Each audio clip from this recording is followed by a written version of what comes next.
Chapter 106.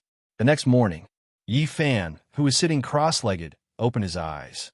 After a night of energy gathering, his energy sea had recovered more than 10% of its spirit power. However, because his energy sea was damaged, he could no longer compress and purify the spirit power. He could only use it as a container for primitive spirit power. Not only that, he had to use half of his spirit power to repair his organs and energy sea.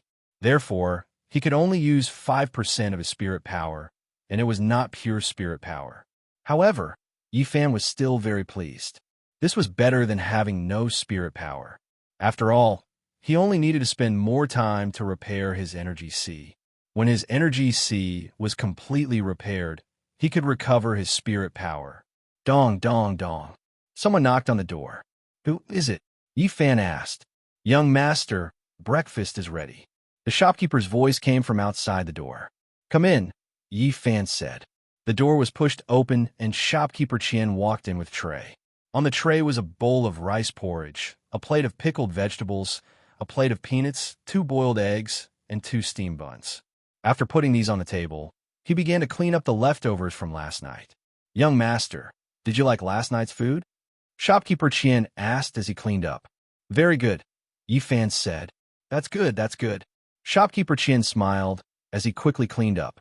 After cleaning up, he turned and prepared to leave. "Shopkeeper Qian, please wait." Yi Fan suddenly called out to Yi Fan. "Young master, do you have any other orders?" Shopkeeper Qian heard Yi Fan call out to him and immediately turned to ask. "I have something to ask Shopkeeper Qian," Yi Fan said. "Young master, please ask," Shopkeeper Qian replied. "There's a large house not far from here in the east. It is quite imposing. Which house does it belong to?" Yi Fan asked. "So young master is asking about this," Shopkeeper Qian said. "That house belongs to Minister Zhou in the capital." "Minister Zhou?" Yi Fan frowned and asked, "Isn't Minister Zhou's residence in the capital?" "Young master, you don't know," Shopkeeper Qian said. "Taiping Town is Minister Zhou's ancestral home."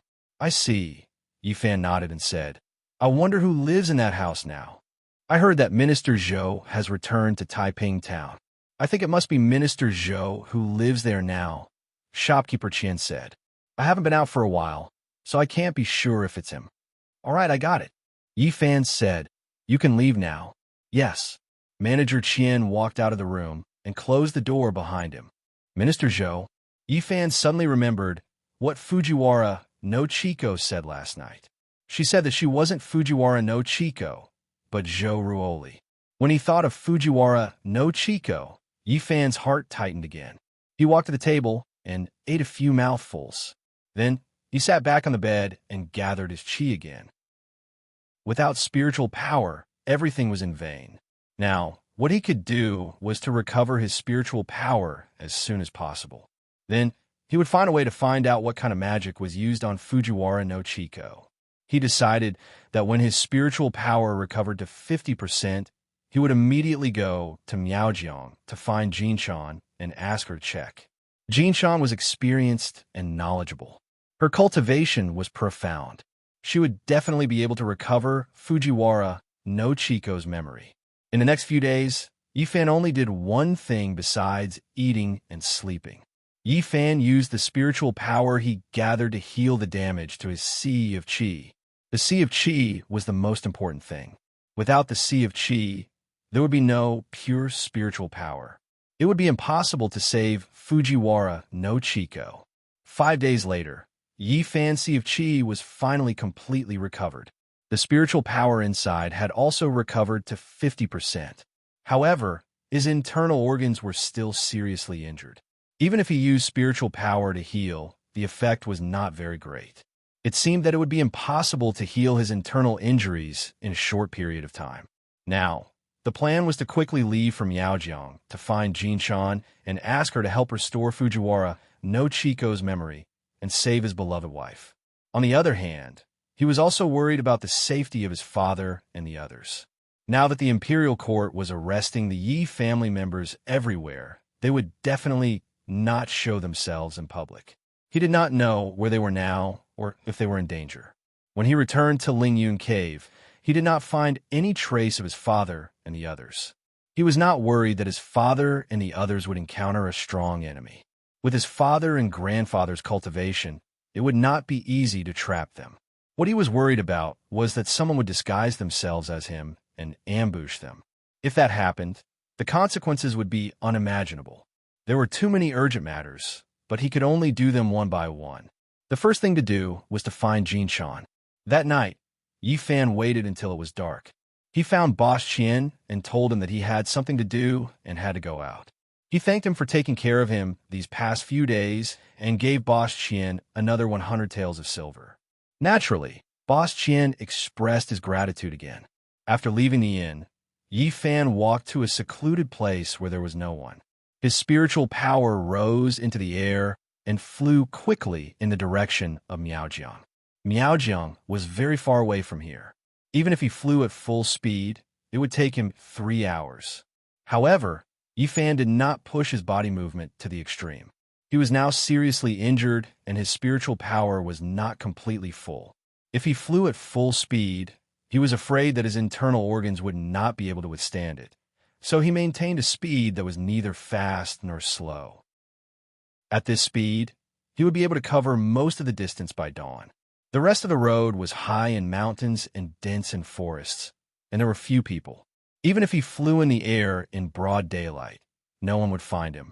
Along the way, Yi Fan's mind was not idle. He kept thinking about the questions in his heart. What was the purpose of the other party to kidnap Fujiwara no Chiko? Why did they cast a spell to make her not remember him? What happened to father and the others? Why did the imperial court put the Yi family on the wanted list? How could the Zhou family have such a powerful master? Could it be related to Matsumoto Takeyoshi? Yi Fan flew in the air while thinking. In the blink of an eye, he had been flying for 3 hours. At this time, the sky in the east began to show white. Below his feet was a large area of mountains and dense forests, with strange peaks and strange rocks. Yi Fan had been rushing for such a long time. In addition to his injuries, he already felt a little tired. He withdrew his spiritual power and slowly landed on the top of the mountain. After landing, he directly sat on a big rock and began to meditate cross-legged. He absorbed the spiritual power and recovered his physical strength. After half an hour, Yi Fan opened his eyes and took out the dry food that shopkeeper Qian had prepared for him before he left. After opening the oil paper, Yi Fan took out the chicken leg and ate it in big bites.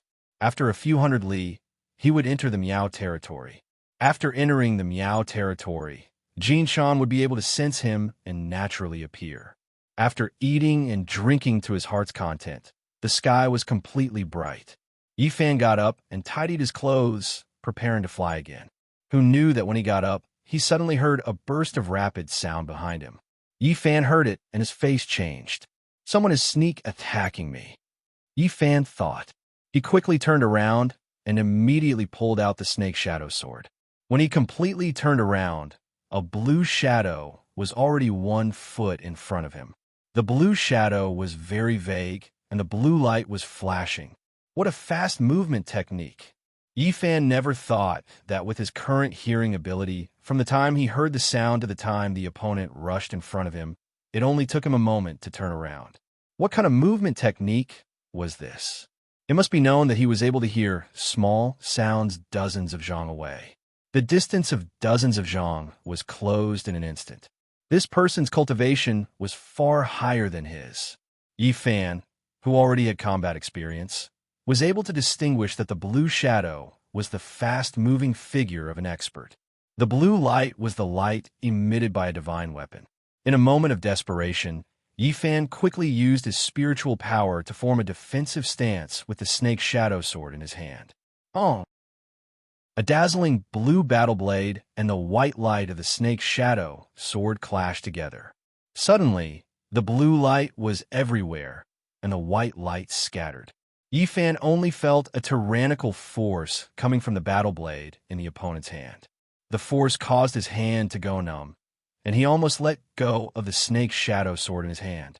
Not only that, but Yi Fan was also pushed back a zhang by this force. The ground under his feet was forcefully dug out by himself. While retreating, Yi Fan saw the opponent, a person wearing a blue robe and holding a blue battle blade. His face was covered with a green veil, and his eyes were cold. Oh! Before Yi Fan could stabilize his body, a huge force came from the snake shadow sword that blocked the blue battle blade. This force was even more tyrannical than the previous one. It forced Yi Fan to retreat again, all the way to the edge of the cliff. Yi Fan clenched his teeth and used all the strength in his body. He also used all the spiritual power in his Qi to activate the snake shadow sword. The snake shadow sword let out a crisp sound. Suddenly, a white light shone brightly, and a cold aura surged. The cold aura instantly enveloped the blue-clothed person. "Nanny," the blue-clothed person first asked, and then his eyes revealed a greedy expression. "Yaoshi," the blue-clothed person said as his body moved, and he immediately disappeared. Seeing the blue-clothed person disappear, Yi Fan immediately became alert. He raised his sword and looked around vigilantly. Shua! While Yi Fan was looking for an opponent, the blue-clothed person once again appeared beside Yi Fan. This time, his speed was even faster than when he had sneak-attacked Yi Fan. He only saw a blue light flash past Yi Fan's clothes. Yi Fan only felt his hand loosen and his shoulder go numb. When he looked at his right hand, he was shocked. The snake shadow sword in his hand had disappeared. What made him even more shocked was that he was now completely unable to move. Shua! The blue-clothed person flashed, and once again appeared in front of Yi Fan. However, this time, there was a snake shadow sword in his hand. "Yaoshi! Yaoshi!" The blue-clothed person's voice was filled with excitement. His eyes shone brightly as he looked at the snake shadow sword in his hand. "Give me back my snake shadow sword." Yi Fan was furious. He didn't know what technique the blue-clothed person had used on his body, but he was completely unable to move. He immediately urged the spiritual power in his body, wanting to break free from the shackles. However, the blue-clothed person's shackles were too strong, and his own spiritual power was not particularly abundant. In addition, his 5 viscera and 6 bowels were heavily injured. Yi Fan didn't dare to urge his spiritual power too much, or else it would worsen his injuries. He tried for a long time, but his spiritual power was only able to break free from the shackles a little. He could only move his fingers slightly. The blue-clothed person's eyes were fixed on the snake shadow sword. He didn't even look at Yi Fan. He directly raised the blue saber in his hand and slashed at Yi Fan's feet. A huge blue arc of light was released from the saber and instantly rushed into the ground under Yi Fan's feet. Boom! Rocks flew everywhere. Yi Fan only felt the ground under his feet shake, and then his body began to sway left and right. Following that, he felt the ground under his feet become empty, and he fell from the cliff along with the huge rock under his feet. The blue-clothed person's saber had actually cut off a corner of the cliff. In midair, Yi Fan closed his eyes. "Chico, Brother Kim, Father, Grandfather, Xiao Zhao, we will meet again in the next life," Yi Fan thought. A line of clear tears flowed from the corner of his eyes as he tumbled down the cliff. The blue-clothed person on the cliff sheathed his blue saber. His right hand held the snake shadow sword, and his left hand gently stroked the blade as he nodded. However, at this moment, the snake shadow sword in his hand suddenly began to tremble. "Nanny," the blue-clothed person slightly frowned. The snake shadow sword began to tremble more and more violently, and it began to emit a clear cry. "Baka!" the blue-clothed person cursed. Following that, his right hand began to emit a blue light, and he tightly gripped the snake shadow sword. The snake shadow sword began to emit a white light, and the sword began to tremble even more violently. "Baka! Baka!" Flustered and exasperated, the blue-clothed person's hand began to emit a blue light. He used both hands to grip the sword hilt, and wanted to use his profound cultivation to control the snake shadow sword. However, all of this was useless. The snake shadow sword's white light became brighter and brighter, and the cold air became stronger and stronger. The eyes of the silver snake on the sword hilt suddenly emitted 2 dazzling green lights. What made the blue-clothed person feel even more strange was that this small snake actually began to crawl on the sword hilt. Whoa! The snake's shadow sword emitted a loud cry, and the white light expanded, and the cold air exploded. The blue light emitted by the blue-clothed person's hand was completely swallowed by this white light. Not only that, his right hand began to slowly form a layer of ice. Chapter 107. Two flowers bloomed, each showing a branch. After Jinshan took Xiao Zhao away from the Yi residence in the flying sedan, they quickly flew along the mountains and dense forests. In less than half a day, they entered the boundary of Miaojiang. Master, we have entered Miaojiang. Xiao Zhao in the red sedan opened a gap in the curtain and said while looking outside. Jinshan said, "We will arrive at our headquarters in half an hour." Headquarters? Xiao Zhao asked curiously. Where's our headquarters? Pear Blossom Palace, Jinshan said. Pear Blossom Palace? Jinshan said. This Pear Blossom Palace is where our sect's headquarters is. Our sect's disciples are not as many as other sections. There are only 9 people. Now, including you, there are only 10 people. 10 people? Then the other 8 are all martial uncles? Xiao Zhao asked.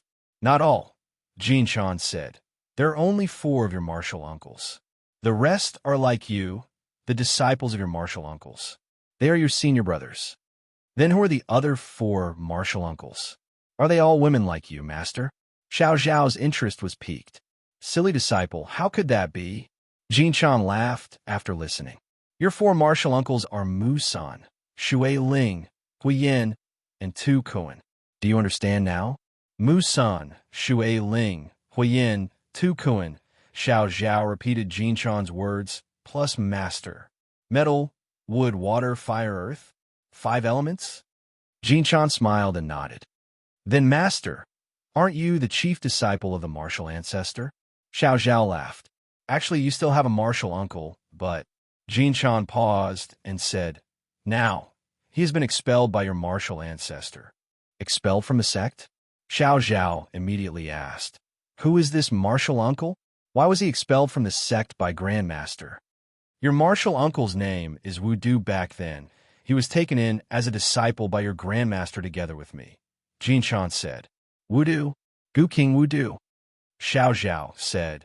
Is it the person you and Brother Yi met on the way back to the Lingyun cave to detoxify sister-in-law Chico's poison? That's right, Jinshan said. It's that person.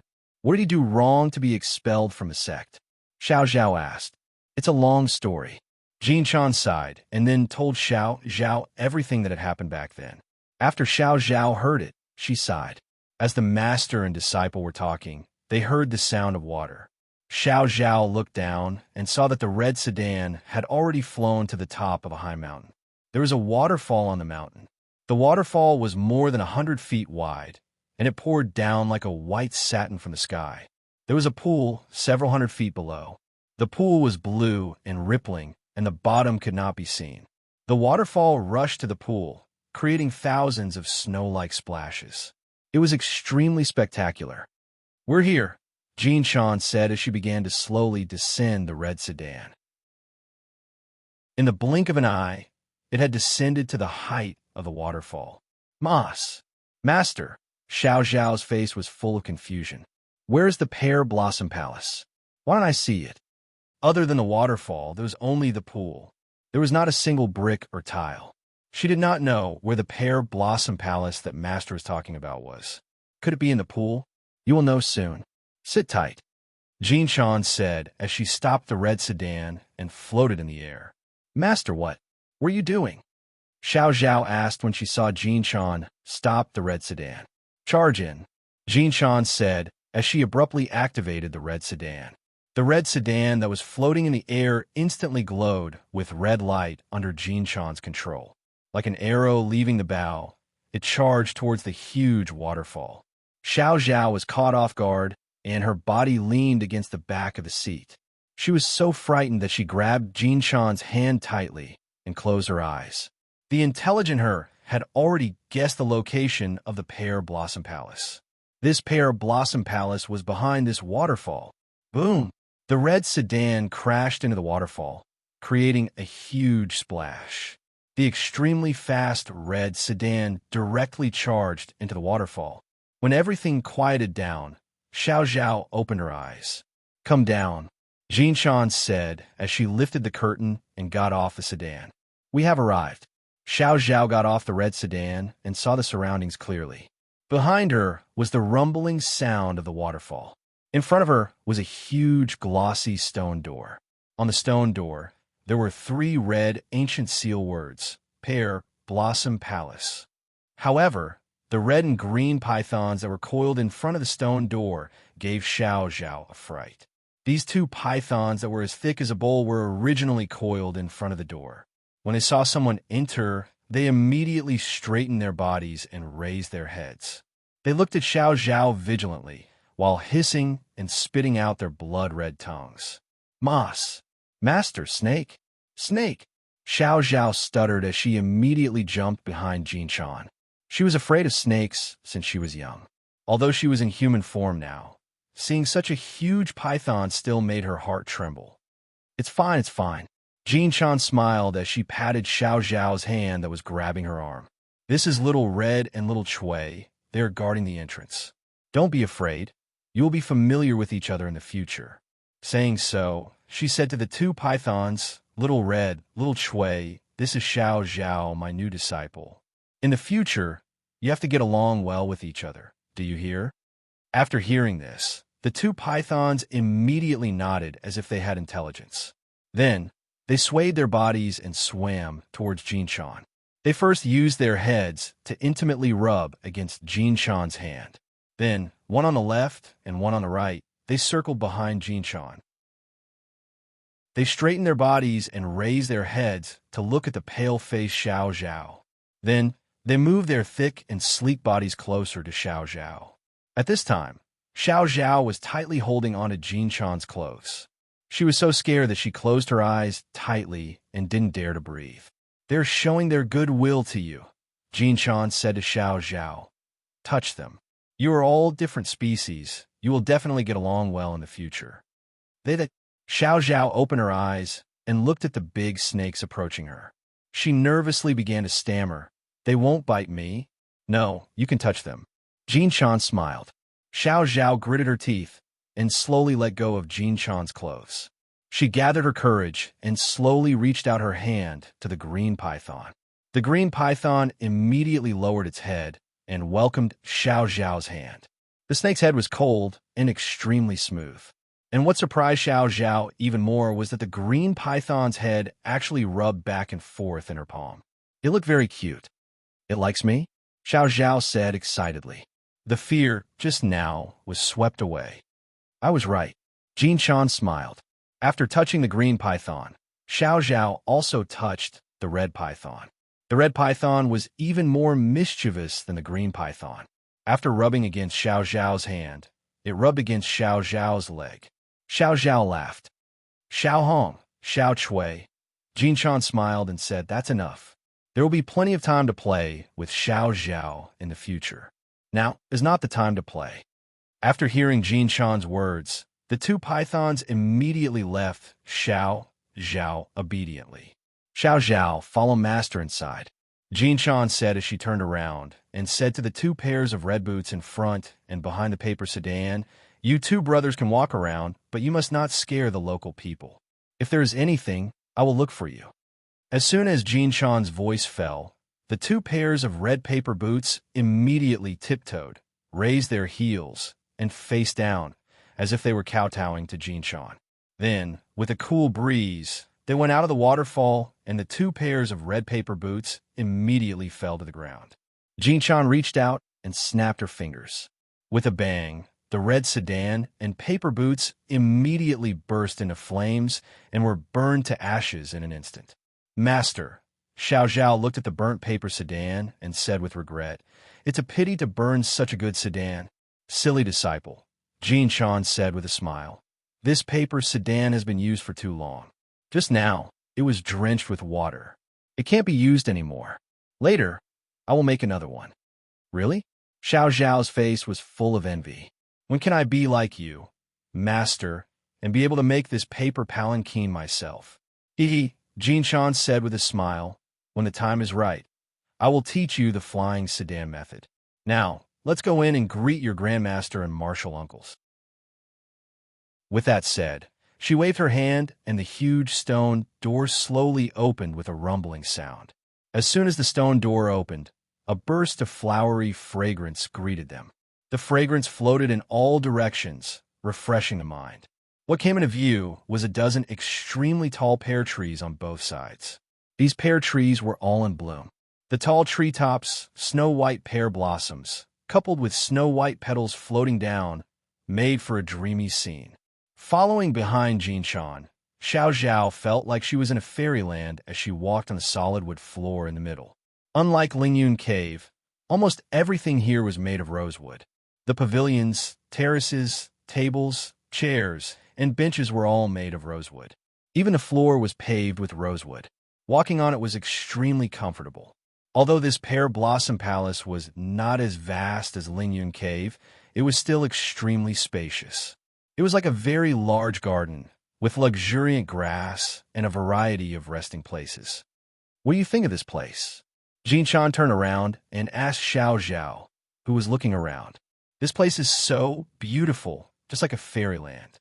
Xiao Zhao praised sincerely. This is where your grandmaster lives. Every year, your martial uncles and I would come here to visit him. However, in the past 2 years, your grandmaster has been wandering everywhere, so it's been very difficult to see him. What does grandmaster look like? How old is he? Is he fierce? Xiao Zhao was a little nervous when she thought about how she was going to visit her grandmaster. Your grandmaster? Jin Shan said with a smile.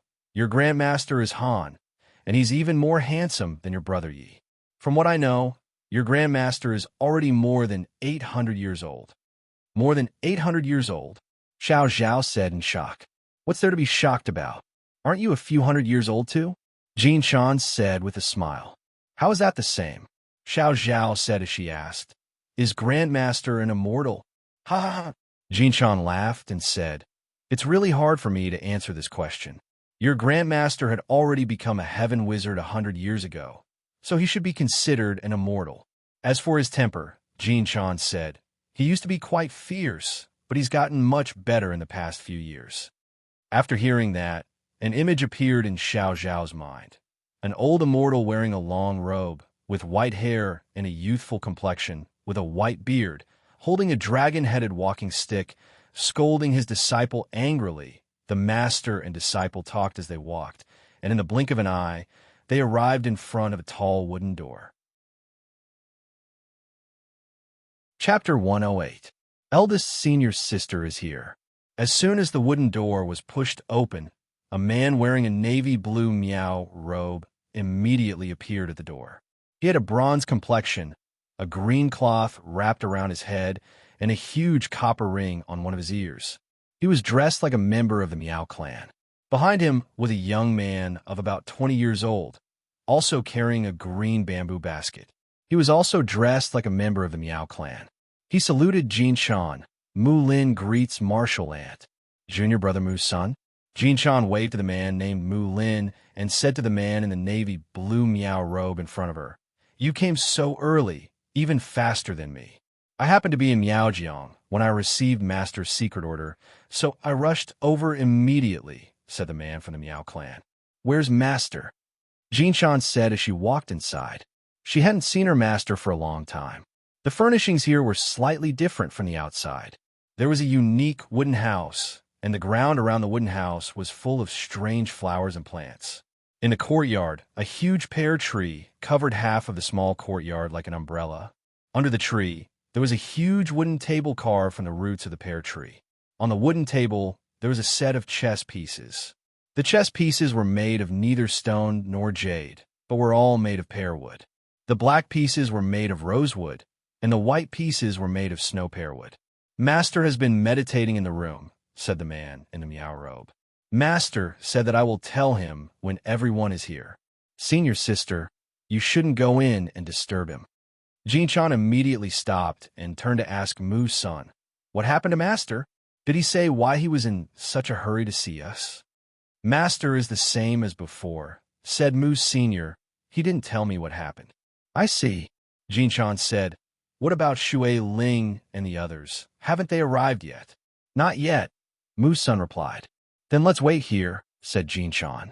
When everyone is here, we will know what's going on, Jinshan said as she walked straight to the wooden table under the pear tree and sat down. Musan also sat opposite her. The man from Miao family, named Mu Lin, and Xiao Zhao stood behind the two of them. Senior sister, Mu San said after seeing Xiao Zhao. This must be your new disciple, right? Look at me, Jin Shan said with a smile. I was so focused on Master that I forgot to introduce you. Come, Xiao Zhao, come and greet your martial uncle Mu San and your senior martial brother Mu Lin. Xiao Zhao immediately bowed. Xiao Zhao greets martial uncle Mu San and senior martial brother Mu Lin. Mu Lin, who was behind Mu San, immediately returned the courtesy. His face was red. He had never seen such a beautiful woman in his life. Ha ha! Mu San laughed out loud. All right. Senior sister, you're really lucky. No wonder you haven't been able to find a suitable disciple for so many years. You should be satisfied now. Hee, Jin Shan said with a smile. My worry has been settled. Senior sister has accepted a disciple. It's worth celebrating. I have to express my gratitude, Mu San said as he turned around and said to Mu Lin, who was staring at Xiao Zhao behind him. Take a branch of my motherwood. Yes. Mu Lin immediately withdrew his gaze. He turned around and took out a bamboo basket from behind him. He took out a small piece of something that looked like a dead branch and handed it to Mu Senator. Mu San took it and directly handed it to Xiao Zhao. Martial nephew, martial uncle has nothing to give you. This branch of the motherwood is martial uncle's gift to you. Junior martial brother, you're too polite, Jin Shan said. We're all brothers. You don't have to give me such a precious thing. How can I do that? Mu San said. Well, I accepted Mu Lin as my disciple. Senior sister, you gave him the black toad. Now that you have a disciple with such high qualifications, how can I be casual? Come, Xiao Zhao, accept it. Master, Xiao Zhao didn't know whether to accept it or not. She could only ask for Jin Shan's opinion. Since your martial uncle has said so, you should accept it, Jin Shan said with a smile. Thank you, martial uncle, Xiao Zhao said as she accepted the item from Mu San with both hands. A burst of bell-like laughter sounded. Then, a beautiful woman wearing silver jewelry and blue miao clothing appeared at the door. Behind her was a young girl of 17 or 18 years old who was also carrying a bamboo basket. The beautiful woman had snow-white skin and a beautiful face. Her eyes were very lively, and her figure was curvaceous. Coupled with the bright silver jewelry and the navy blue miao clothing, she looked extremely pure and beautiful. The young girl behind her was the same. She was handsome and graceful, with a pair of big clear eyes. Senior sister's flying carriage is still faster, the middle-aged woman said as she arrived under the pear tree. Second senior brother's wooden bowl is also not slow. I say, junior sister Shui Ling, Mu San said with a smile. I haven't seen you for so long, but you're getting more and more beautiful. In front of senior sister, I'm at most average looking. The middle-aged woman smiled and sat down next to Jin Shan, affectionately grabbing Jin Shan's hand. Senior sister, oh, you're already an adult, yet you're still so crazy, Jin Shan scolded with a smile. You're already a master, yet you're still acting like a child. Greetings, martial uncle. The 17 or 18-year-old girl bowed to Jin Shan. Jin Shan nodded and then smiled at the middle-aged woman beside her. You, are not as educated as your disciple. The beautiful woman laughed. All right, we sisters haven't seen each other for so long, yet you're scolding me as soon as we meet. Oh, senior sister, have you found an apprentice to your liking? The beautiful woman stood up and walked over to Xiao Zhao, who was standing behind Jin Shan, constantly looking Xiao Zhao up and down, causing Xiao Zhao to feel a bit embarrassed. What a beauty! The beautiful woman kept looking at Xiao Zhao while praising. Senior sister, Where did you find such a good disciple? She's talented and intelligent, and her aura is so dense. She's really a good seedling. Xiao Zhao greets your martial uncle Shui Ling and your senior sister Shui Xiao, Jin Shan said with a smile. Yes. Xiao Zhao lightly opened her mouth and bowed to the beautiful woman and the little girl behind her. Greetings, martial uncle. Greetings, senior sister. The little girl returned the courtesy. Oh, your voice is so beautiful, just like a skylark's. No need for formalities, Shui Ling said as she sat back down beside Golden Silkworm and sighed. Senior sister, your life is really good. Jinshan just smiled and didn't say anything. I say, junior sister, Mu's son smiled and said, senior sister has accepted a good disciple. Why don't you show some appreciation? Of course, Shui Ling said as she took the bamboo basket from her disciple behind her and rummaged through it for a long time before taking out a brilliant bead. This is it, Shui Ling said as she stuffed the bead into Xiao Zhao's hand. Take it. Martial uncle, this. Xiao Zhao saw the brilliant glow of this bead and knew it wasn't ordinary, so she hurriedly refused. What's this? If I tell you to take it, otherwise martial uncle will get angry, Shui Ling said as she pretended to put on a stern face. Take it, Xiao Zhao. Jin Shan smiled and said, it's rare for your martial uncle to be willing to pay such a price. Many thanks, martial uncle, Xiao Zhao said and accepted the bead. That's right, Shui Ling smiled and sat back down beside Jin Shan. I like this child. Junior sister is quite generous. Mu's son, who was sitting opposite her, smiled and said, even the water-repelling bead is quite precious. Bah, Shui Ling snorted. Don't just talk about me. What did you give her this time? Martial Uncle Mu gave her Mother Mu, Xiao Zhao quickly said. That's more like it, Shui Ling smiled. Right? Why are you sitting here? Where's Master? Mu's son told Shui Ling about the situation, causing Shui Ling to frown. Master suddenly summoned all the disciples of the sect. There must be something important. What could it be? Two senior sisters, senior brother Mu's son. I trust you have been well since we last met. As the two of them were talking, four people appeared at the door. The one who spoke was wearing a fiery red robe and a red crown on his head. He was tall and sturdy and wore a Han Chinese attire. Behind him was a young man with red lips, white teeth, and a handsome face. Unlike Mu's son and Shui Ling's disciples, this young man was carrying a red cloth bag. Senior sister Golden Silkworm, senior sister Shui Ling, senior brother Mu's son, another scholarly-looking man called out. Even though we rushed over, we were still too late. He wore a scholar's headband and an earth-colored robe, giving him a handsome and dignified appearance. Behind him was another young man wearing a scholar's headband and a scholar's robe. Buffon. Junior brother Huiyin, junior brother Tu Kun. Mu's son stood up and greeted the two. Jin Shan and Shui Ling also left their seats and walked over, Shui Ling in front and Jin Shan behind. Two junior brothers, we haven't seen each other for quite some time, Shui Ling smiled. Isn't that so? Senior sister Shui has become more and more beautiful since we last met, the burly Huiyin said. What a smooth talker, Shui Ling smiled. Senior sister Shui is getting younger and younger. Will you lend me that water spirit bead for a few days? It'll make me look a few years younger, the scholarly Tu Kun smiled. I can lend it to anyone here, but not you, Shui Ling smiled.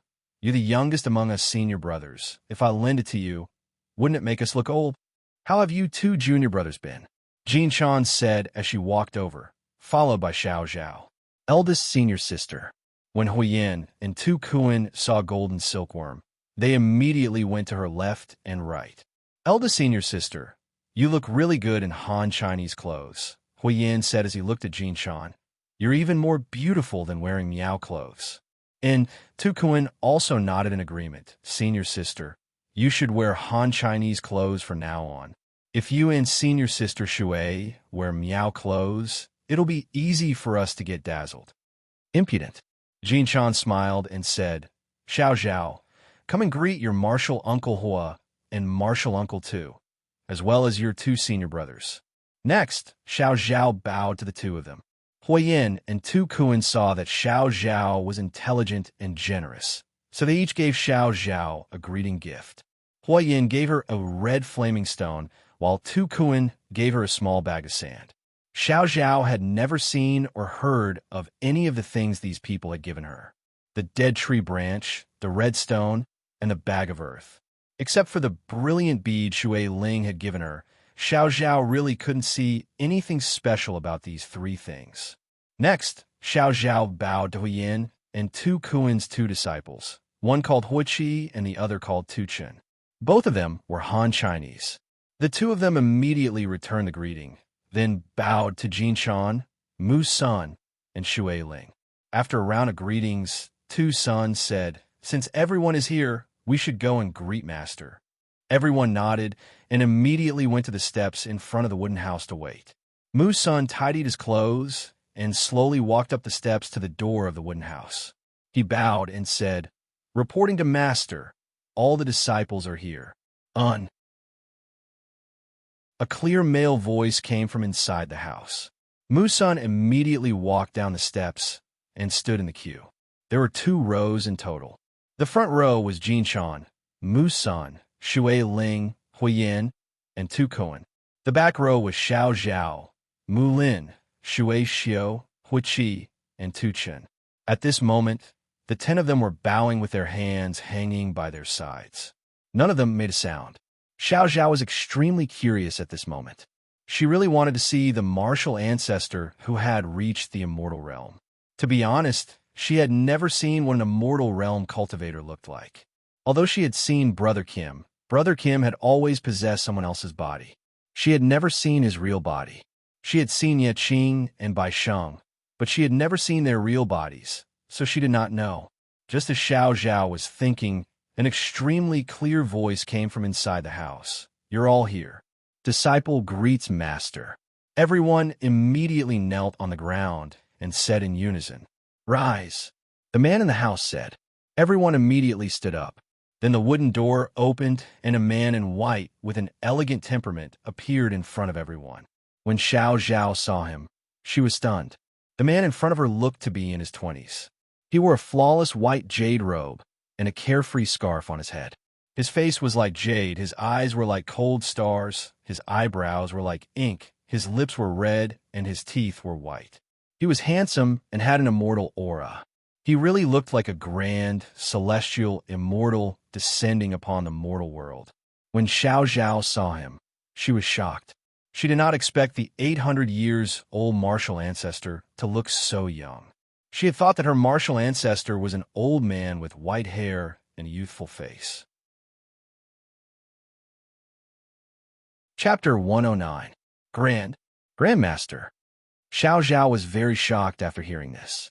She didn't expect the Grandmaster in front of her to be so powerful that he could even see her thoughts clearly. Thinking of this, Xiao Zhao immediately knelt on the ground. Xiao Zhao doesn't dare. Ha ha ha. Tian Kanzi laughed loudly. Get up, get up. Jin Shan, you took in a good disciple. As he spoke, he reached out to help the terrified Xiao Zhao up. Grandmaster. After Xiao Zhao got up, her mind was blank. She didn't know what to say. I know what you're thinking. I also know your background. Tian Kanzi smiled and said to Xiao Zhao, although you're a Baihu, your heart is kind. It is rare. Today, you joining my Pear Blossom Palace is also a matter of fate. However, although you transformed into human form, it wasn't because of cultivation. Instead, you took a panacea to get rid of this skin and fur. Am I right? Grandmaster is wise. Xiao Zhao said, I did take a panacea to transform into human form. Yes. As Tian Kanzi spoke, he reached out his right hand and counted with his fingers. Although you benefited from the misfortune and took a panacea, there is still a tribulation in your life. So be it. Tian Kanzi said, since you are my disciple today, I will pass you a strand of spirit energy. It will be used for your tribulation in the future. As for whether you can safely pass through the tribulation, that will depend on your luck. After Tian Kanzi finished speaking, he immediately pressed his palm on Xiao Zhao's head. A strand of white light slowly surged out from his palm. It followed Xiao Zhao's head and directly rushed into her 8 extraordinary meridians. Xiao Zhao only felt a warm current spread from the Baihui point on the top of her head to the Yongquan point on the bottom of her feet. Then it started to rush up from the Yongquan point and flowed along her 8 extraordinary meridians. Finally, it turned into a ball of essence and condensed in her dantian. She immediately felt refreshed and comfortable all over. Every single one of her 36,000 pores felt refreshed and free. Tian Kenzi withdrew his palm with a smile. Xiao Zhao, Jinshan immediately said when she saw this. Hurry up and thank Grandmaster. You're the first one to receive Grandmaster's spirit energy as soon as you enter the sect. Many thanks, Grandmaster. Xiao Zhao knelt on the ground again. All right, get up. As Tian Kenzi spoke, he said to everyone, Come here, I have something to tell you. As he spoke, he walked to the wooden table under the pear tree in the courtyard. No one dared to be negligent. They followed closely behind and stood by the wooden table.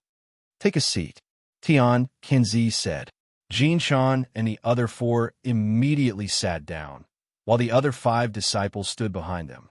I hurriedly gathered all of you here because I have a few things to tell you, Tian Kenzi said.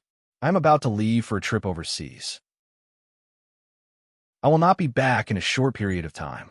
During this period of time, no matter how urgent the 5 of you are, put aside your urgent matters and stay in Miaojiang. Master, Jean can hurriedly ask, why are you going overseas? When will you be back? I am going overseas to visit someone. As for when I will be back, I am not sure. It will be at least a few months or most a year. Tian Kenzi said, Before I return, the 5 of you have to guard Pear Blossom Palace. You cannot leave Miaojiang. Even if you have urgent matters to attend to, you can only let your disciples do it for you. Do you understand? Yes, Master. The 5 answered in unison. Master. Musin asked what happened. Yes, Master. Tu Kuan also asked what happened. You want all 5 of us to stay in Miaojiang. I observed the sky at night and saw evil aura soaring to the sky in the southeast. Tian Kenzi said, I pinched my fingers and divined. I found out that an extremely and evil power is heading south. This power has a strong background.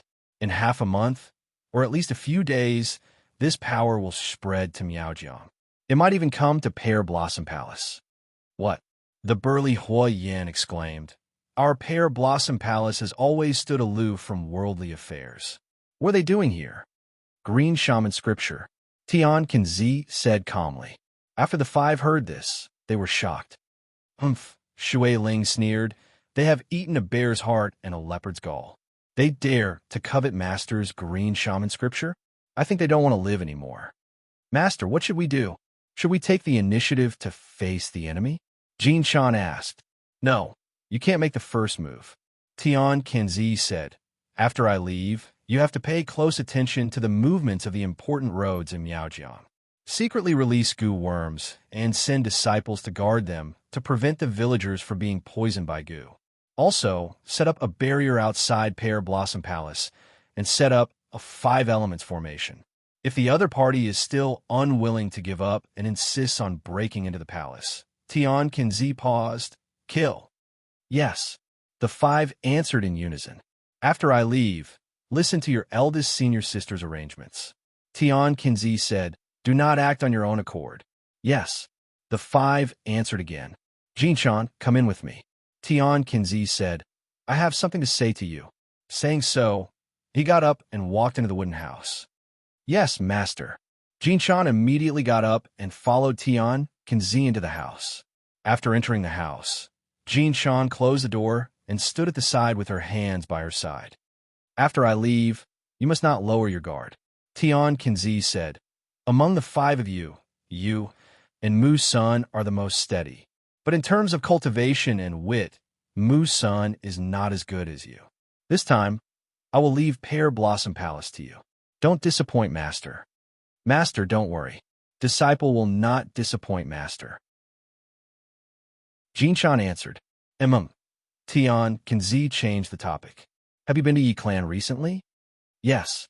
Jinshan said honestly. Have you seen Yi Yin? Tian Kenzi continued to ask. Yes, Jinshan answered. How is he now? Tian Kenzi asked.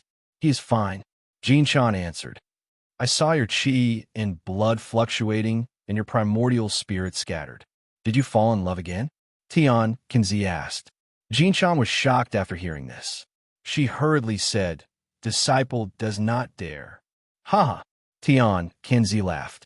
Our cult does not oppose marriage between men and women. I also know that Yi Yun is still deeply in love with you. However, Yi Clan has its rules. You do not have to force it. Put these feelings aside and focus on protecting Miaojiang and Pear Blossom Palace. Let's talk about the future in the future. Disciple knows her mistake. Jinshan said, There is nothing wrong or right. You will slowly understand in the future. Tian Kenzi said, I see that your disciple Xiao Zhao is also entangled in love. She is as infatuated as you. Her talent is not below you. However, Tian Kenzi paused and said, This girl has 3 major disasters in her life. If she can pass these 3 disasters in the future, she will not be an ordinary person. 3 disasters? Jinshan frowned after hearing this. Master, please explain. This is heaven's secret. It is useless to say more.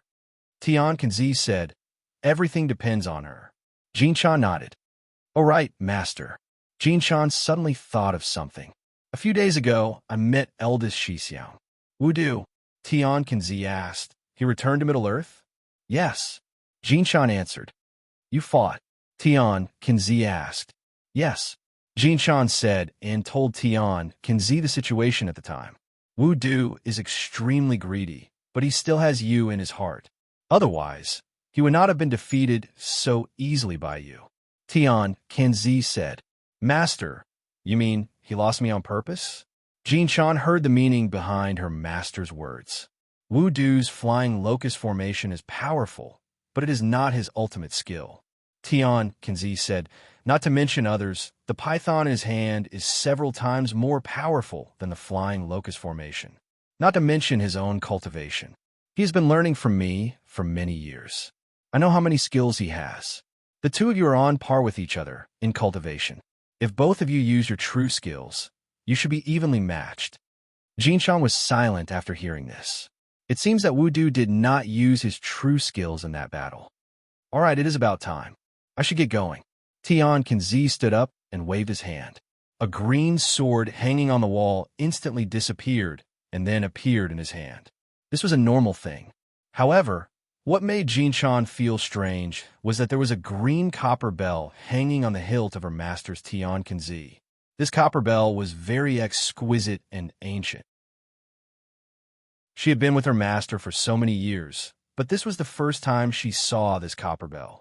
She had never seen it before. Guard the cave in Miaojiang well. Do not be careless. I will rush back immediately after I am done with my business. Bye. After saying this, Tian Kenzi's body flashed with white light and disappeared. Jinshan originally wanted to ask Yi Yun about the burning heaven diagram. However, seeing that her master had left, she turned around and walked out of the wooden house. Senior sister, where's master? Shui Ling saw Jinshan coming out alone and asked. Master left. Jinshan walked down the stairs and came in front of everyone. Everyone was shocked when they heard this. Usually, when their master left, he would turn into a white light. Now that their master had become a heaven wizard, he came and went without a trace. Even if their cultivation was high, they did not notice it. Senior sister, what do we do now? Tu Kuan asked. There's no time to lose. Let's split up now, said Golden Silkworm. Junior sister Shui, go to the river and waterfall outside Pear Blossom Palace and set up a water arrow array. Junior brother Mu, set up a round wood array within a 5-kilometer radius of Pear Blossom Palace. You have to ensure that you'll know immediately once someone enters the array. Junior brother Tu and junior brother Hua are responsible for covering Pear Blossom Palace with enchantments. I will go to the main roads of Miaojiang to release the goo worms. After 3 days, we will gather here. We will listen to senior sister's arrangement. Everyone answered in unison. With that said, the 5 of them led their respective disciples out of Pear Blossom Palace. They each displayed their divine abilities and left separately. Chapter 110.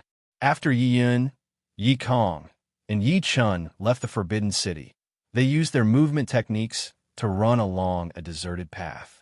It was already dawn when they left the capital. The three of them bought 3 fast horses and continued on their way without resting. They walked like this for 3 days. On the evening of the 3rd day, the 3 of them finally stopped at the foot of a mountain. "Master, where is this?" Yi Chun asked. "Get off the horse and go up the mountain."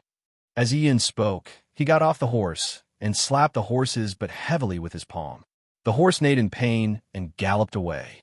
Yi Yun immediately stepped up the mountain. Seeing this, Yi Kong and Yi Chun also got off their horses and let them go. They followed behind Yi Yun and went up the mountain. This mountain was filled with pine trees, so even though it was winter, it was still lush and green. The mountain was high and the road was dangerous. In addition, the sky was gradually darkening. The 3 of them took more than an hour to reach the mountainside. "Father," Yi Kong couldn't help but ask, "where are we going? Why did you bring us here?" "We're almost there. You'll know when we get there," Yi Yun said as he continued to walk up the mountain. Yi Kong and Yi Chun could only continue to follow behind after hearing this. The higher they went, the steeper the mountain path became. In the end, the 3 of them were no longer walking. Instead, their bodies were almost pressed against the stone wall. Helpless, the 3 of them used a light body technique and quickly climbed up. "We're here," Yi Yun, who was at the front, said as he stopped on a flat stone platform. Yi Kong and Yi Chun immediately jumped onto the stone platform one after the other. Even now, they still didn't know what Yi Yun was up to. Seeing that there was no one around, Yi Yun took out the head of Household Command Medallion from his waist. This head of Household Command Medallion was an heirloom passed down from generation to generation in the Yi clan. It was the size of a palm and was neither gold nor jade. It was completely red. Because the Yi clan was a family of weaponsmiths, there were 2 things that couldn't be separated from when they were forging weapons: the metal used to forge the weapons and the fire used to forge the weapons. Therefore, this head of Household Command Medallion was made from an extremely rare red type of wrought iron. Its shape was shaped like a flame, and there was an ancient seal Yi character in the middle. There were actually 2 head of household tokens. The one given to Yiming back then was the second one. After Yin took out the head token, he gently pushed the stone wall with his hand. The stone wall suddenly caved in, revealing a palm-sized groove. The shape of the groove was exactly the same as the head token in Yi Yun's hand. After the groove appeared, Yi Yun directly placed the head token in his hand into the groove. There was a creaking sound from the stone wall behind them, followed by the sound of gears turning. Then, the stone wall behind them rumbled, and a stone door that could only allow 1 person to enter appeared in front of the 3 of them. "Follow me in."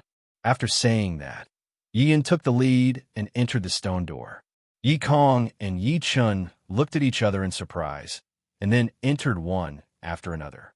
After the 3 of them entered, the stone door automatically closed with a rumble. After the stone door closed, the cave was pitch black. They couldn't even see their own fingers. "Cover your eyes.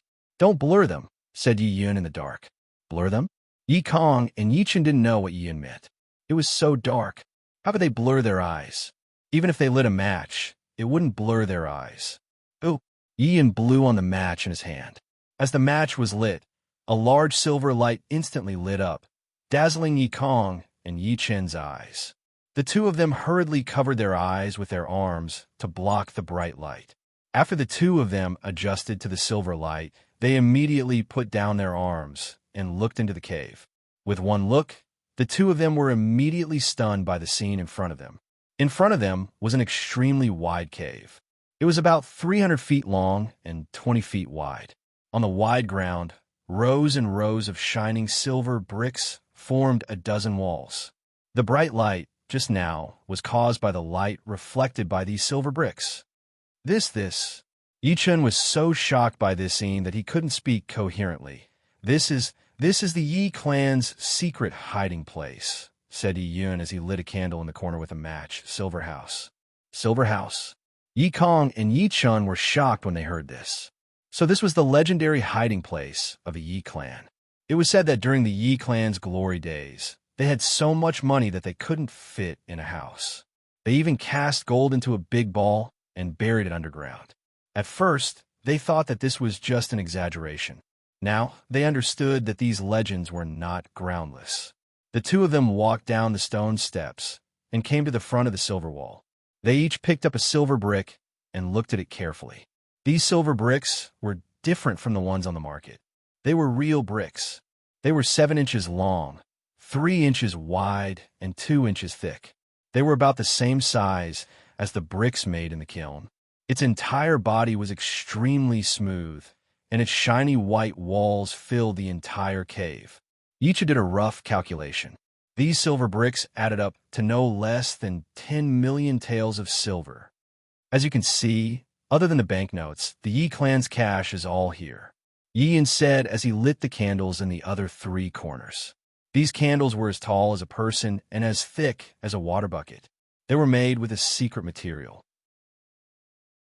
If they burned day and night, they could last for 10 years. As the giant candles in the 4 corners lit up, the entire hall became brighter. The silver light was dazzling. "Father," Yikong asked, "why did you bring us here?" "Yes, Master," Yichin also said, "this hiding place of the silver should be a top secret." "Why did you bring us here?" "You're right." Yikong blew out the match in his hand and said, "This hiding place of the silver has always been known only by the Master. Moreover, only the current Master can open it. However, it's different now. Now that the Imperial Court is arresting the Yi clan, the 3 of us have become the court's most wanted criminals. I'm afraid that if something happens to me one day, the secret of the Yi clan will be sealed forever," Yi Yun said as he touched the silver wall with his hand. "The 2 of you are the ones I trust the most among all the branch masters of the Yi clan, so I brought the 2 of you here." "Father, you're thinking too much." Yikong heard Yi Yun's words and felt a trace of sadness in his heart. With father's cultivation, how could anything happen to you? "Master, big brother Yikong is right," Yichin also said. "Although the Yi clan has been stripped of their power and is wanted by the Imperial Court, the Yi clan has long been moved out of the country. Most of their wealth is still there, and their vitality has not been harmed." "Master, you're thinking too much." "Although you're not wrong, I'm the Master. I have to prepare for the worst," Yi Yun said calmly. "This time, on the surface, it's the Imperial Court against the Yi clan. In reality, there's another power behind the scenes that's manipulating the Imperial Court to go against our Yi clan. If I'm not wrong, that Xuanji is just a chess piece." "Matsumoto Takeyoshi," Yikong said. "It should be him," Yi said. "Master, what should we do now?" Yichin said. "Right now, we're at the cusp of the storm. There are pictures of us everywhere." Yi said. "Unless it's absolutely necessary, we can't casually show ourselves. Let's lie low for now." "Master, aren't you thinking too much?" Yichun said. "The 3 of us can completely disguise ourselves. Those soldiers won't be able to recognize us, let alone find us. Even if they do find us, what can they do?" "You're thinking too simply," Yi said. "Being wanted by the soldiers is secondary.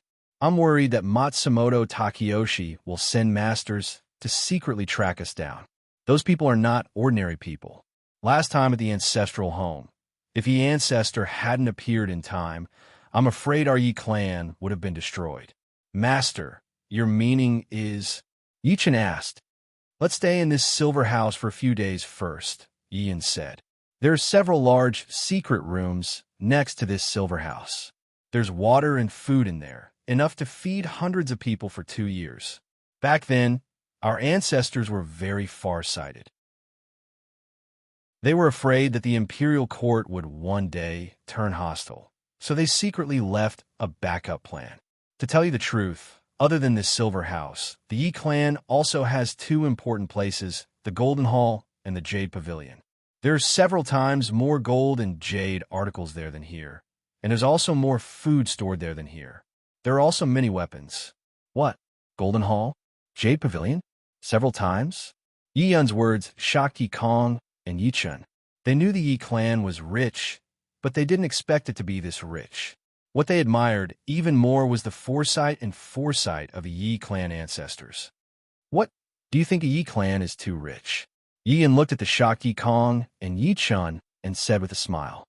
Yi Kong and Yi Chun nodded. Ha ha ha. Yi Yun laughed.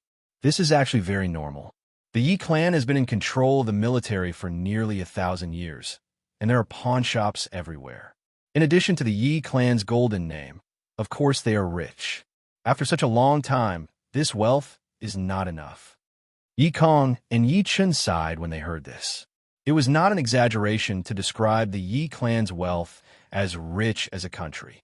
Don't just stand there, come and rest, Yi Yun said as he pushed open another stone door in the wall and walked in. Yi Kong and Yi Chun listened and followed Yi Yun into the stone house next door. After Yi Yun lit up the huge candles in the stone house, Yi Kong and Yi Chun saw the furnishings in the house. After seeing it, they secretly admired the wisdom of the Yi clan ancestors. This stone house was very spacious, about the same size as the place where the silver was stored. In the middle of the house was an extremely wide, rectangular stone table, and beside the table were dozens of stone chairs neatly arranged. In addition to the stone table and chairs, there were a large number of stone beds. These stone beds were close to the four walls and were covered with thick straw mats. Each bed had a set of bedding neatly folded. In order to save space, all the beds were bunk beds, enough to easily accommodate dozens of people. In addition, there was a stone vat that was half the height of a person. From the dark traces inside, it was probably used to make a fire to keep warm. There is another stone room next door that is exactly the same, Yi Yun said. Of these two stone rooms, one is for men, the other is for women and children. At the back is a place to store food. There is also a kitchen and a toilet. Oh yes, there are also dozens of large water vats used to store water and bathe. The ancestors were very thoughtful to actually have such a place. Yi Chun looked around and said with emotion. Yi Kong nodded. He knew that the Yi family had a lot of secrets, but he did not expect that the Yi family had such a place of refuge. According to the oral legends passed down from generation to generation, these three places have been used many times, and each time, the Yi family has been able to avoid a great disaster, Yi Yun said as he stroked the stone table full of traces. Every time there was a change of dynasty and years of war, all the Yi family members would be arranged to stay in these three places. But in order to keep it a secret, all the people who entered these three places would be blindfolded and secretly brought directly to this stone room.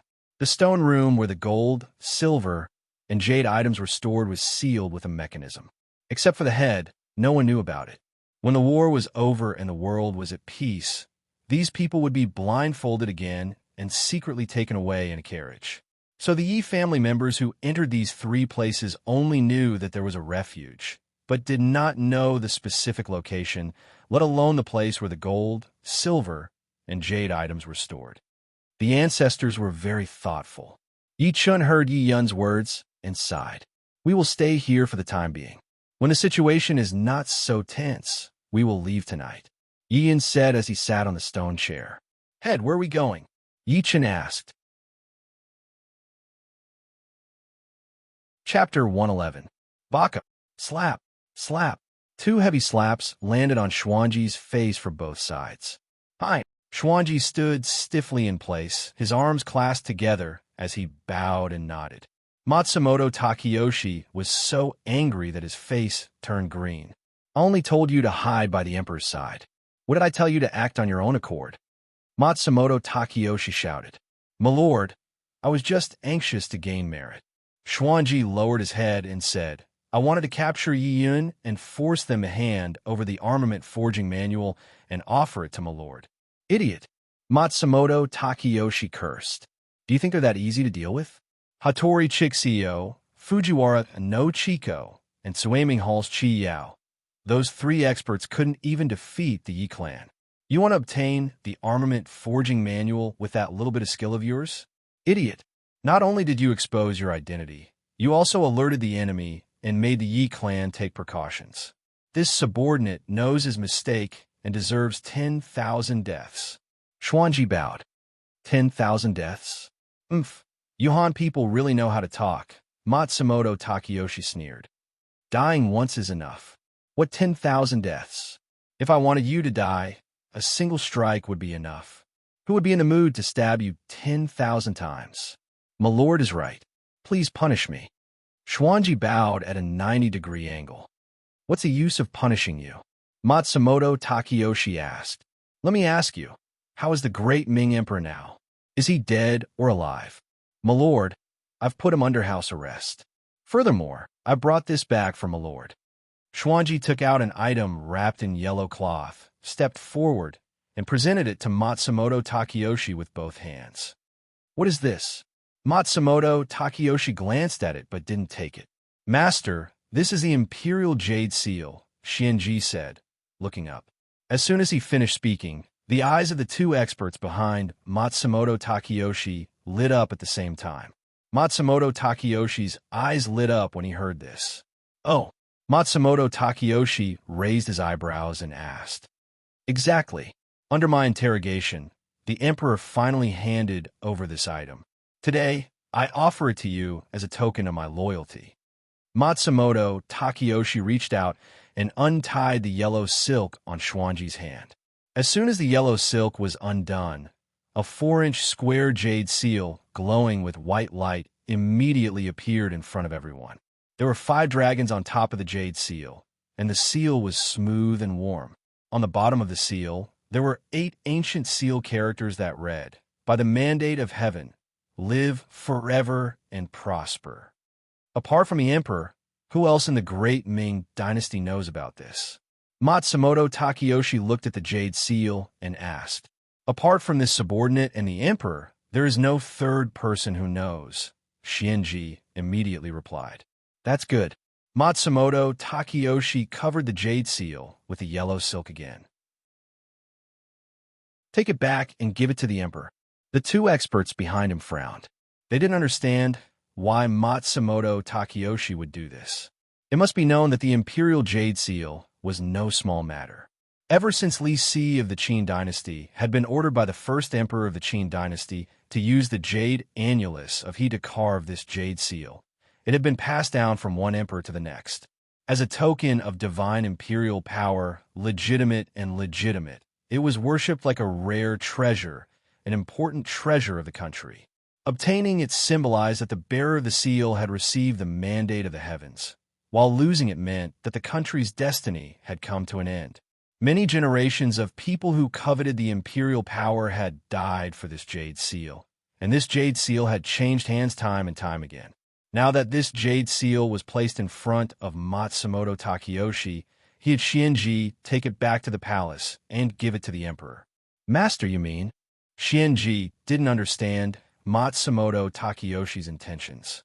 The jade seal is gone, and the emperor has not attended court for a long time. There are bound to be people in court who are suspicious, Matsumoto Takeyoshi said. Return the jade seal to the emperor and let him attend court as usual. Attend court? Xianji asked doubtfully. Wouldn't that mean you can poison him and force him to issue an edict that you are the head of the assistant ministers and give him a little antidote on a regular basis? In this way, you can hold the emperor and order his vassals without letting anyone see any clues, Matsumoto Takeyoshi said. Master is wise. I can only look up to you in the dust. Xianji took the opportunity to flatter. All right, you can go back now. Do all of this quietly and don't let any of the ministers notice anything amiss, Matsumoto Takeyoshi said. Yes, I will do it right away. But, Xianji stuttered. But what? Matsumoto Takeyoshi frowned. My antidote, Xianji said.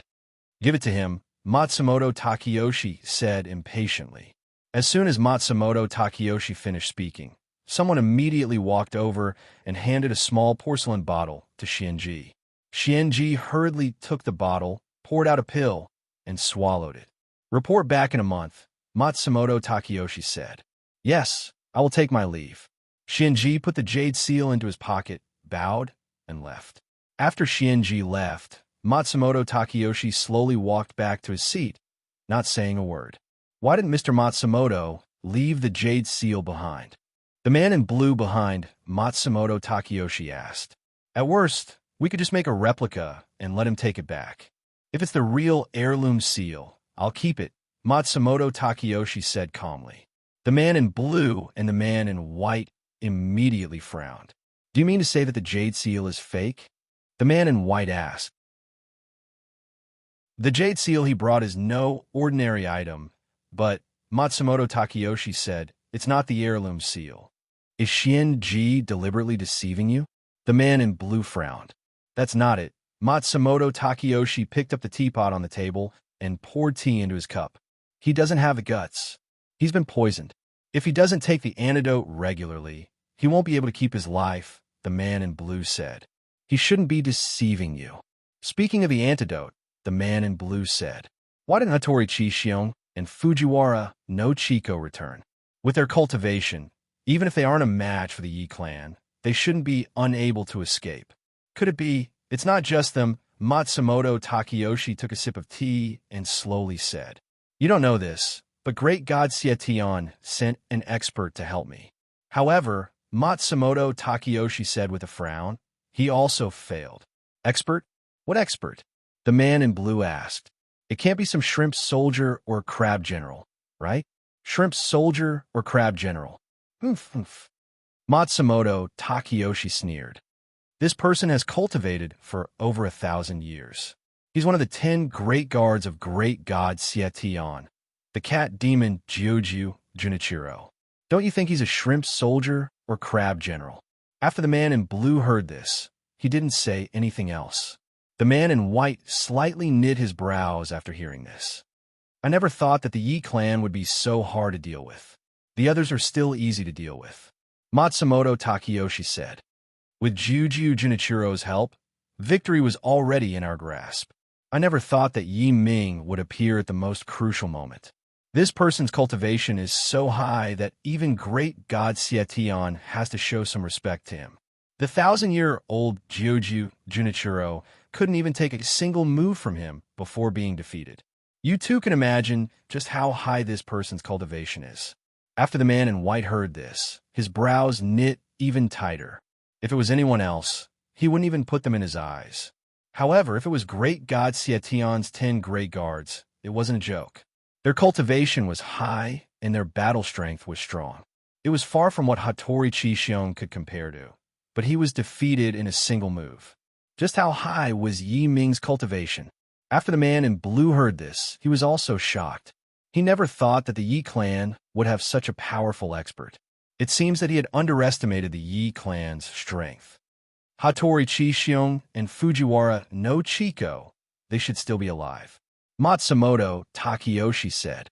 Hattori Chishion has a lot of special techniques. It's not impossible for him to suppress the poison in his body. Humph. Matsumoto Takeyoshi smiled. Perhaps he wasn't poisoned at all. Wasn't poisoned? The man in blue asked. Didn't he drink it on the spot? His robes are wide. Who knows if he poured the wine into his sleeves? Matsumoto Takeyoshi said. As for Fujiwara no Chiko, she is eager for revenge and wants to gain my trust. She shouldn't betray me so quickly. Then why didn't they report back here on time? The man in blue asked. Hattori Chishion was probably too ashamed to see me after his defeat, so he left without saying goodbye. Matsumoto Takeyoshi said. As for Fujiwara no Chiko, I don't know. Logically speaking, no matter the result of the battle, they should have reported back here. Could it be that they were caught by the Yi clan and died from the poison? The man in blue asked. That's possible, Matsumoto Takeyoshi said. As the three of them were talking, a ninja outside the door quickly walked to the front of the stairs. He knelt down with one hand on the ground and said, Master, young Master Zhou is here. Oh, Matsumoto Takeyoshi immediately perked up. He quickly put down the teacup in his hand and said, Where is he now? Let him in. Yes. The ninja left. After a while, a figure appeared at the door. He was in his 30s and wore a dark green robe. He wore a jade hairpin on his head and stepped through the door. It was none other than the butler of the Yi clan who had been exposed by Yi Kong in the Yi residence, Zhou Quan. Godfather, please accept my respects. Zhou Quan immediately knelt on the ground and bowed to Matsumoto Takeyoshi as soon as he entered the house. Quan, get up. Matsumoto Takeyoshi said as he quickly walked down the stairs and helped Zhou Quan up. How many years has it been since we last met? The last time I saw you was 5 years ago, Zhou Quan said as he got up. It's been 5 years. My son hasn't changed, but Godfather has aged, Matsumoto Takeyoshi said as he held Zhou Quan's hand and walked down the stairs. Zhou Quan nodded in greeting when he saw the two men, one in green and one in white. The two men nodded in return. Quan, sit down, Matsumoto Takeyoshi said as he returned to his seat. Tell Godfather, what's the progress in the past few years? Godfather, I've investigated the appearance of the blood moon 23 years ago, Zhou Quan said. And there was a mysterious umbrella bearer who worshipped Yi Kong that night. Coincidentally, that night was the day Yi Kong's son, Yi Fan, was born. Umbrella bearer, Matsumoto Takeyoshi said in surprise. So that's it. What's even more bizarre is that as soon as the umbrella bearer left, the blood moon returned to normal. And there was a sudden change in the weather that night. There was thunder and lightning, Zhou Quan said. Is this information reliable? Matsumoto Takeyoshi asked. I spent a lot of money to get this information from a servant who worked in the Yi residence. At the time, he had a stomachache and was squatting in the outhouse. He accidentally saw it. It's absolutely reliable, Zhou Quan said. Matsumoto Takeyoshi said. This person can't be left alive. Do you understand? Godfather, don't worry. I've taken care of it, Zhou Quan said. Lightning? Blood moon? Umbrella bearer? Matsumoto Takeyoshi muttered to himself. Could it really be him? No wonder, no wonder. Godfather, Zhou Quan interrupted Matsumoto Takeyoshi's contemplation. Matsumoto Takeyoshi came back to his senses. Who is this him that Godfather is talking about? Zhou Quan asked. Don't ask that first. Let me ask you, Matsumoto Takeyoshi said.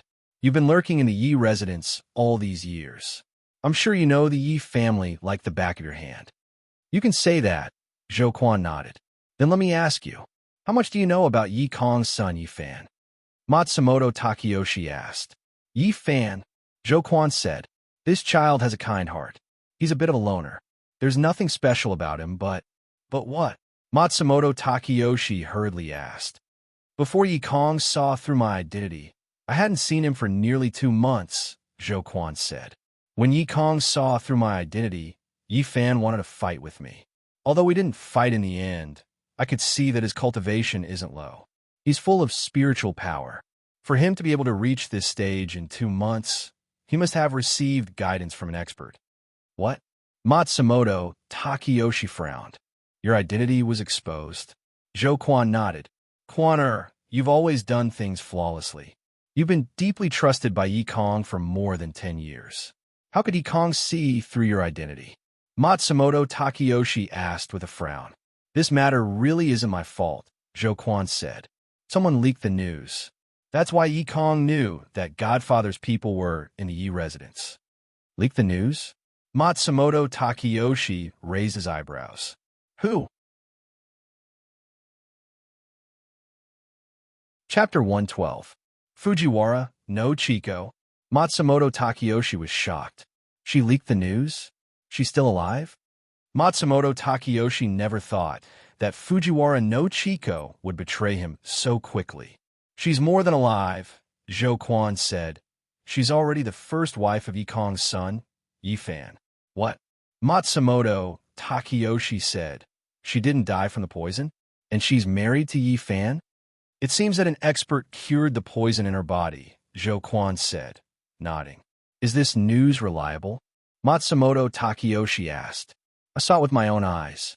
How can it be false? Zhou Quan said. Baka.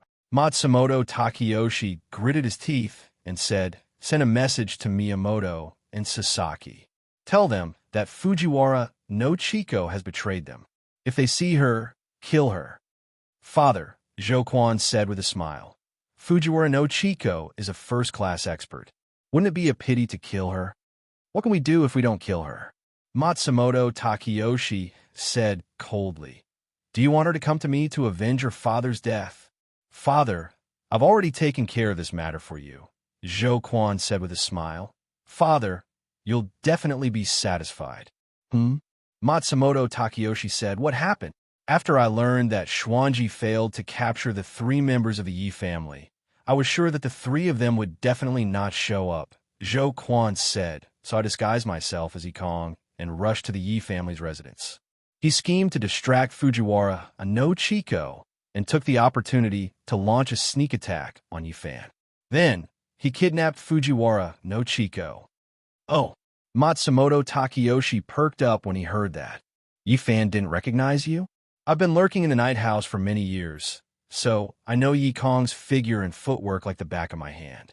My figure is similar to Yi Kong's, Zhou Quan said with a smile. Yifan missed his father too much, so he didn't notice it. Matsumoto Takeyoshi was very happy to hear that. He laughed loudly and said, "You are indeed my son. Well done. By the way, did you kill him?" "No," Zhou Quan said. "No." Matsumoto Takeyoshi stopped smiling and asked with a frown, "Why?"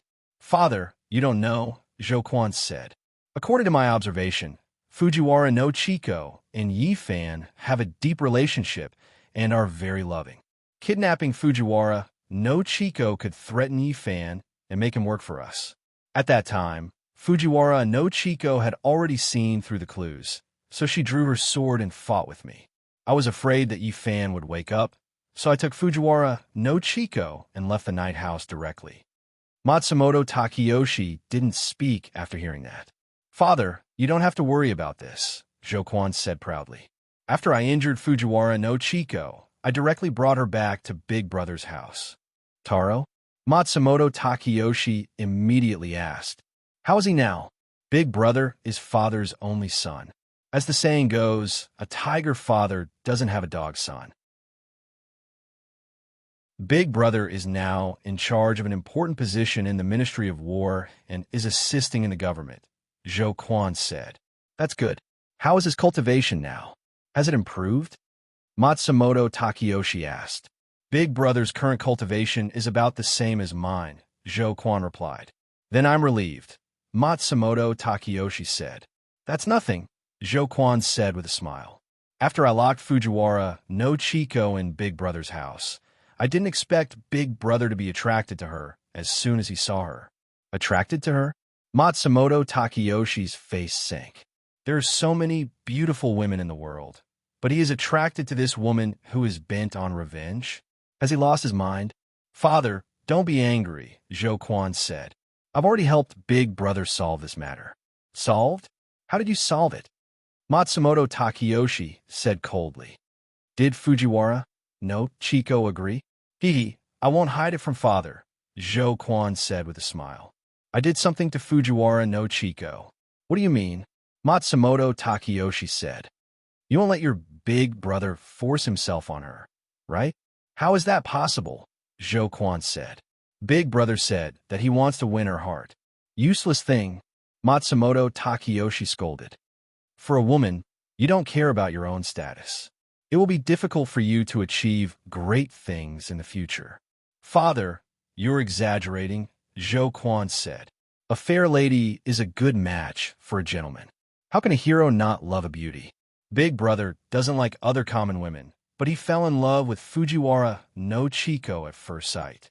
I saw that Big Brother didn't want to eat or drink, so I cast a spell to erase Fujiwara no Chico's memory and arranged a new identity for her. She is Big Brother's cousin. "Erase her memory?"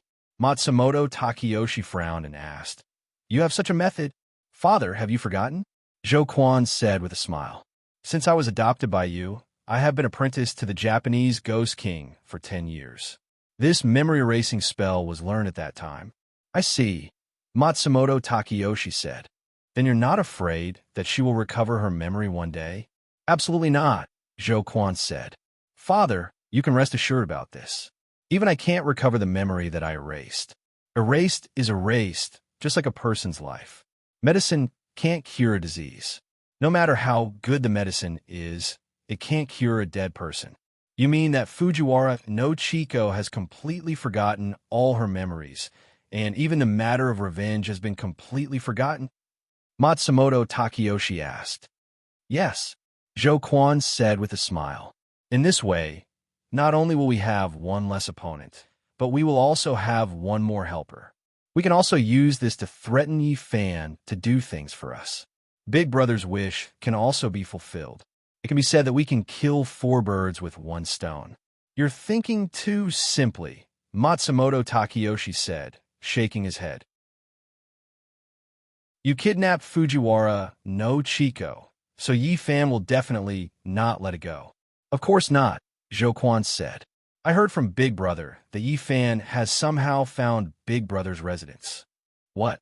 Matsumoto Takeyoshi suddenly became nervous. He found us. Not only did he find us, but he also fought with Big Brother, Zhou Quan replied. Is Taro okay? Matsumoto Takeyoshi asked nervously. Father, look at how nervous you are, Zhou Quan said with a smile. He didn't even touch a single hair on Big Brother's head. Impossible. Matsumoto Takeyoshi shook his head. As far as I know, Yi Fan fought with Hattori Chixio at the Yi family's ancestral home. Hattori Chixio was no match for him even with the flaming sword in his hand. Is there such a thing? Zhou Quan said. Then I don't know. I only heard from Big Brother that Yi Fan originally planned to use his cold energy to deal with him, but then Fujiwara no Chiko pulled out her sword and blocked in front of Big Brother. Yi Fan couldn't bear to hurt Fujiwara no Chiko, so he quickly withdrew his cold energy, but in the end, he hurt himself. Big Brother wanted to kill him, but he couldn't do it in front of Fujiwara no Chiko. He wanted to leave a good impression on her, but he didn't want to reveal his cultivation, so he let him go. But according to Big Brother, Yi Fan was seriously injured this time. He can't even walk properly. Soft-hearted, Matsumoto Takeyoshi slammed the table and stood up. Zhou Quan was so frightened that he hurriedly stood up. Adoptive father, why are you so angry?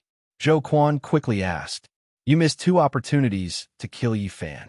Matsumoto Takeyoshi sighed and said, I'm afraid there won't be another opportunity like this in the future. Adoptive father, what do you mean? Zhou Quan saw Matsumoto Takeyoshi sigh and hurriedly asked. Before this trip to the Great Ming Dynasty, Great God Xietian told me in a dream that there are many experts in the Great Ming Dynasty. Among them, there are 2 people that I must be especially careful of. One is the person on top of Eagle Sorrow, and the other person is someone that Great God Xietian didn't say directly. Now it seems that it should be Yi Fan. Matsumoto Takeyoshi said, Yi Ming is the person on top of Eagle Sorrow. As far as I know, he has a grudge with the Yi family, so I didn't expect that he would appear in the battle of the Yi family's ancestral house. As for Yi Fan, you 2 brothers had the opportunity to kill him, but you missed the opportunity. And I don't need to talk about it. After all, you're looking at the big picture. But your Big Brother, in order to leave a good impression on a woman, actually gave up such a good opportunity. This really makes me disappointed. Adoptive father, is Yi Fan really that powerful? Zhou Quan asked. Could Great God Xietian's words be false? Matsumoto Takeyoshi said, Great God Xietian told me that Eldritch had already reincarnated and was reincarnated in Yikong's house. Great God Xietian didn't know who it was, but he said that Eldritch reincarnation will definitely cause the blood moon to appear in the sky. Moreover, there will definitely be an expert who will seal Eldritch's evil energy. Great God told me that I must find the truth and find out who the expert who sealed Eldritch was. However, Yikong's house has many servants. Many of them are husband and wife. All of them are servants in the Yi family. There are also many children born in the Yi family, so I asked you to hide in Yikong's house and secretly investigate this matter. Eldritch? Zhou Quan asked in confusion. Who is he? I'm also not very clear. Matsumoto Takeyoshi said, I only heard Great God Xietian say that Eldritch was a ruthless character in the past. His cultivation was heaven-defying, and after reincarnating, he is destined to become my mortal enemy. Only by finding the person who sealed his evil energy and obtaining his sealing technique can I seal Eldritch again after reincarnating. An Eldritch reincarnation is not someone else, but Yi Fan. I entered the Yi family when he was 7 years old.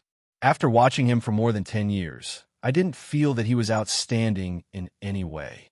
Zhou Quan said, in his impression, Yi Fan was a slightly introverted and kind-hearted person. No matter how he looked at him, he didn't seem like the reincarnation of a devil. That's because he was sealed by an expert when he was born, so he was no different from an ordinary child. Matsumoto Takeyoshi said, "Now, I don't know which expert taught him, but in just 2 months, he went from a brat who only knew fancy martial arts to the person who defeated Hattori Chihiro. You said it just now. When Yi-Fan was born, the blood moon appeared, and the umbrella holder came. After the umbrella holder left, the blood moon returned to normal. If Eldritch's reincarnation isn't Yi-Fan, who else could it be? That umbrella holder is the one who sealed Eldritch, and only he can seal Eldritch. Apart from him, there's no one else. Also, you're underestimating Yi-Fan too much. If he breaks through the seal one day..." Matsumoto Takeyoshi paused and took a deep breath. "With your and Taro's cultivation levels, even if the two of you join forces, I'm afraid you won't be able to withstand even one of his attacks." After hearing this, Zhou Quan frowned. He seemed to feel the seriousness of the situation. "Godfather, what should I do?" Zhou Quan hurriedly asked. "Is he seriously injured now?" Matsumoto Takeyoshi asked. "Yes," Zhou Quan answered. "Is the imperial court now looking for him everywhere?" Matsumoto Takeyoshi continued to ask. "Yes," Zhou Quan answered. "You go back to see Taro immediately," Matsumoto Takeyoshi said. "Tell him to send more people and take advantage of this opportunity to search for Yi-Fan everywhere. Didn't you say that he was injured and couldn't walk steadily? How far can a person who can't even walk steadily go? Send more people to look for him. After you find him, no matter what method you use, no matter what price you have to pay, you have to kill him to prevent future troubles." "Yes, Godfather," Zhou Quan said. "By the way, Godfather, I have one more thing to tell you. Jin Shan from Yaojiang has appeared, and it seems that she has an unusual relationship with the Yi family." "Jin Shan?" Matsumoto Takeyoshi frowned and said, "Is she the Jin Shan who is rumored in Yaojiang?" "Yes," Zhou Quan answered. "How did she get involved with the Yi family?" Matsumoto Takeyoshi muttered to himself. "I don't know about this," Zhou Quan said. "Jin Shan, Pear Blossom Palace." Matsumoto Takeyoshi paced back and forth with his hands behind his back. "As far as I know, Pear Blossom Palace has the 5 major experts of metal, wood, water, fire, and earth. Each of them has unique skills. Their master, Tion Kanzi, has an extremely high cultivation and is elusive. However, Pear Blossom Palace has always been a lone wolf and rarely moves in the Central Plains. Our goal is to find the 9 cauldrons, so it's not good to make too many enemies and bring trouble to ourselves. Unless it's absolutely necessary, don't provoke the people of Pear Blossom Palace." "Yes, Godfather," Zhou Quan answered. "Go back quickly," Matsumoto Takeyoshi said. "Hurry up and search for Yi-Fan's whereabouts. Then kill him with all your might. Also, keep an eye on that Fujiwara no Chiko. She'll be useful at a crucial moment." "Yes, Godfather. I'll do it right away. Take care." Zhou Quan bowed to Matsumoto Takeyoshi and left the room. "I wonder if we can successfully kill Yi-Fan this time," Matsumoto Takeyoshi said with a frown as he watched Zhou Quan leave the room.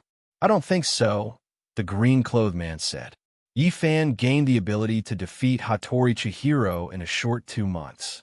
Although he's heavily injured now, it's been a few days. For an expert, a few days can completely recover half of their strength. Furthermore, I heard that this person knows how to fly. In that case, not to mention killing him, even finding him will be difficult. Although the 2 young masters' cultivations aren't low, a momentary success doesn't mean you're stronger than your opponent. Even a tiger has a time when it sleeps, let alone a human." "Then you mean," Matsumoto Takeyoshi said. "Didn't Mr. Matsumoto already mobilize a group of experts from Japan to the Great Ming Dynasty?" the green-clothed man asked. "That's right," Matsumoto Takeyoshi said. "The battle with the Yi clan ended in a crushing defeat. Thus, I've already ordered 13 experts from Japan to be mobilized to the Great Ming Dynasty. They should be on their way now and will arrive in 3 days at most." "What's wrong? How good are these experts?" the green-clothed man continued to ask. "Here's a list." Matsumoto Takeyoshi took out a list and handed it to the green-clothed man. "You'll know when you see it. The green-clothed man took the list, opened it, and nodded with a smile. As expected, they're quite good. With these people working for us, things will be much easier. Mr. Matsumoto can pick a few people to support the two young masters. This way, the success rate of killing Yi Fan will be greatly increased. As the green-clothed man spoke, he handed the list to the white-clothed man beside him. The white-clothed man took a look at it, then handed the list back to the green-clothed man. That's a good idea, Matsumoto Takeyoshi said as he stroked his beard and nodded. Actually, Mr. Matsumoto can also mobilize one more person from Japan. Compared to him, the cultivation of the people on the list is simply too weak, the white-clothed man, who had been silent all this time, said. Oh, Matsumoto Takeyoshi's face was full of doubts when he heard this. He immediately asked, "Who is it?" "Fujiwara no Chiko's master," the white-clothed man said slowly. Ito Fumio. Ito Fumio? Matsumoto Takeyoshi was reminded by the white-clothed man and immediately remembered the letter. Ito Fumio had once expressed his loyalty in the letter and wanted to be loyal to him. That's right, the white-clothed man said. With this person's help, Mr. Matsumoto will be like a tiger that has grown wings. Absolutely not. Matsumoto Takeyoshi shook his head and said, "It's true that this person's cultivation is high, but I'm not at ease with this person. As far as I know, he usually has a pure heart and is indifferent to fame and fortune. Don't you find it strange that he suddenly expressed his loyalty to me?" The white-clothed man nodded and did not speak. Chapter 113. Drip, drip. It was the sound of water dripping. Yifan gradually regained consciousness as he slowly opened his eyes. He slowly propped up half of his body and observed his surroundings. "Where am I?" Yifan muttered to himself as he slowly crawled up from the ground. He realized that he was in a bamboo forest. A gentle breeze blew, causing the green bamboos to sway. The bamboo leaves rustled in the wind. In the middle of the bamboo forest, there was an ancient well. The ancient well looked very ancient. A few drops of dew dripped into the ancient well from the leaves of the tall green bamboos beside it, producing a dripping sound. You need so much time to regain consciousness while wearing the flawless dermic robe. You have really opened my eyes. Yi Fan was in a daze when a voice came from behind him. He found a voice very familiar, but he could not recall who it was. Yi Fan immediately turned around when he heard it, but he realized that there was no one behind him. "Who is it?" Yi Fan immediately asked loudly. "Who is speaking?" A burst of laughter sounded. Following that, a figure immediately appeared in front of Yi Fan out of thin air. When Yi Fan saw this, he was so shocked that his head buzzed. The person in front of him looked exactly like him. The same clothes, the same figure, and the same appearance. Even the standing posture and minute movements were no different from Yi Fan's. It was as if Yi Fan was looking at himself in a mirror.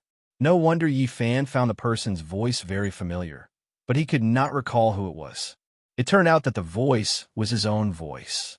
After this, Yi Fan appeared. His eyes were tightly shut, and he had a sinister smile on his face. When Yi Fan saw this scene, anger rose from his heart. This person must have transformed into his father's appearance to injure him and then kidnap his wife. Now, he had transformed into his appearance to flaunt his prowess. How could he forgive him? Yi Fan thought as his hand moved towards his waist. However, when he touched it, it was empty. Yi Fan was stunned. Only then did he remember that the snake shadow sword had been taken away by that unknown blue-robed man. You don't have enough spiritual aura right now, and your internal organs are damaged. Even the snake shadow sword isn't in your hands, the Yi Fan across from him said with a smile. You still want to fight me?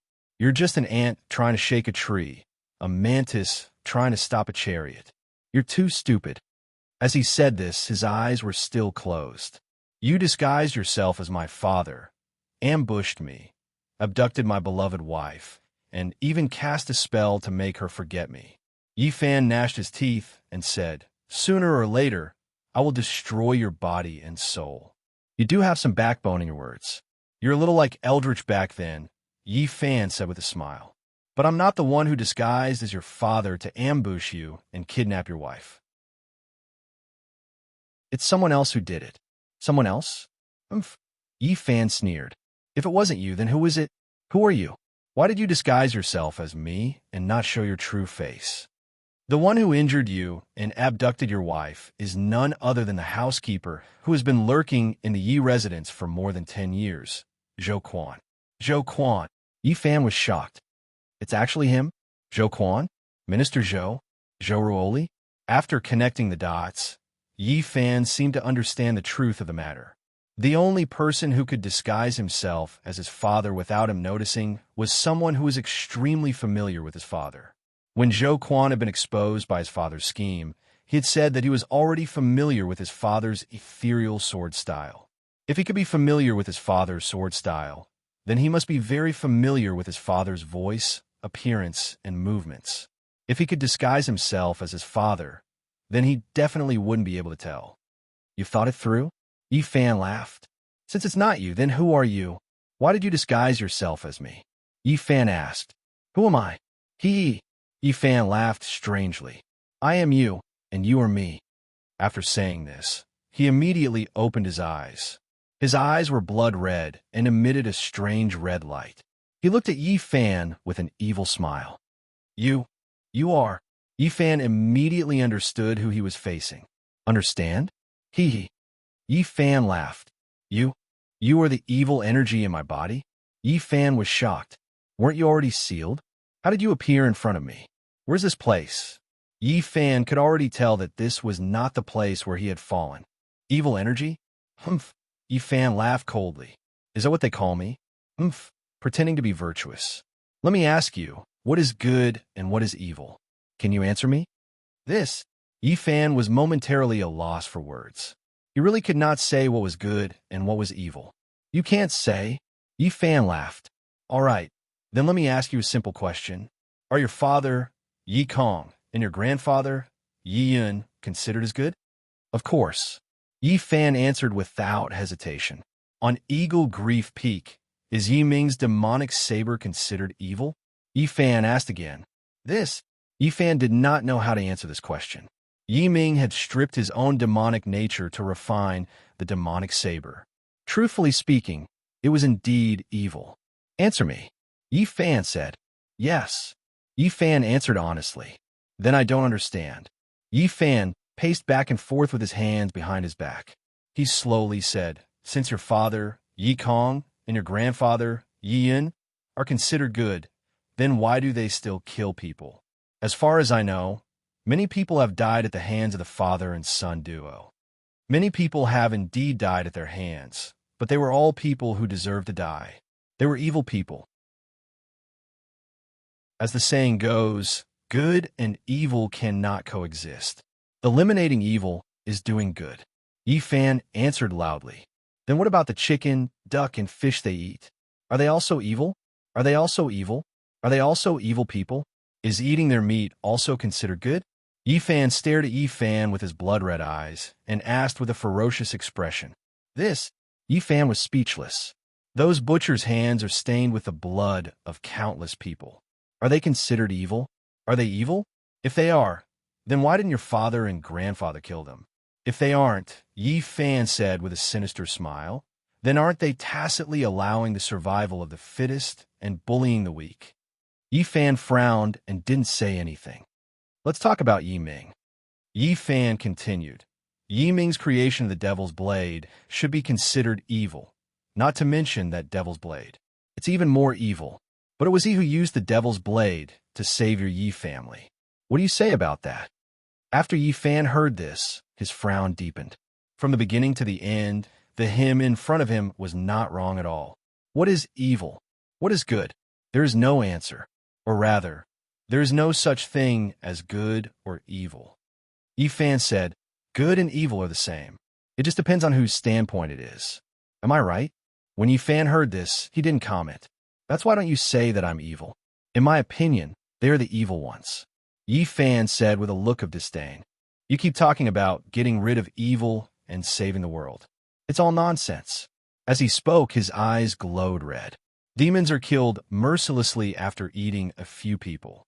Humans eat mountains of chicken, duck, and fish every day, but they turn a blind eye to it. They even say that they live and work in peace and contentment. Is that fair? Is this good? Is this saving the world? Aren't the chickens, ducks, and fish that are eaten considered the world? What a joke. There is no right or wrong. There is only the strong and the weak. There is no good or evil. There is only life and death. Power determines everything. With power, you will be high and mighty. You are good. Without power, you will be trampled on by others. You are evil. Yi Fan said as he walked in front of Yi Fan. Take you for example. You are careful and kind. You treat others modestly. But so what? Weren't you ambushed and your wife kidnapped? Did you do anything wrong? No. But why do you have to suffer all this pain? There is only one reason, and that is that your strength is too weak, too weak. When Yi Fan heard Yi Fan's words, his mentality gradually changed. He felt that what Yi Fan said was very reasonable and not wrong. If he really had great power, he wouldn't have been ambushed successfully, he wouldn't have lost his beloved wife, and he wouldn't have been mocked by Minister Zhou with a look of disdain. Look at yourself now. TSK, TSK, TSK. Yi Fan circled around Yi Fan and looked him up and down. Ask yourself, what did you give up for everything that you have now when you're just a normal person? You didn't sacrifice anything. You gained everything for nothing. After Yi Fan heard this, he looked at Yi Fan angrily. Since he was young, he had trained hard in his ultimate skills, the cold air and the snake shadow sword. Only he knew how much pain he had suffered. But Yi Fan said that he had gained everything without sacrificing anything. He felt that Yi Fan didn't understand him at all. What? You can't accept it? Yi Fan sneered. Do you feel that I have wronged you? Let me tell you, I've seen everything you've done since you were young. What you've done, what you've seen, what you've heard, and even what you've thought, I'm very clear. Because I'm you, and I'm right here with you. As Yi Fan spoke, he reached out and tapped Yi Fan's head. Yi Fan stubbornly slapped Yi Fan's hand away. Don't touch me, Yi Fan said coldly. You still can't accept it? Humph, Yi Fan sneered. Then I will hurt your pride. I will make you understand and wake up. Yi Fan said as he clasped his hands behind his back. Let's talk about it one by one. First, who gave you your source of income? Your father. Without your father, would you be able to stretch out your hand and open your mouth to eat? Would you be able to spend money extravagantly? Would you be able to read, write, play music, and practice swordsmanship? Second, who gave you your spiritual energy? Brother Kim gave it to you. Without him using pure yang spiritual energy to open up all the meridians in your body, you wouldn't have the cultivation you have today. Without your cultivation, would you have been able to defeat Hattori Qiangxiu? Would you have been able to successfully save Xiao Zhao? Would you have been able to easily find Jin Shan? To put it bluntly, without your cultivation, you wouldn't have been able to live until today. Hearing this, Yi Fan's forehead began to sweat. Thirdly, how did you get Fujiwara Kienko? I know that she likes you too, but don't forget, if it wasn't for the fact that she had the yin yang gu and had to have intercourse with someone to detoxify it, would she have immediately agreed to marry you? She came to the great Ming dynasty to avenge her father, not to marry. Fourth, the snake shadow sword. Where did you get your snake shadow sword? It's Eldritch's. You didn't get it on your own. Every time you faced an enemy, if it wasn't for the snake shadow sword, would you be able to achieve what you have today? Would you be able to defeat Hattori Qiangxiu and draw with Taoist Ji? Even so, the snake shadow sword was almost snatched away. Don't you feel ashamed? Also, where did you get your flawless robe? Sky Dragon gave it to you. Without this robe, your consciousness would have long been taken over by me. Without this robe, would you still be able to talk to me? You would have fallen to your death. Tell me, what have you sacrificed? Your life, your spiritual power, your beloved wife, your treasured sword, your robe, your spiritual jade, and your blood phoenix. Which one of these things were obtained by you on your own? Look at yourself now. Your beloved wife was kidnapped, and you lost your memories. You are seriously injured, and your internal organs are damaged. You don't have enough spiritual power, and you almost lost your treasured sword. After Yifan finished speaking, he asked Yifan, "What are you unconvinced about?" "That's enough," Yifan shouted after hearing all of this. He sat on the ground dispiritedly and held his head in his hands. Yifan was right.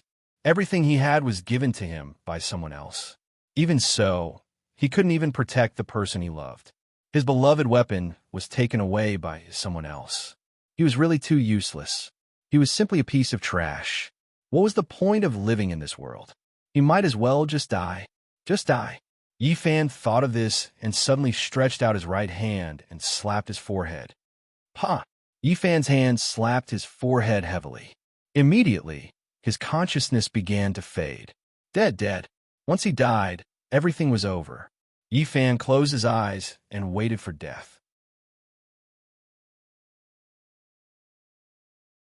Chapter 114. Yifan originally wanted to end this by killing himself, but reality was not as he thought. Not only did he not die in a daze, but he also felt that his mind was becoming clearer and clearer. He immediately opened his eyes and realized that he was lying in a cave. There was a pile of dry grass below him, and a bonfire was burning brightly beside him. Outside the cave, heavy rain poured down, lightning flashed, and thunder rumbled. The bamboo forest and the Yifan, who looked exactly like him, were nowhere to be seen. It was like a dream. What is this place? Don't tell me I'm in the underworld. Yifan wanted to get up, but found that his head was wrapped in a layer of cloth. It hurt terribly, and his organs hurt like needles. Yifan had no choice but to lie down again. It seemed that he was not dead yet, because the dead did not feel pain. "You're awake?" A woman's voice sounded. Following that, a woman wearing green clothes, a bamboo hat, and 2 rabbits in her hands ran into the cave. After entering the cave, she took off her bamboo hat and shook the rainwater off it as she spoke to Yifan. "Were you the one who saved me?" Yifan forced himself to sit up and asked. "This mountain is high and the forest is dense. Who else could it be other than me?"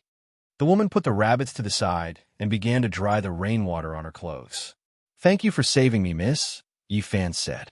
"Don't say thank you yet," the woman said. "Turn around first. I want to change my clothes."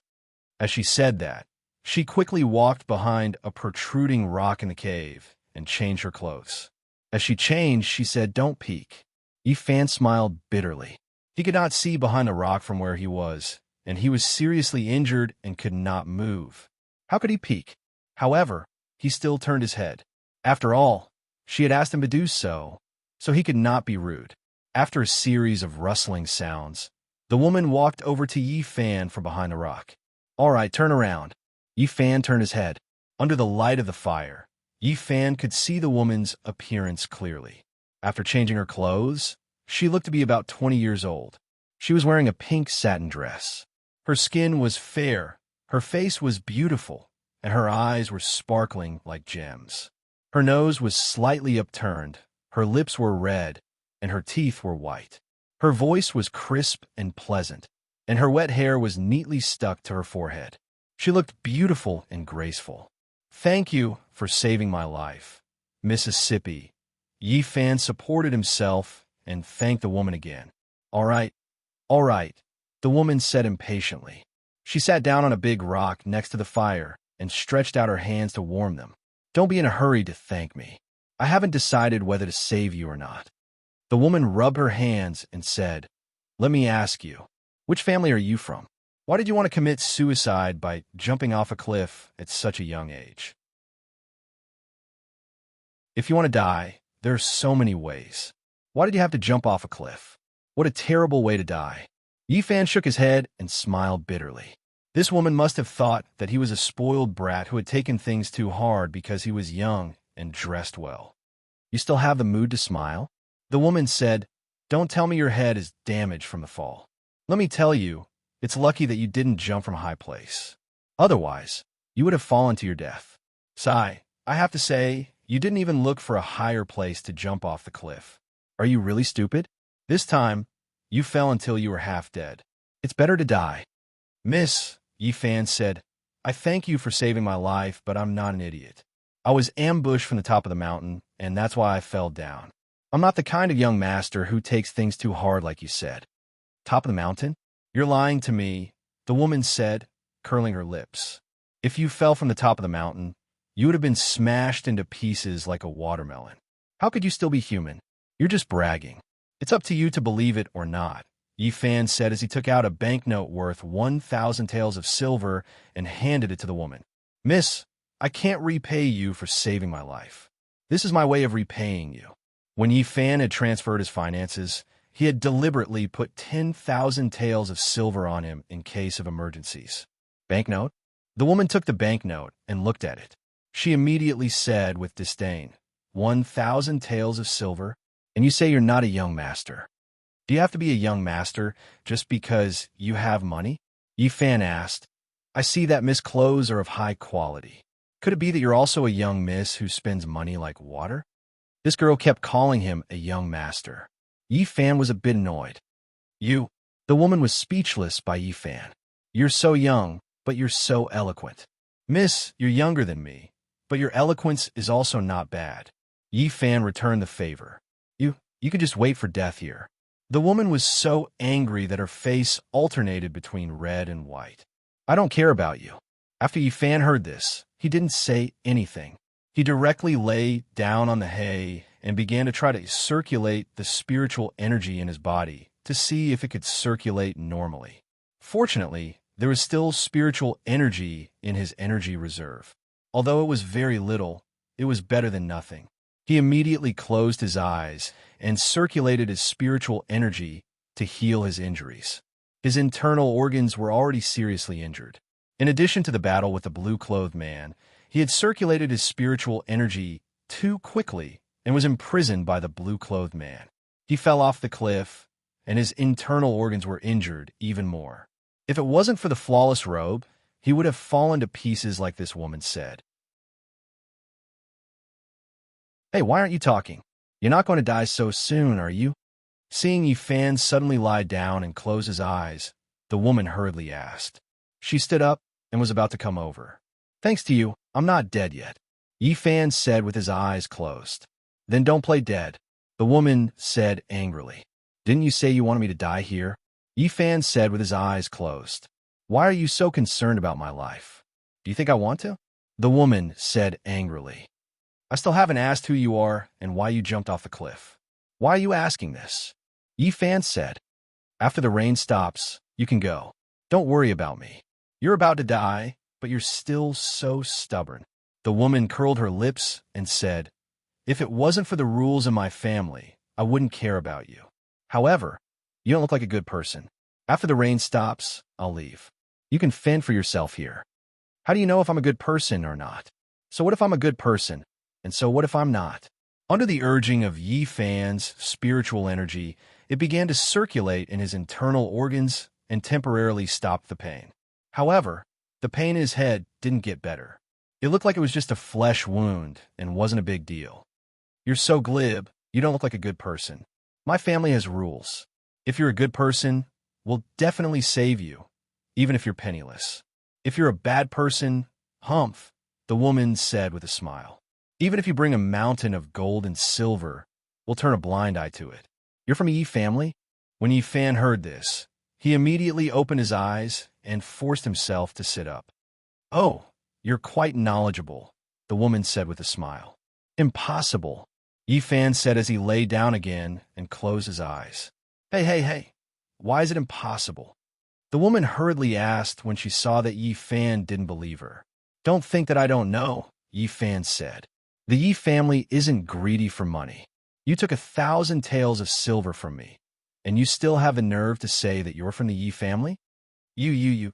The woman's face turned red. She pointed at Yi Fan and stuttered, I.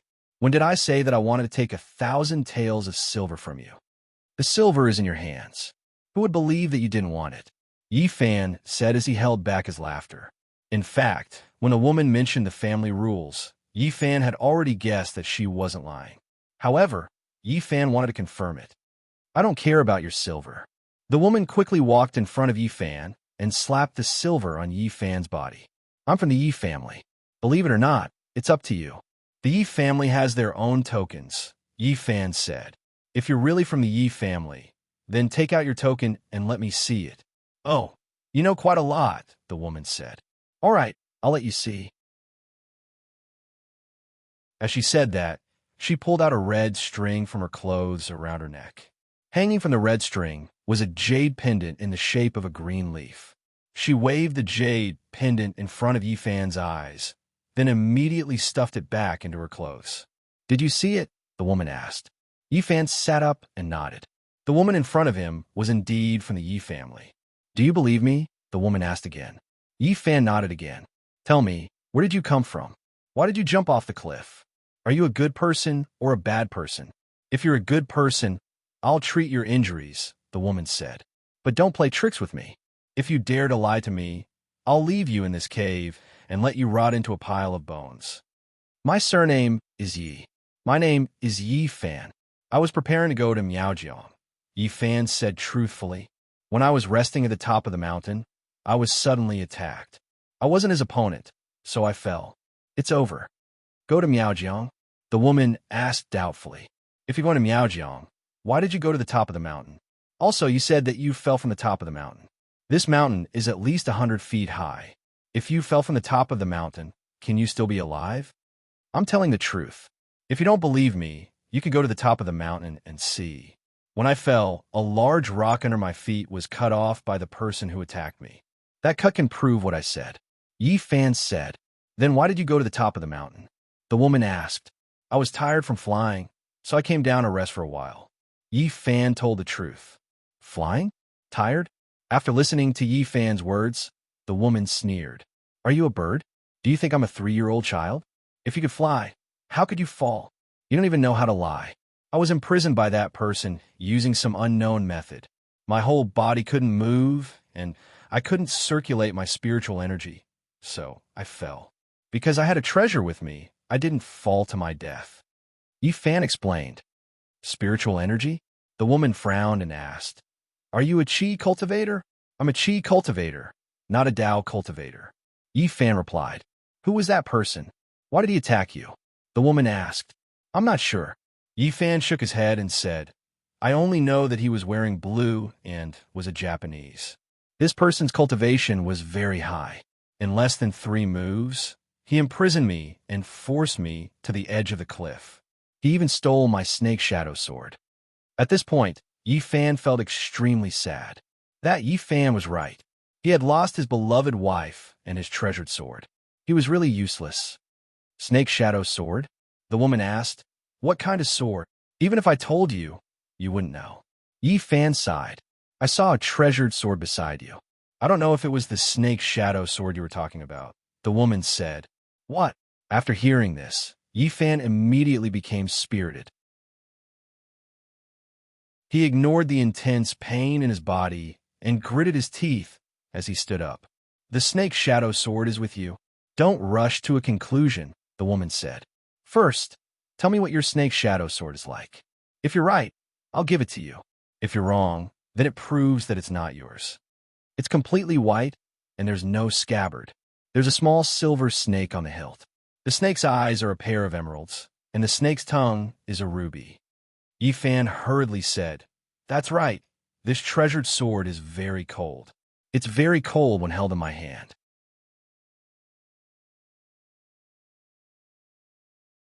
Chapter 115. Snake Shadow Sword. Yi Fan's face was filled with surprise as he took the sword from the woman and cried out involuntarily.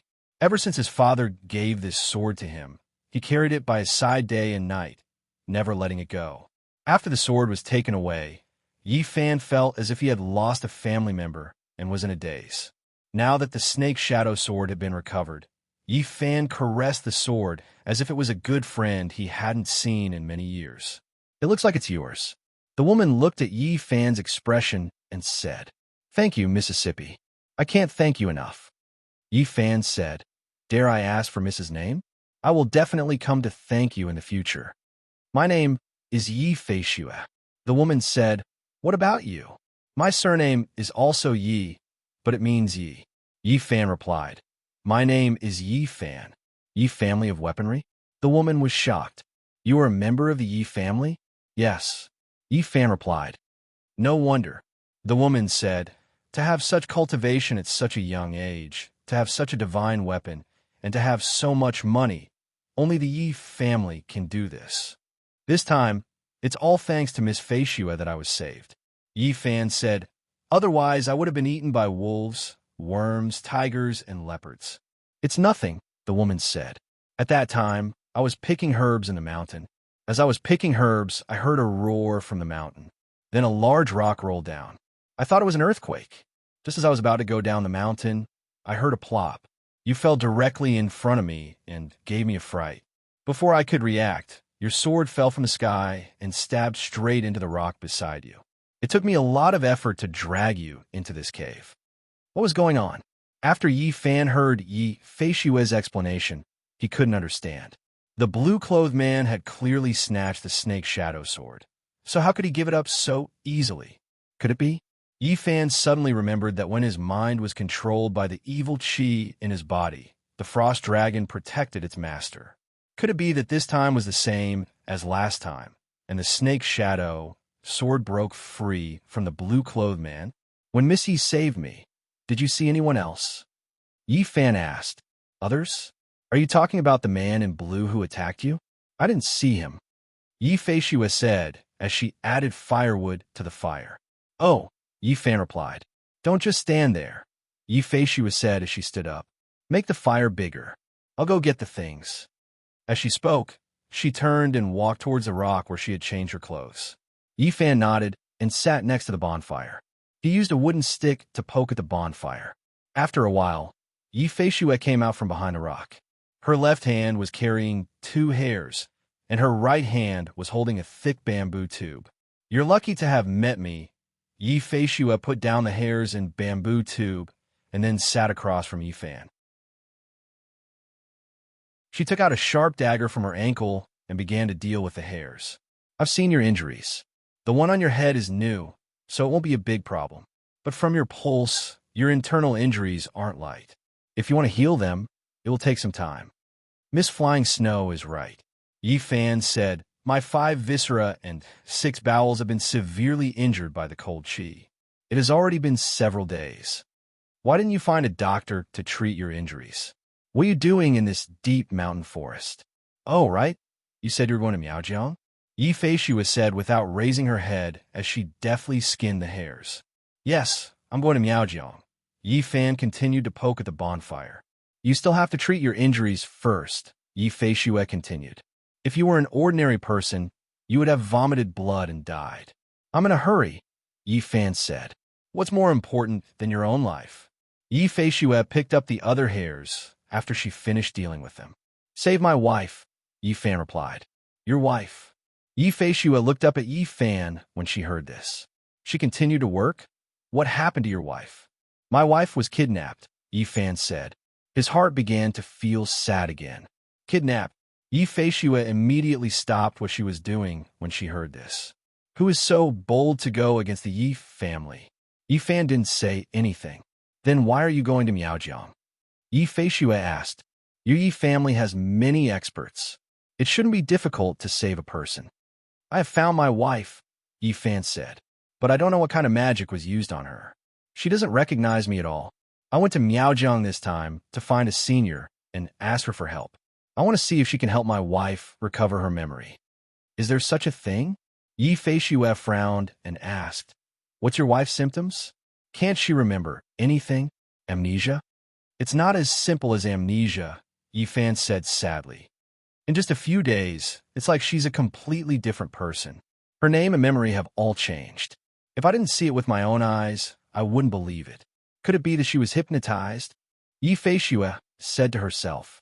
When Yi Fan heard Yi Feishua's words, he suddenly remembered that his father had said that the Yi family's medical skills were unparalleled in the world. Thinking of this, he suddenly got up and asked, completely forgetting the pain in his body. He strode in front of Yi Feishua and grabbed Yi Feishua's hand that was covered with rabbit blood. "Miss Feishua, do you know what's going on? Is there a way to restore my beloved wife's memory? The Yi family's medical skills are well known in the world. There must be a way to restore Chico's memory, right?" Yi Feishua was suddenly blushed by Yi Fan's action. Since she was a child, No strange man had ever touched her hand. You, don't be in such a hurry, Yi Feishue stuttered with a red face. Let go of me first. Let me think. After hearing this, Yi Fan looked down at Yi Feishue's hand that he was holding tightly. Only then did he realize that he had lost his composure. He quickly let go of Yi Feishue's hands. I'm sorry. I was anxious and offended, Miss Yi. Yi Feishue touched her hand and her face was red. I heard my father say that there are several types of amnesia. The first type is temporary amnesia caused by a blow to the head. In this situation, the patient will slowly recover after 3 to 5 days, or at most a month. That's not the case, Yi Fan said hurriedly. What about the second type? The second type is when the patient's experience is too painful. In order to relieve the pain, the brain will automatically erase some of the painful memories. Although this type of situation is relatively rare, it does exist, Yi Feishue said. That's not the case either, Yi Fan shook his head. Chico and I are very loving. Our relationship is very good. That's definitely not the case. Is there anything else? The third type is when the patient is hypnotized, Yi Feishue said with a frown. I've heard my father talk about hypnosis. This kind of magic originated from witchcraft. It was originally used to treat hysteria and mental problems caused by great psychological trauma. Later, it was used by some charlatans to swindle people and do some shady business. This type of hypnosis depends on the ability of the caster. The effects of the hypnosis are also different. Generally, the caster needs the cooperation of the other party to be hypnotized. Furthermore, the duration of the hypnosis is usually not long, at most a few hours. However, some experts in hypnosis are different. They don't need the cooperation of the other party. With a single action, a single sentence, or even a single look, they can directly hypnotize the other party. Even after the hypnosis, the other party will be completely unaware. These kinds of experts in hypnosis are extremely rare, but they do exist. If I'm not wrong, your wife should have been hypnotized by this kind of expert. Then when will she be able to recover her memories? Yi Fan asked. That depends on the caster. Yi Feishue said, from what you said, the expert who hypnotized your wife not only hypnotized her, but also gave her a strong psychological suggestion. Thus, she completely forgot everything about her past. Then, she will firmly remember the memories that the hypnotist forced on her. To be able to do what you said, this hypnotist expert is definitely not simple. As for recovering the memories of the hypnotist, I'm afraid that the hypnotist will have to be dispelled by the hypnotist himself or find a hypnotist expert who is even more powerful than the hypnotist. Then, Miss Yi, do you know this type of hypnosis? Yi Fan asked. Me? I can't. Yi Feishue said, my father knows a little, but I don't know how good he is. Your father knows this type of hypnosis? Yi Fan's heart lit up with a glimmer of hope. Then, can we ask him for help? That's easy, Yi Feishue said. When I go back, I'll tell my father.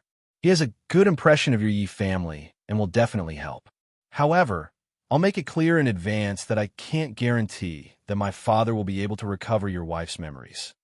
Of course, Yi Fan immediately said after hearing this, whether or not you can recover Chico's memories, I'll be very grateful.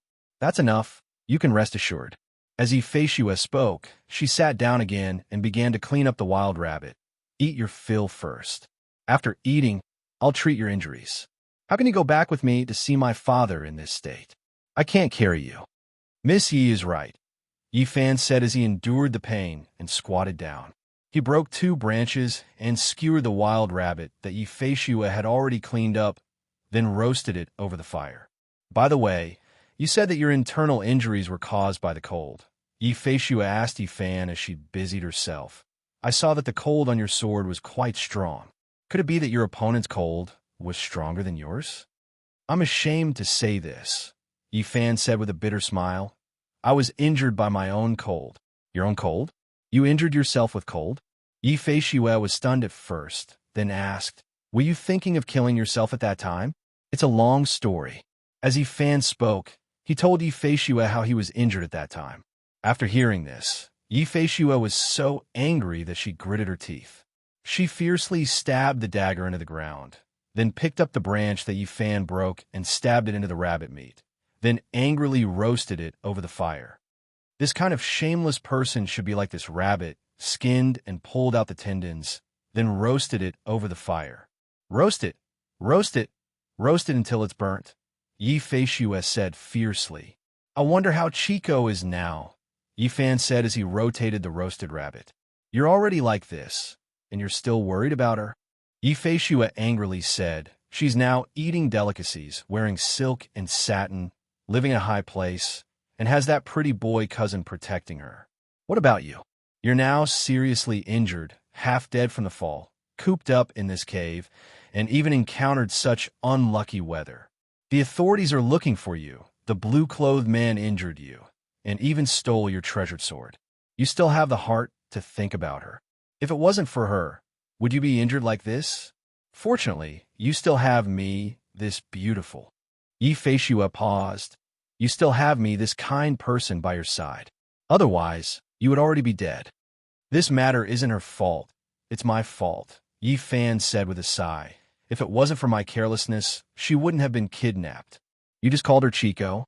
That's your wife's name? Yi Feishua raised her head and asked. Yi Fan replied. That's a strange name, Yi Feishua said as she rotated the roasted rabbit. She's not Han, Yi Fan explained. She's Japanese. I was wondering, Yi Feishua said. You don't know, Yi Fan said. The first time I met her was similar to this. It was also in this cave.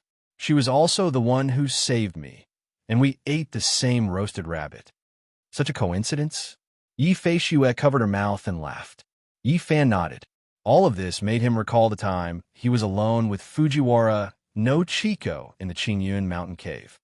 You and your wife must have a very good relationship, right? Yi Feishua asked. Yi Fan replied. Your wife must be very beautiful, right? Yi Feishua asked. Yi Fan nodded. Chico is not only pure as ice and jade, but also has a dignified appearance. She is educated and has a virtuous temperament. Her cultivation level is also not low. She's a rare and extraordinary woman. There's actually such a woman in the world? Yi Feishua said. Don't lie to me. Actually, these are not enough to describe her, Yi Fan said. You'll know when you meet her. If there's a chance, I'd like to meet her, Yi Feishua said. I'll see if you're bragging. Sure, Yi Fan said. When the time comes, I'll introduce you to her. You two will probably become good sisters. Her temper is somewhat similar to yours. She doesn't show mercy with her words. Then I'd like to meet her even more. As Yi Feishua spoke, she put the roasted rabbit under her nose and sniffed it. Then, she handed it to Yi Fan. This one is done. Try it and see if it's as good as your Chico's. Miss Yi, you should eat first. Mine is almost done, Yi Fan said.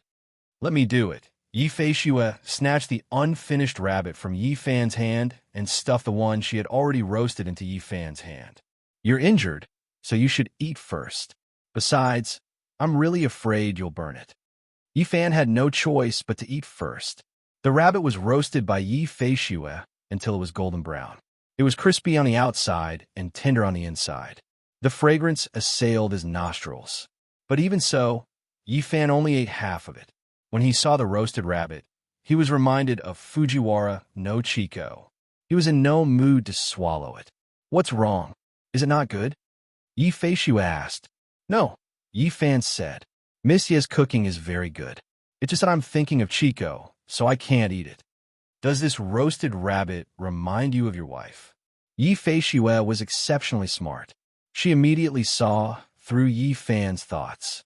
Yi Fan nodded. Do you want to save your wife? Yi Feishua asked without raising her head. Of course I do, Yi Fan answered without hesitation. You're seriously injured right now, and you're not eating properly, Yi Feishua said. You can't even take care of yourself. How are you going to save your wife? After Yi Fan heard this, he was silent.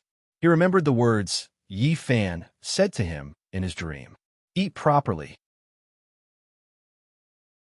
After you're done eating, I'll treat your injuries, Yi Feishua continued. When you're better, you'll come back with me to see my father. See if my father has a way to restore your wife's memory. You're already an adult. Don't be as immature as a child.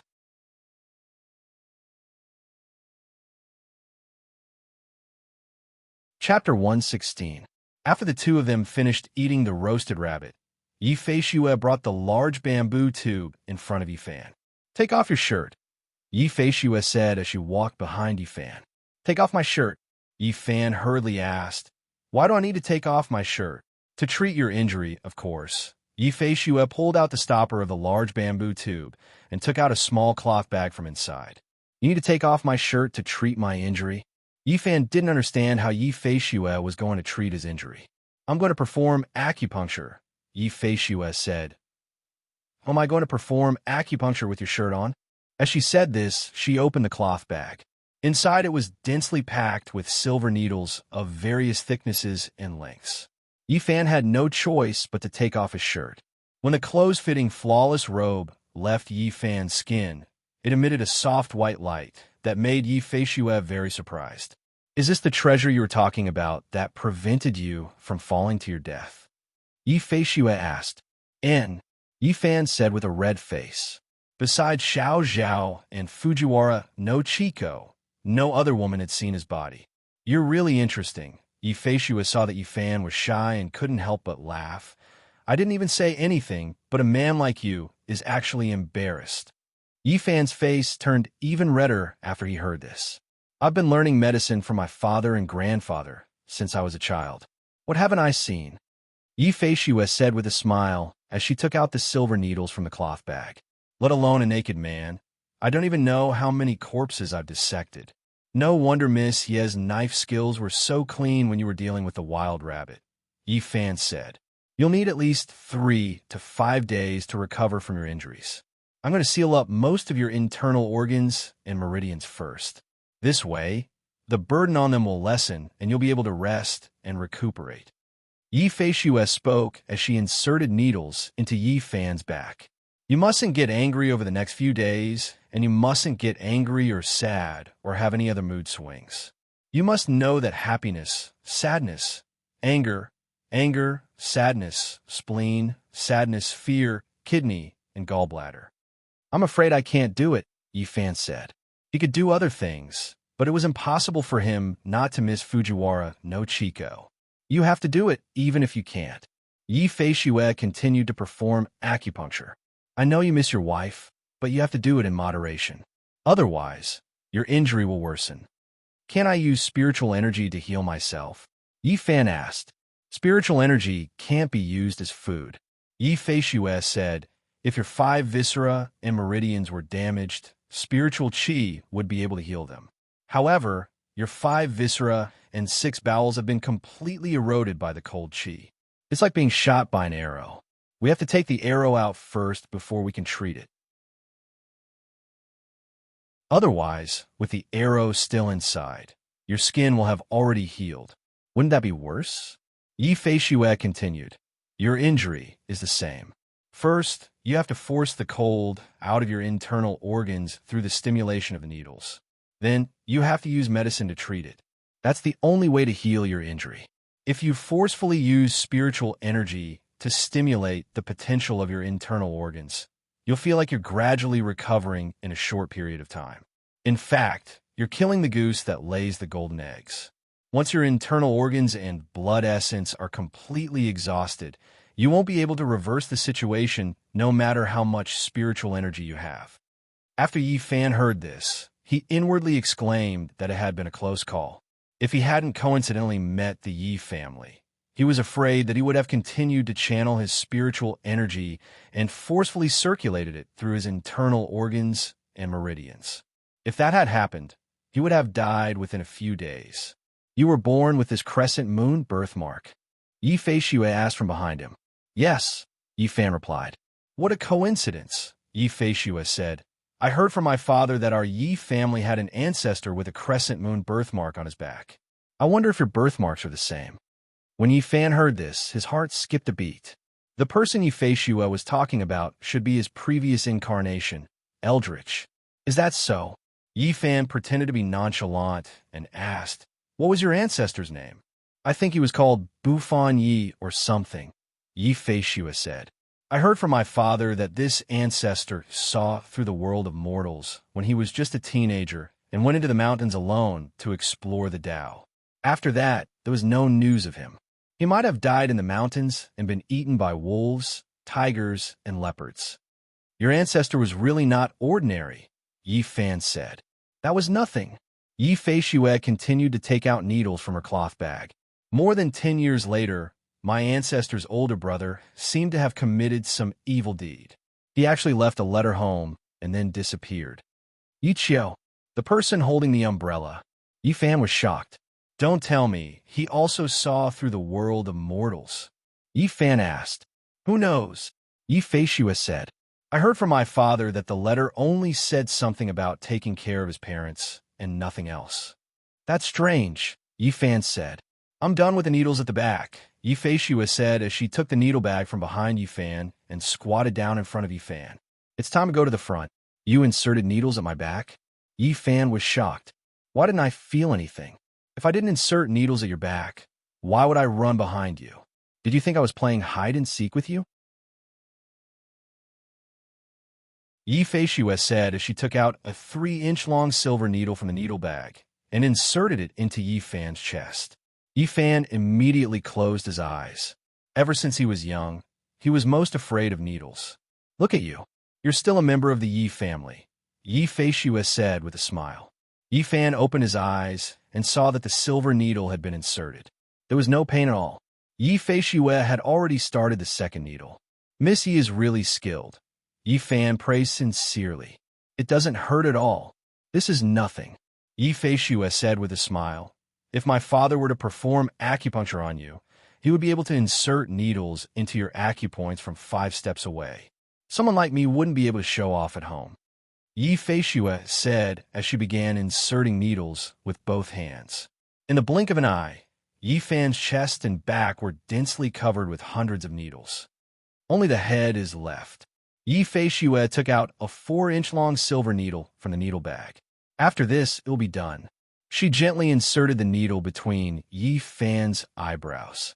Don't move, Yi Feishue said as she began twisting the silver needle. At this time, Yi Feishue had already put her face close to Yi Fan's forehead. The two of them were less than an inch apart. Yi Fan, whose eyes were tightly shut, could only feel Yi Feishue's breath. Where her hot breath blew on his face, it tickled. Yi Fan felt the tickling and immediately opened his eyes. After opening his eyes, Yi Fan's face was flushed red. At this time, Yi Feishue's snow-white neck was right in front of his eyes. Her fragrance was like orchids, and her skin was creamy. What made Yi Fan even more unbearable was that because of Yi Feishue's curvaceous figure, her full breasts rose and fell in front of Yi Fan's mouth. When Yi Fan saw this, his blood rushed to his head. His face immediately turned red, and he hurriedly closed his eyes again. Don't be anxious, it'll be done soon. Yi Feishue saw Yi Fan opening and closing his eyes and thought that he was anxious. Just as Yi Fan's heart was thumping, he suddenly felt a cool sensation slowly pour down from between his eyebrows to his chest. Then it spread out and traveled through his 8 extraordinary meridians.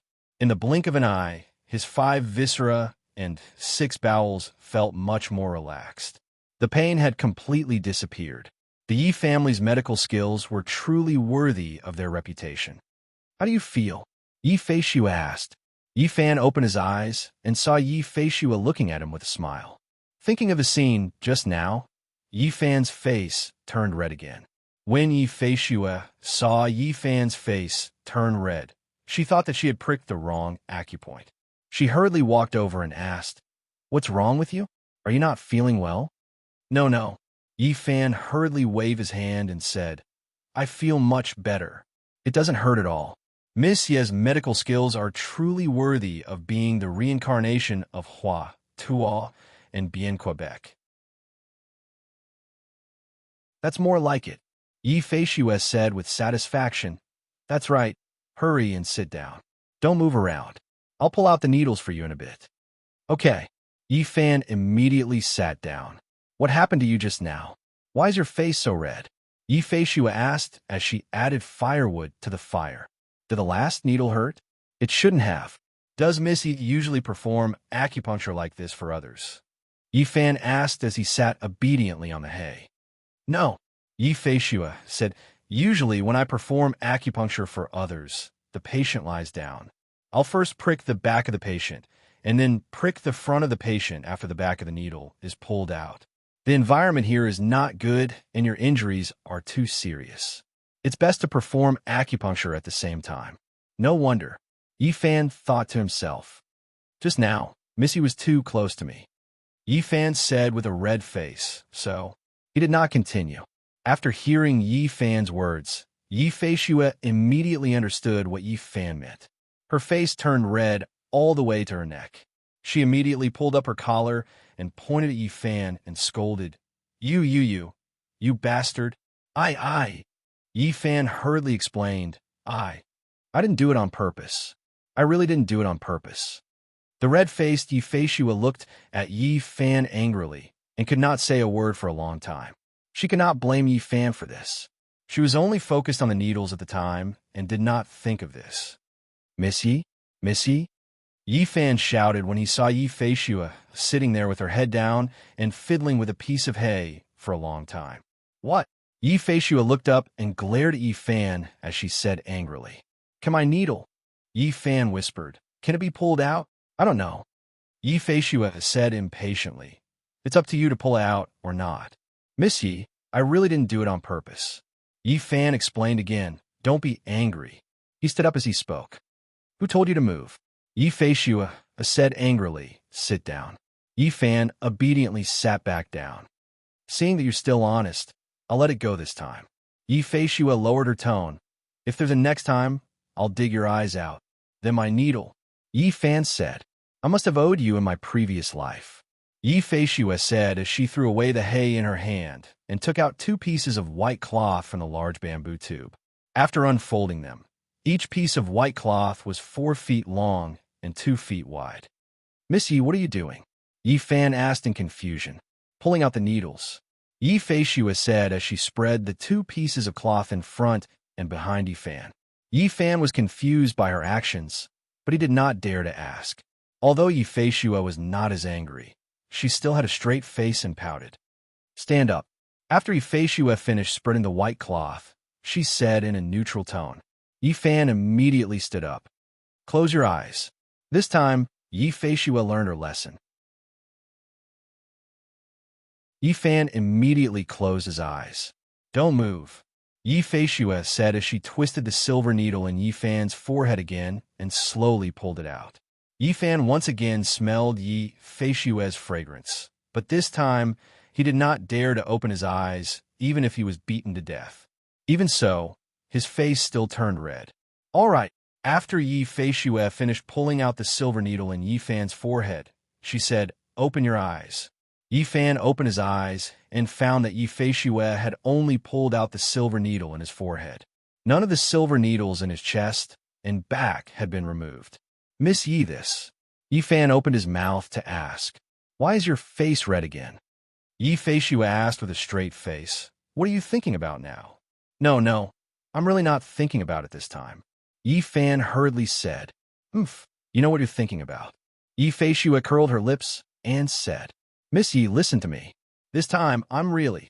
Before Yi Fan could finish speaking, he found that the silver needles in his body had started to tremble slightly. What's going on? Yi Fan was a little nervous. Stand still and don't move. Yi Feishua said. Yi Fan immediately stood still and did not dare to breathe loudly.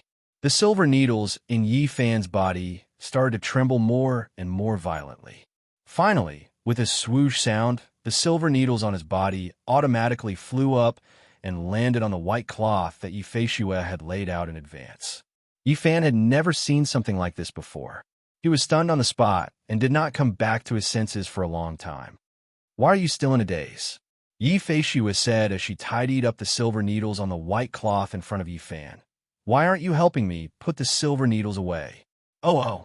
Yi Fan immediately went in front of Yi Feishua and bent down to help her pick up the needles. There are needles here. Yi Feishua reprimanded Yi Fan and said, Go and pick up the needles behind you. Yi Fan eagerly went to pick up the silver needles on the other side. You're so clumsy. I should really treat you properly. Yi Fei Shue suddenly stopped moving and went silent.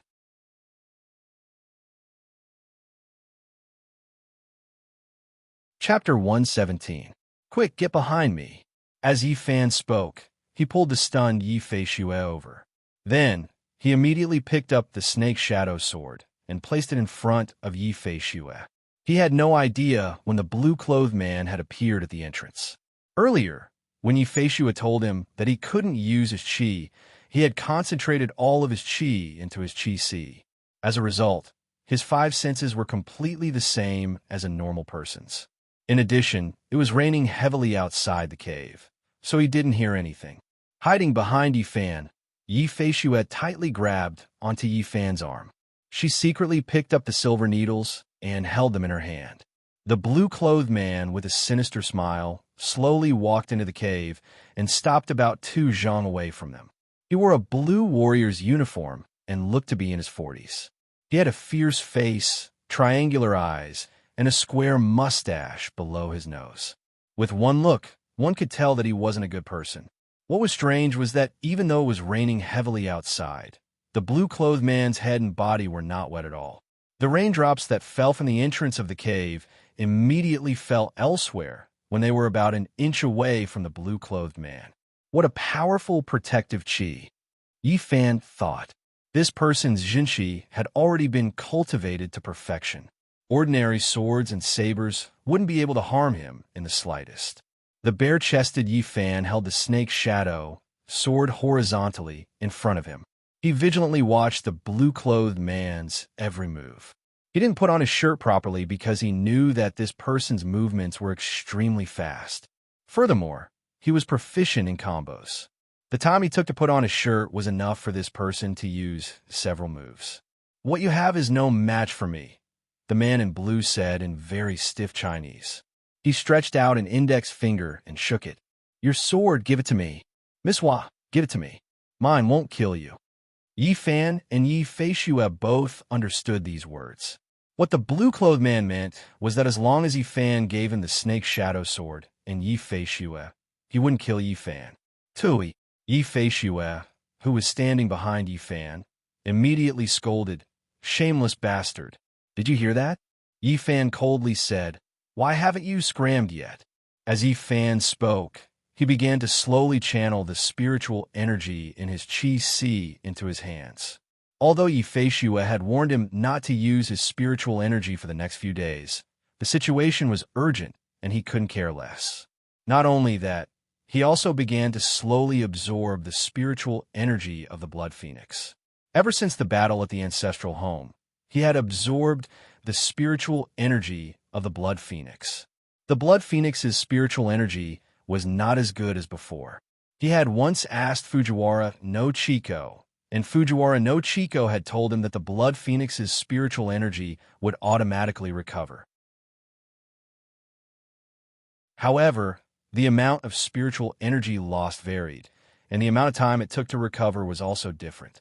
At that time, Yi Fan had absorbed a third of the Blood Phoenix's spiritual energy, which allowed him to see through the other party's cultivation.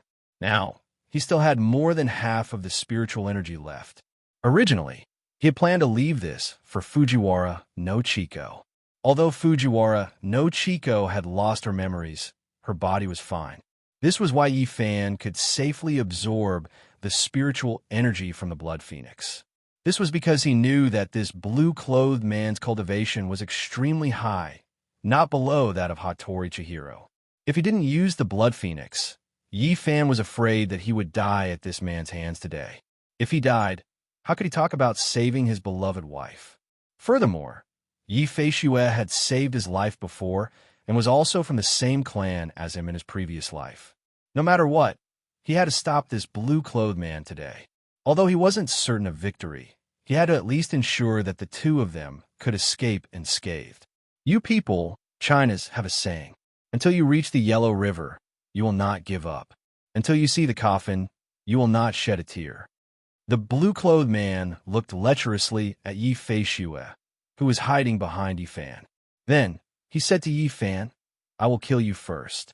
Then I will take the sword and bring this girl along. Happy? You can try."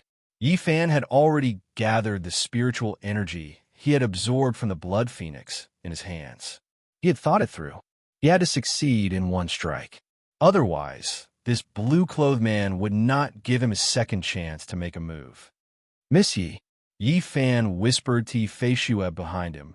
"In a moment, when the two of us fight, you must take the opportunity to escape.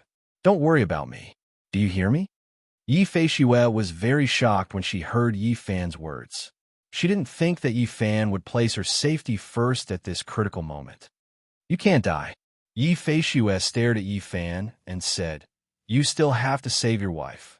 "I'll do my best," Yi Fan said as he clenched the snake's shadow sword with both hands. "If I die, find a way to find my father and tell him everything. Tell him that he has to save Chico no matter what." After Yi Feishue heard this, her eyes filled with tears. She nodded heavily. At this critical moment of life and death, this Yi Fan did not care about his own safety at all. He only cared about others. This made Yi Feishue very moved. "You really won't give them to me?" The blue-clothed man asked. "Would rather die. I'd rather die a broken jade than live in dishonor," Yi Fan said as he gathered all the spiritual energy in his palm. "I will fulfill your wish." As the blue-clothed man spoke, he suddenly used his movement technique. As he rushed forward, he quickly drew his sword. These movements were done in one breath. A blue shadow, accompanied by a dazzling blue light, instantly rushed in front of Yi Fan. Before the person arrived, the sword's aura arrived first. A bloody scar instantly appeared on Yi Fan's face. "Feishue run," Yi Fan said as he used the two types of spiritual energy in his palm to activate the snake shadow sword. The snake's shadow sword whimpered, and a white light shone brightly. The cold air went berserk. Not only that, the dazzling white light was enveloped by a layer of dazzling red light. The moment the blue-clothed man moved, Yi Fan activated the snake's shadow sword. The sword turned into a sword and fiercely slashed down. At the same time, Yi Feishue immediately took this opportunity to go around the blue-clothed man and run towards the cave entrance. Boom! The dazzling white light, the dazzling blue light, and the red light exploded. The cold air overflowed. The snake shadow, sword wrapped in red light, forcibly blocked the blue-clothed man's dazzling blue battle sword. A shockwave spread out. The fire in the cave was blown into sparks by the shockwave. The entire cave was covered in a thick layer of ice from the cold air emitted by Yi Fan's snake shadow sword. But what made Yi Fan feel incredulous was that the blue-clothed man's body did not even have a layer of frost, much less ice. "It's over," Yi Fan thought to himself. He had used all his strength to barely block one of the blue-clothed man's moves. This blue-clothed man's moves were fiercer and more powerful than the last. This time, it would be difficult for him to keep his life. Even so, he still used all his strength and used all the spiritual energy in his body to resist the blue-clothed man. He knew in his heart that the longer he held on, the more chances Yi Feishue would have of surviving. "Hee," the blue-clothed man laughed. "I'll send you off." As he said that, he suddenly used all his strength and pushed Yi Fan towards a stone wall. Yi Fan resisted with all his might, but it was to no avail. The difference in cultivation level between him and the blue-clothed man was too great. "Pah!" Yi Fan crashed into the stone wall and slid to the ground. "Pooh!" Yi Fan coughed out a large mouthful of blood. With the blue-clothed man's strength and his forceful use of spiritual energy, Yi Fan's organs were unable to withstand it. At this moment, he had no spiritual energy left. His internal injuries were even more serious than when he saved Fujiwara no Chico. After slipping to the ground, Yi Fan did not have any strength left in his body. Lying on the ground, he coughed out mouthfuls of blood, but his eyes were fixed on the blue-clothed man. "Humph." The blue-clothed man sneered as he slowly squatted down. He took the snake shadow sword from Yi Fan's hands. The snake shadow sword let out a crisp sound. Instantly, the cold air surged. The blue-clothed man seemed to have been prepared. He immediately activated the blue saber in his hand and pressed it against the snake's shadow sword that was surging with cold air. Under his control, the blue saber emitted a blue light and gradually swallowed up the snake's shadow sword. After a while, the cold air of the snake's shadow sword gradually disappeared. The blue-clothed man's face revealed a proud smile. Because the snake's shadow sword had been sealed by a strong force, and because it had used up a lot of energy to break free from the blue-clothed man's hands, it no longer had the power to resist the blue-clothed man without Yi Fan's spiritual energy. Tisk, tsk, tisk. The blue-clothed man sheathed his saber and looked at Yi Fan with disdain. His eyes were filled with disdain. Just as the blue-robed man was humiliating Yi Fan, he heard a swoosh and the sound of something breaking through the air. The blue-robed man turned around abruptly and saw dozens of cold beams of light shooting towards him from the cave entrance like a rainstorm. Yi Fei did not leave after escaping the cave. She was worried about Yi Fan, so she secretly hid at the cave entrance to observe. When she saw that Yi Fan was coughing up blood from the blue-clothed man's attacks and was not a match for him, she took advantage of the moment when the blue-clothed man was not paying attention to shoot a handful of silver needles at him. There were at least 50 to 60 silver needles. Some were long, some were short, some were thick, and some were thin. Yi Fei had learned how to insert flying needles into acupoint from her father. Although she had not learned how to insert them accurately, she could still do it pretty well. The dozens of cold lights came in an instant, but the blue-clothed man's eyes did not look at the silver needles. Instead, he looked at Yi Fei, who was at the cave entrance, with a perverted look. "You're dead this time." Yi Fei saw that the other party did not even try to dodge and was secretly delighted. But the next scene shocked her so much that her jaw almost dislocated. Tins of silver needles fell silently less than an inch away from the blue-clothed man's body and fell to the ground with tinkling sounds. "Yoshi!" The blue-clothed man smiled lecherously as he slowly walked towards the stunned Yi Fei. Yi Fei suddenly regained her senses. She turned around and started to run, but it was too late. The blue-robed man's figure moved. His shadow flashed and stood in front of Yi Fei in an instant. You, go away." Yi Fei immediately pulled out her dagger and said in a panic as she retreated. In the blink of an eye, she had retreated to Yi Fan's side. At this moment, Yi Fan was lying on the ground with blood flowing out of his 7 orifices. He was unconscious. Yi Fei squatted down and cried as she shook the unconscious Yi Fan. She knew in her heart that if it wasn't for the fact that Yi Fan was trying to save her, he could still have escaped. The blue-clothed man laughed and said, "His idiot deserves to die." As he said that, he flicked his palm and hit the stone wall above Yi Fan. A blue palm shadow flew out from his hand and instantly hit the stone wall. Boom! The stone wall was shattered by the blue-clothed man's palm, and debris flew everywhere. These huge rocks mixed with the rubble poured down and instantly buried Yi Fan, who was lying on the ground. Yi Fei screamed at the top of her lungs. She threw away her dagger and crazily threw herself at the pile of rubble. She desperately used her hands to dig at the rubble. Her slender fingers were immediately cut by the rubble and blood flowed out. Yi Fei screamed at the top of her lungs. She was already close to going crazy as she crazily dug at the rubble. The blue-clothed man smiled and flicked his sleeve. A wave of energy directly flipped Yi Fei to the ground. Yi Fei wanted to get up again, but she couldn't move her body. Not only that, she couldn't even speak. She opened her mouth, but couldn't make a sound.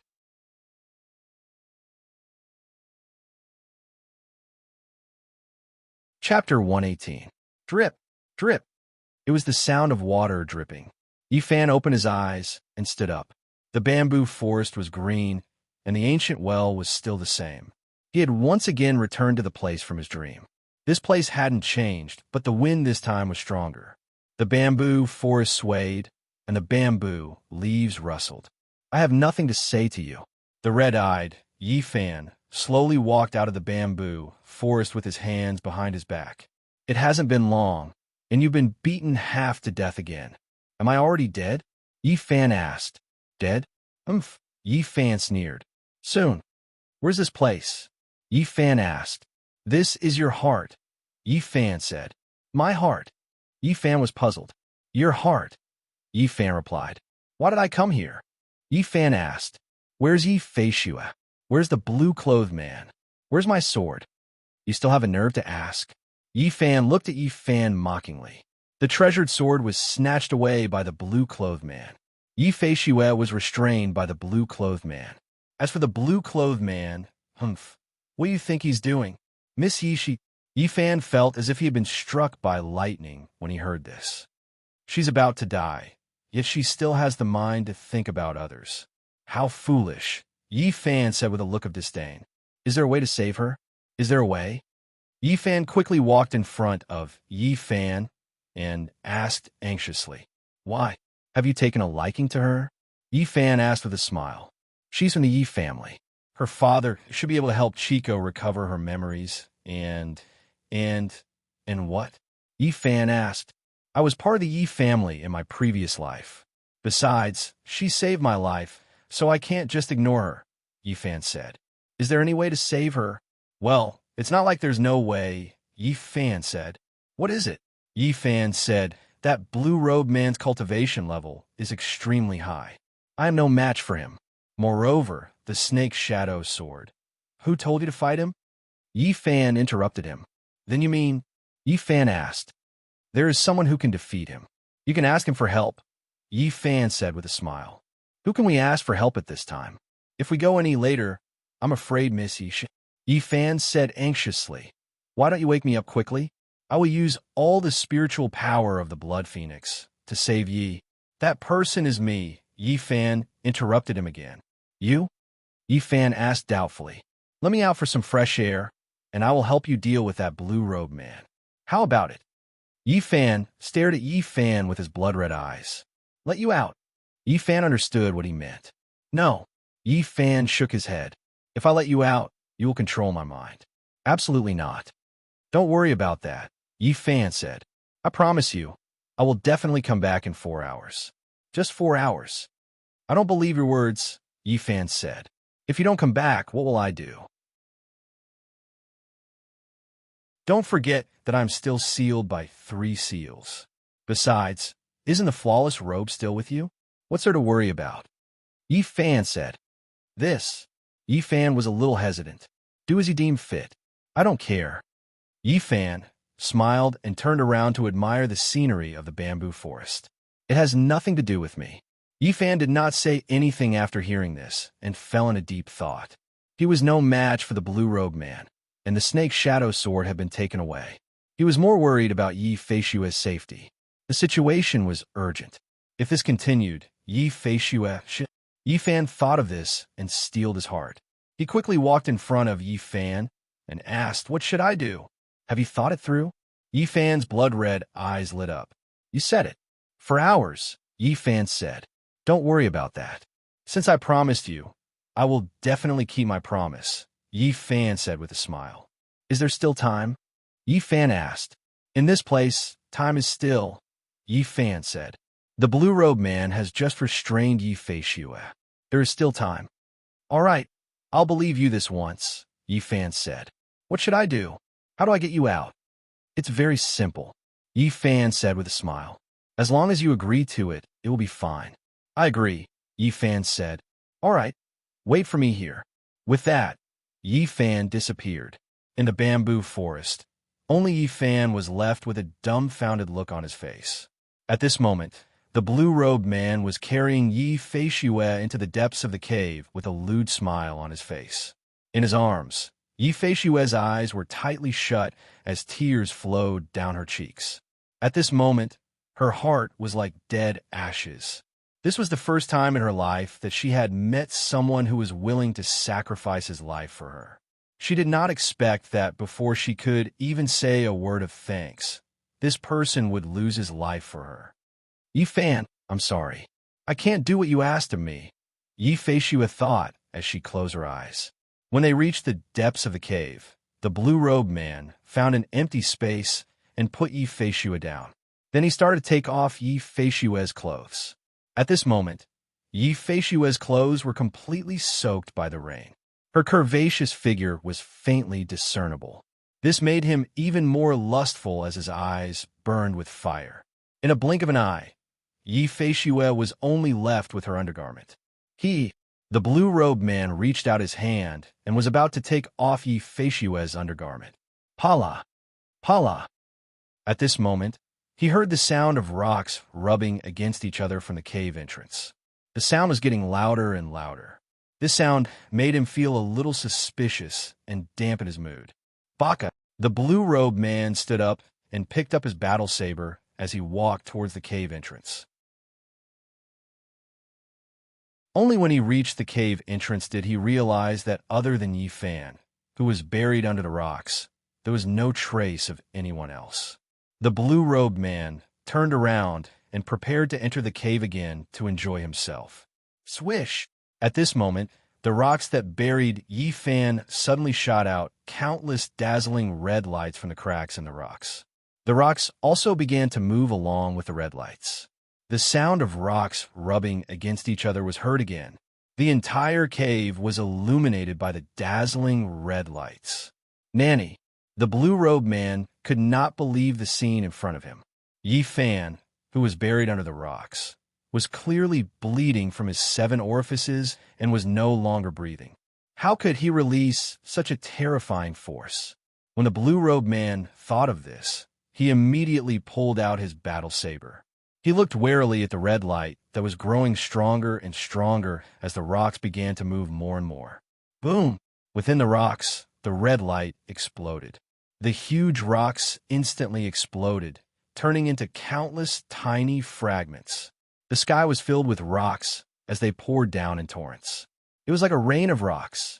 In the rain of rocks, Yi Fan, who was 3 feet above the ground, had blood-red eyes. He constantly shook his head and moved his neck as he stretched his body. When the rocks that filled the sky fell a foot away from Yi Fan, they immediately turned into fine powder and turned into a fog of rocks.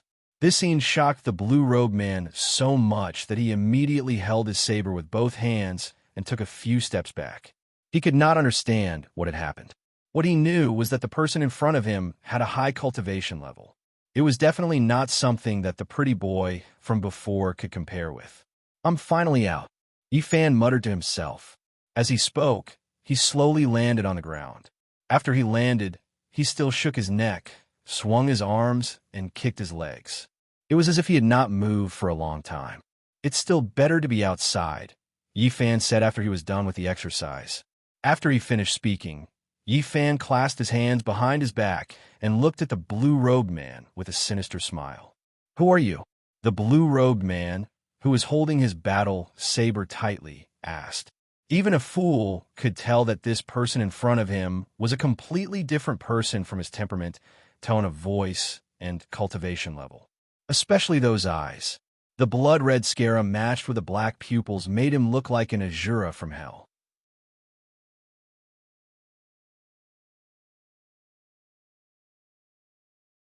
Chapter 119.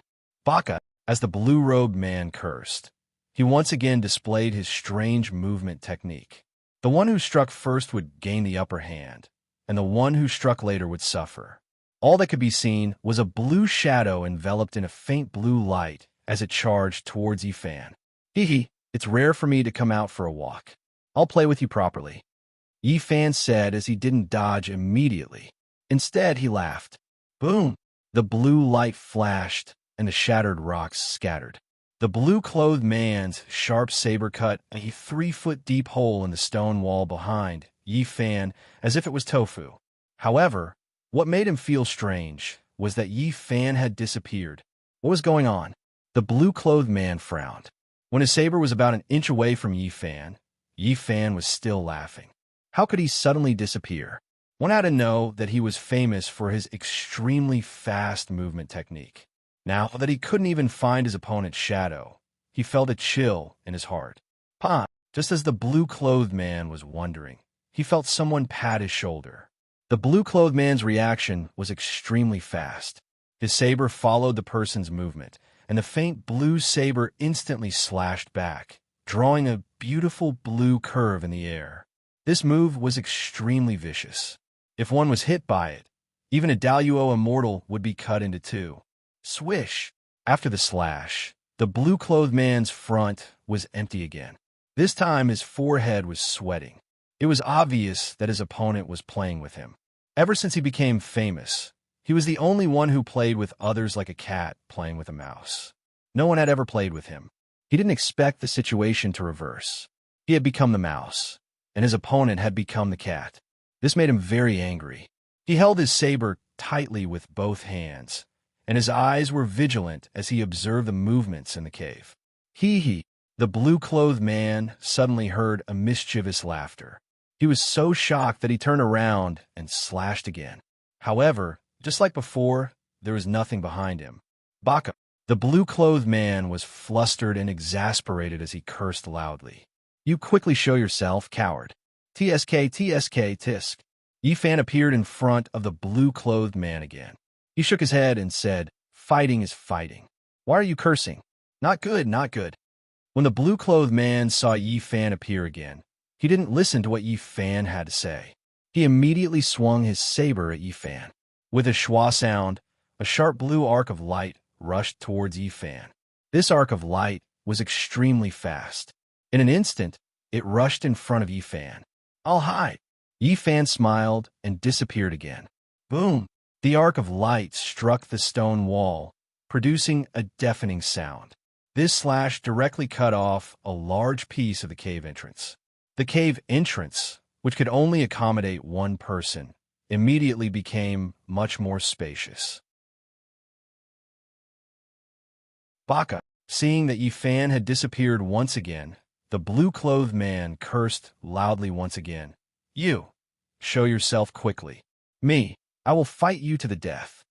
Look at what you're saying. How inauspicious. What do you mean by death? Yifan said as he appeared in the cave again. This time it was different. This time, he was holding a peach that no one knew where he got it from. This is a peach that I just picked. Do you want to try it? Yifan said as he broke the peach in his hand into two pieces. He handed one of the pieces to the blue-clothed man and said, I'll give you a big one. When the blue-clothed man saw this, he was greatly shocked. This person's movement technique was so fast that he had never seen it before. In such a short time, he had actually gone out to pick a peach. What kind of movement technique was this? Even a ghost wouldn't be so fast. The blue-clothed man vaguely felt that he had met a tough opponent today. If you don't want to eat it, then I'll eat it. Yifan stared at him with his blood-red eyes and said with a smile, I'm sorry. I haven't come out for a long time. I'm a bit hungry. The blue-clothed man was furious.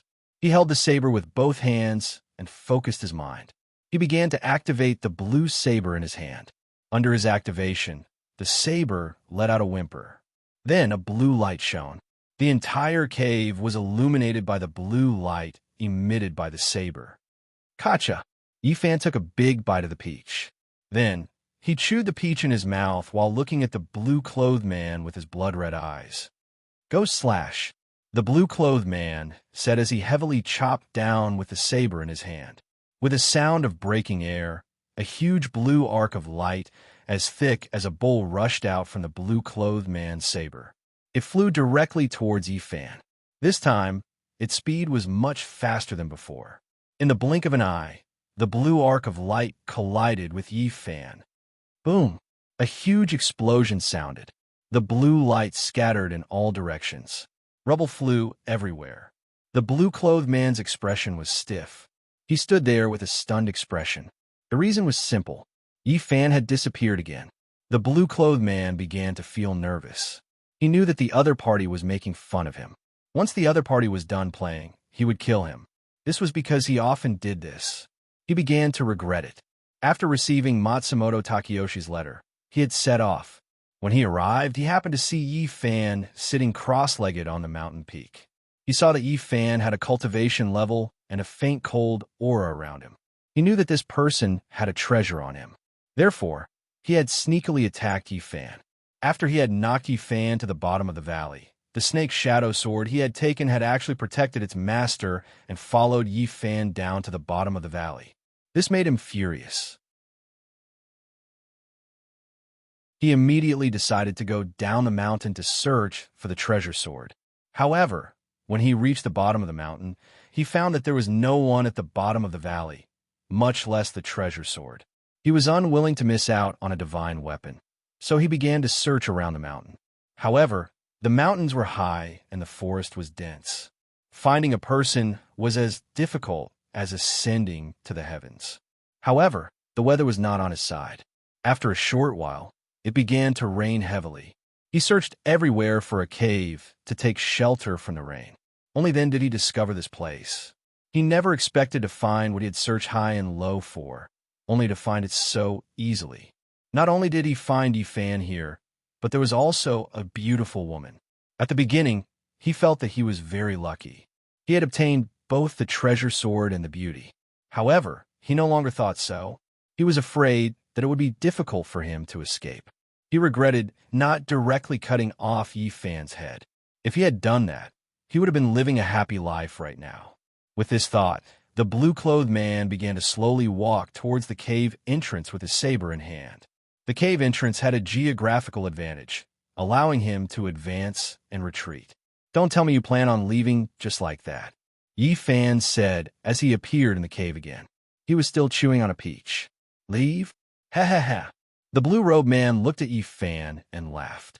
"Your movement technique is fast. I admire it. However, you are cunning and sly. You don't want to fight with me. Your guts are small." He knew that his movement technique was not as good as Yi Fan's, so he began to provoke Yi Fan.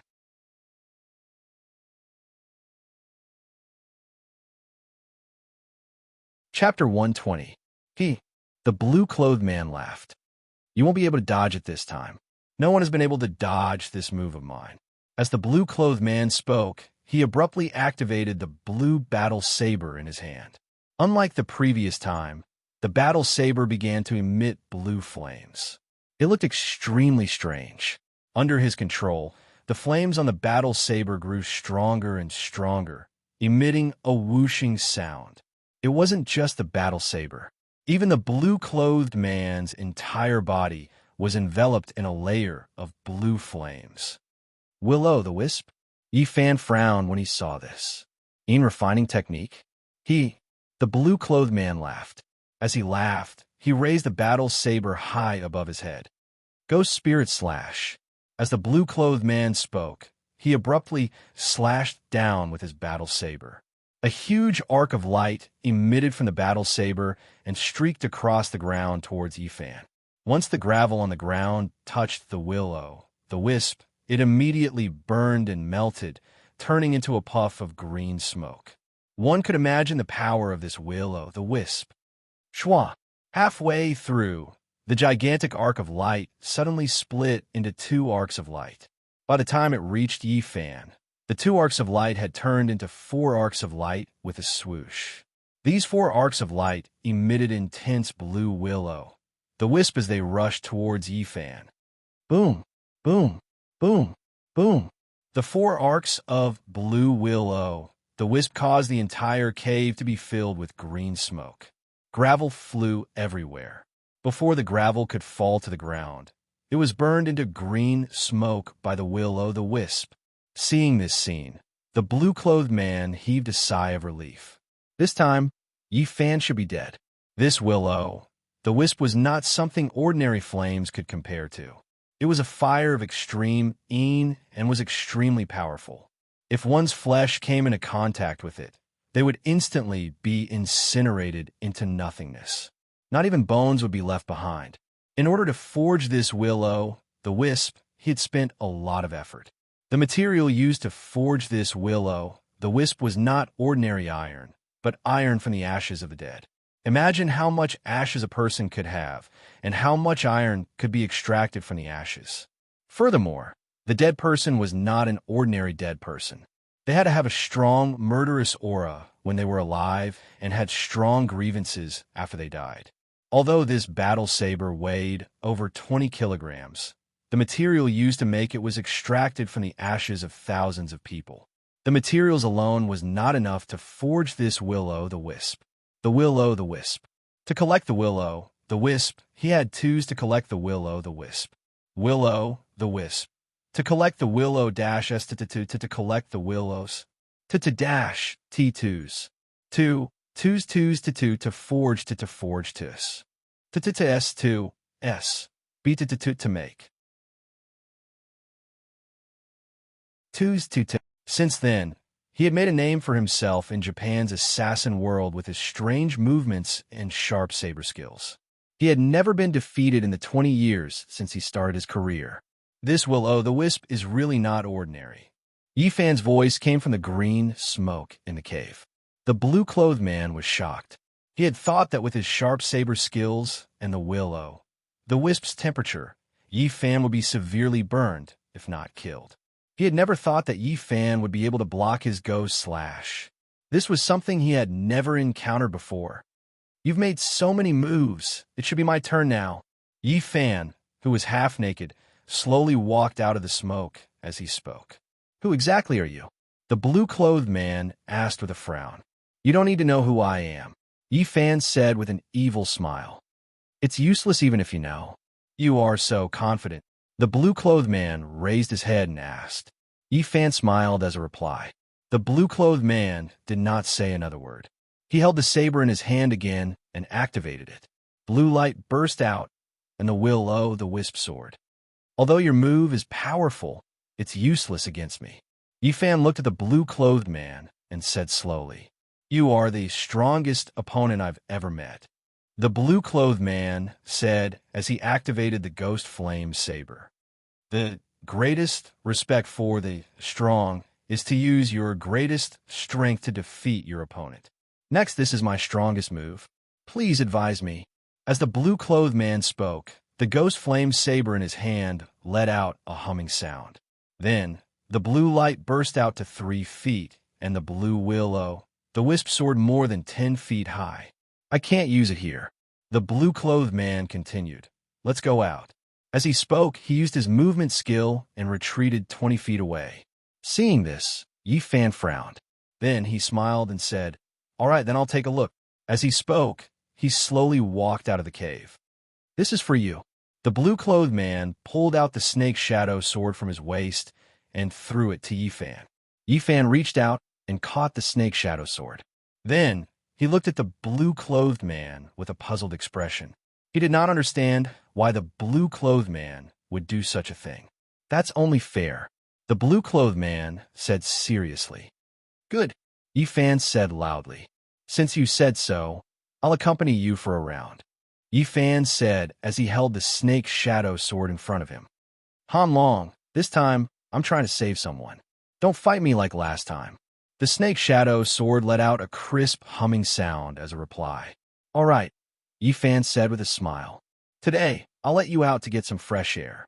After Yifan finished speaking, he suddenly activated the snake shadow sword. The snake shadow sword instantly emitted a white light, and cold chi spread out in all directions. In an instant, the temperature around Yifan immediately dropped, and the cold chi that poured down from the snake shadow sword instantly covered the ground like white smoke. The cold smoke rose in spirals, and the white fog rose as if it was a fairyland. Not only that, under his incessant urging, the small snake on the snake shadow sword began to slowly swim. Its emerald eyes also emitted 2 dazzling green lights. As the silver snake swam, 2 dragon horns began to slowly grow on its head. The head of the snake slowly turned into a dragon's head, and dragon scales gradually appeared on its body. Below its body, 4 dragon legs grew, and on each leg grew sharp claws. The cold dragon sword began to unseal. Cold dragon, unseal. As soon as Yifan spoke, the cold air on the ground began to churn violently like the waves in the ocean. Following that, a loud dragon's roar was heard. A white dragon about 100 feet long that was formed by cold air soared into the sky from the churning cold air on the ground. Its eyes were glaring angrily. It had green eyes and silver claws. The dragon's roar echoed in the air, and it was imposing even though it was not angry. After the cold dragon was born, it soared into the sky and then circled around in the air. After that, it slowly descended and used its huge body to coil around Yifan. After the cold dragon appeared, the surrounding temperature instantly dropped. Only a crackling sound could be heard, and with Yifan as the center, everything within dozens of feet of him was covered in a thick layer of ice. In an instant, this place turned into a world of ice and snow. The ice spread until it was about 10 feet away from the blue-clothed man, and then it took a detour. The blue-clothed man's ghost flame saber was emitting heat that prevented Yifan's cold chi from corroding within 10 feet of him. This is the power of this sword. The blue-clothed man was completely shocked by the snake shadow sword. He did not expect this sword to have such shocking power. This is only the beginning of the unseal, Yifan said.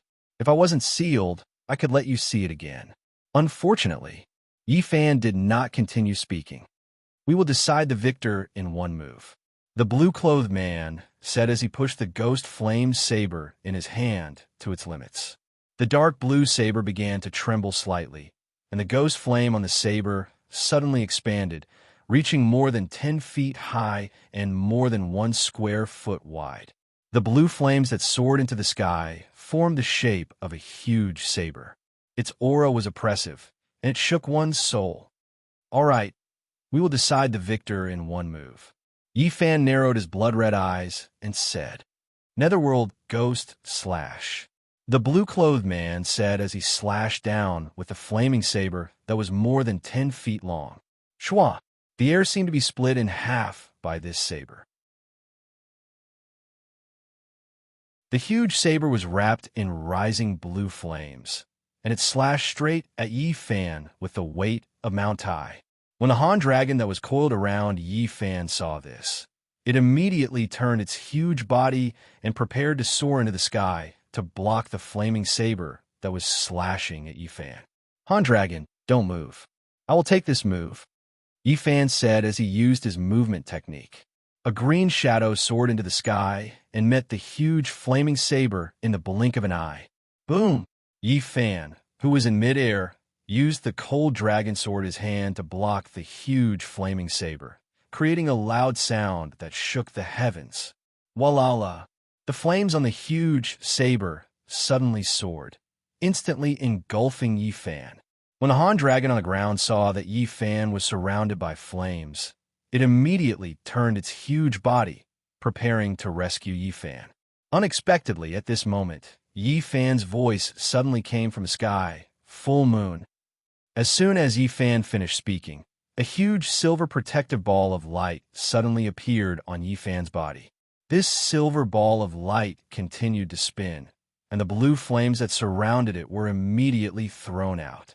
Yifan withdrew his sword and used an unorthodox move. He directly used his movement technique and rushed towards the blue-clothed man along the huge saber. Yifan's green shadow flashed, and with a schwa sound, he instantly disappeared. When the blue-clothed man saw Yifan disappear, he knew that Yifan's movement technique was strange. He immediately raised the flaming saber that was more than 10 feet long. With a turn of the saber's hilt, he changed from attacking to defending, using the blade that was more than 10 feet wide to block in front of him. As expected, just as the huge saber blocked him, he heard a schwa sound. Yifan appeared out of thin air, and the cold dragon sword in his hand directly blocked the blue-clothed man's saber. Boom! The flames scattered in all directions. The blue-clothed man was forcefully pushed back more than 3 feet by the huge impact of Yifan's attack. After stopping, the flames on the saber immediately rushed towards Yifan. Yifan retreated backwards, and with a flash, he had retreated more than 10 feet away in the blink of an eye. When the blue-clothed man saw this, he immediately tapped the ground with the tip of his foot and soared into the sky. A blue shadow instantly rushed into the air, and then raised the huge saber in his hand again, fiercely chopping down towards Yifan, who was on the ground. A huge blue arc of light was emitted from the saber and rushed towards Yifan with a loud boom. Yifan smiled slightly and used his movement technique to move 2 feet away, preparing to dodge the attack. However, what he didn't expect was that when the huge arc of light was less than 3 feet away from the ground, it instantly exploded and turned into hundreds of blue arcs of light. Like a net of light, it covered the sky and covered the earth as it rushed down. Netherworld's 100 ghosts slash. The blue-clothed man in midair said coldly.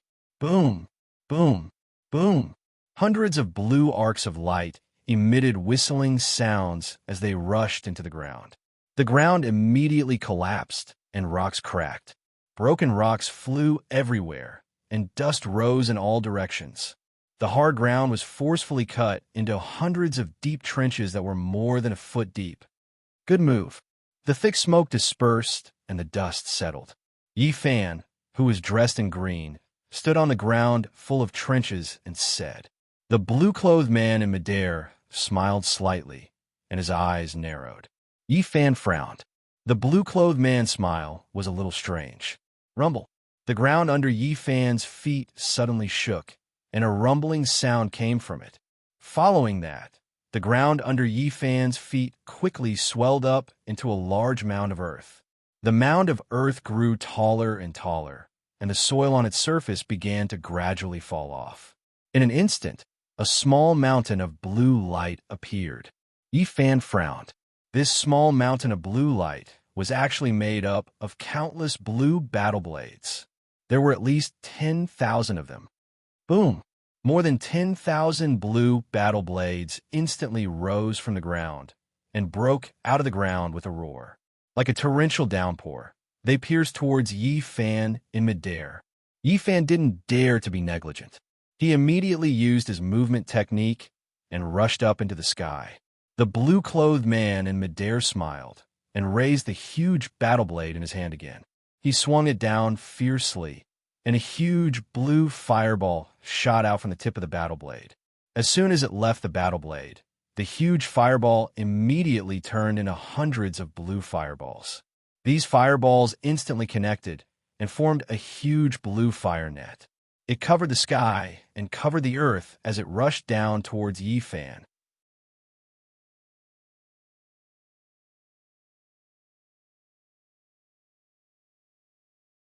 Chapter 121. Ever since he mastered this array formation, he had never used it in front of anyone else. It was his trump card, a trump card that could save his life. He never expected to be forced to use this move, Mountain of Blades and Sea of Flames, the moment he entered the Central Plains. It was said that the Great Ming Dynasty was filled with crouching tigers and hidden dragons. It seemed like it was true. Yi Fan, who was in midair, saw the sea of fire above him and the mountain of blades below him. He immediately stopped and hovered in midair. Seeing that the mountain of blades and the sea of flames were about to merge, Yi Fan actually sat down cross-legged in midair. He floated in the air and began to meditate. Wong! Yi Fan's body instantly lit up with silver light. A huge silver ball of light instantly expanded from his body. In the blink of an eye, it had expanded to 30 feet. Yi Fan, who was inside the ball of light, closed his eyes and remained motionless. Boom! The countless battle blades on the ground pierced the silver ball of light. Boom! The sea of flames that descended from above also enveloped Yi Fan's protective ball of light. This time, you won't be able to escape even if you have wings, the blue-clothed man in midair said as he brandished his gigantic battle blade and used his movement technique to descend from the sky. Boom! The gigantic battle blade cleaved down on Yi Fan's silver ball of light. Blue light shot out in all directions as flames splattered everywhere. The mountain of blades, sea of flames, and the blue-clothed man's gigantic battle blade were unable to pierce through the ball of light at all. Luminous moon overhead. Yi Fan, who was inside the ball of light, suddenly opened his blood-red eyes. The gigantic silver ball of light quickly shrunk to a size of 10 feet. Following that, it spun at high speed and suddenly expanded to a size of 10 feet. It was like Mingyu. The sea of flames that enveloped the ball of light was instantly scattered by the rapidly spinning ball of light. The countless battle blades that had pierced the silver ball of light also began to crack under the pressure of the ball of light. Baka, as the blue-clothed man spoke, he used all his chi to power his battle blade. The gigantic battle blade expanded by another 10 feet. However, all his efforts seemed to be of no use. Yifan's ball of light grew bigger and bigger.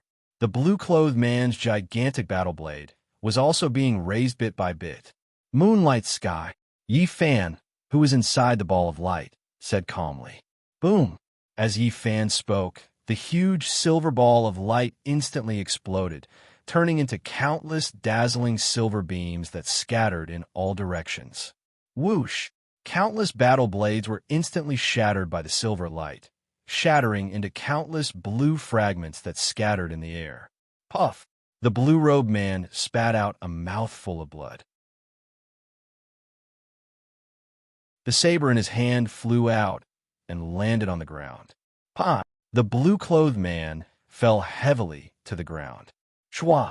The ghost flame saber fell from the sky and stabbed straight into the ground, constantly shaking.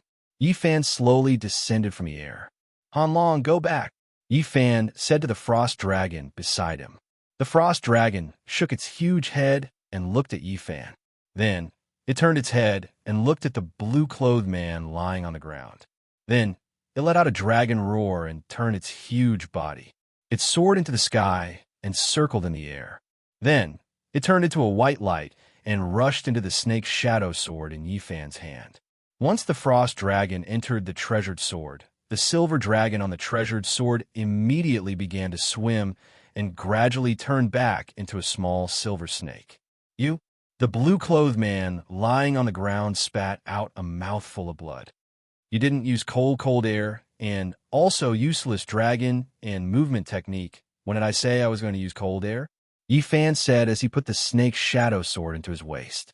Then he put on his clothes and slowly walked in front of the blue-clothed man. I just wanted you to see the frost dragon sword. As for movement technique, Yifan said with a smile, there's no point in always hiding. You give me a quick death. The blue-clothed man panted heavily and said intermittently, I'm in a good mood now, so I don't want to kill you. Yifan stood up. You're a real villain, not a hypocrite. I like people who are true to their appearance. Yifan said with a smile. However, just because I didn't kill you today doesn't mean that the other me won't kill you in the future. Good luck to you. Yifan said as he slowly walked into the cave. After entering the cave, Yifan found the half-naked and unconscious Yifei. He squatted down and poked Yifei's body a few times. Only then did Yifei slowly wake up. In her haze, she saw a person with blood-red eyes looking at her. Yifei was so scared that she screamed loudly. As she screamed, she grabbed a stone beside her and threw it at Yifan. Yifan caught the stone that was flying towards him and crushed it into pieces. Look carefully before you hit me. Yifan patted the dust off his hands and stood up.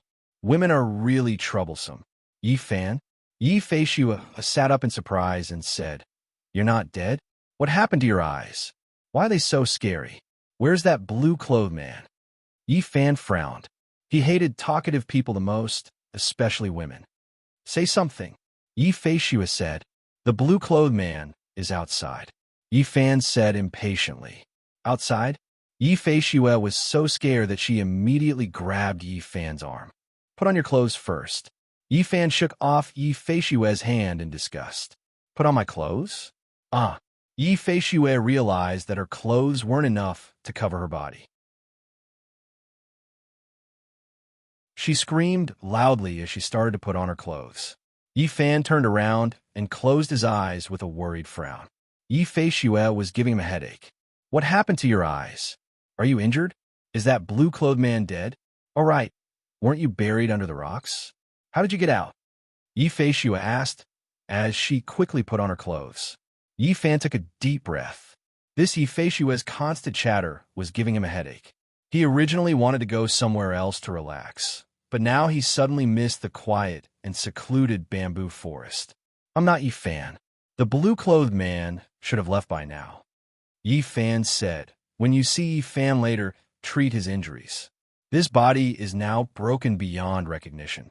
If it wasn't for this body, I would have been done a long time ago. If you're not Yi Fan, then who are you? Yi Feishua asked after putting on her clothes. Were you beaten silly by the blue-clothed man? Yi Fan felt his head hurt more and more. He decided to go back immediately. I'm back. Yi Fan was anxiously pacing around the bamboo forest when Yi Fan suddenly appeared in front of him. How was it? Yi Fan saw that Yi Fan had returned, so he immediately went forward to ask. The blue-clothed man is seriously injured, but Yi Feishua is fine. Yi Fan said, Yi Fan. That's great. Yi Fan said, hurry up and leave. I don't want to talk right now. I want to be alone in peace and quiet. Yi Fan said as he rubbed his temples. What's wrong? Are you okay? Yi Fan asked. I'm fine. Yi Fan waved his hand and said, go back and get your injuries treated. I won't be sending you off. With that said, he flicked his sleeves. Yi Fan suddenly felt the world spinning around him. Hey, Yi Fan, wake up. Yi Feishua slapped Yi Fan's face. When Yi Fan opened his eyes, he found himself back in the real world. At this moment, he felt weak and sore all over. His organs hurt like needles. You're awake. When Yi Feishua saw that Yi Fan had woken up, she immediately wiped her tears and said, you scared me to death. Why are you crying? I'm not dead, the weak Yi Fan said softly. Who's crying? Yi Feishua said in an attempt to cover it up. I'm just confused. Where's the blue-clothed man? Yi Fan asked. You just told me that the blue-clothed man was seriously injured. You should have left, Yi Feishua said. I went out to take a look. There's no one there. That's good, Yi Fan said. By the way, who is that red-eyed man? Yi Feishua asked. It's definitely not you. He's me, but also not me, Yi Fan replied. I don't know how to explain it. By the way, are you okay? I'm fine, Yi Feishua said with a red face. Why didn't you just run away? With your skills, you should have been able to do it. If I left, what would you do? Yi Fan said weakly. That blue-clothed man didn't look like a good person. If I left, wouldn't you be like a lamb in a tiger's mouth? Why were you so stupid? Weren't you afraid of dying? Yi Feishua asked gently.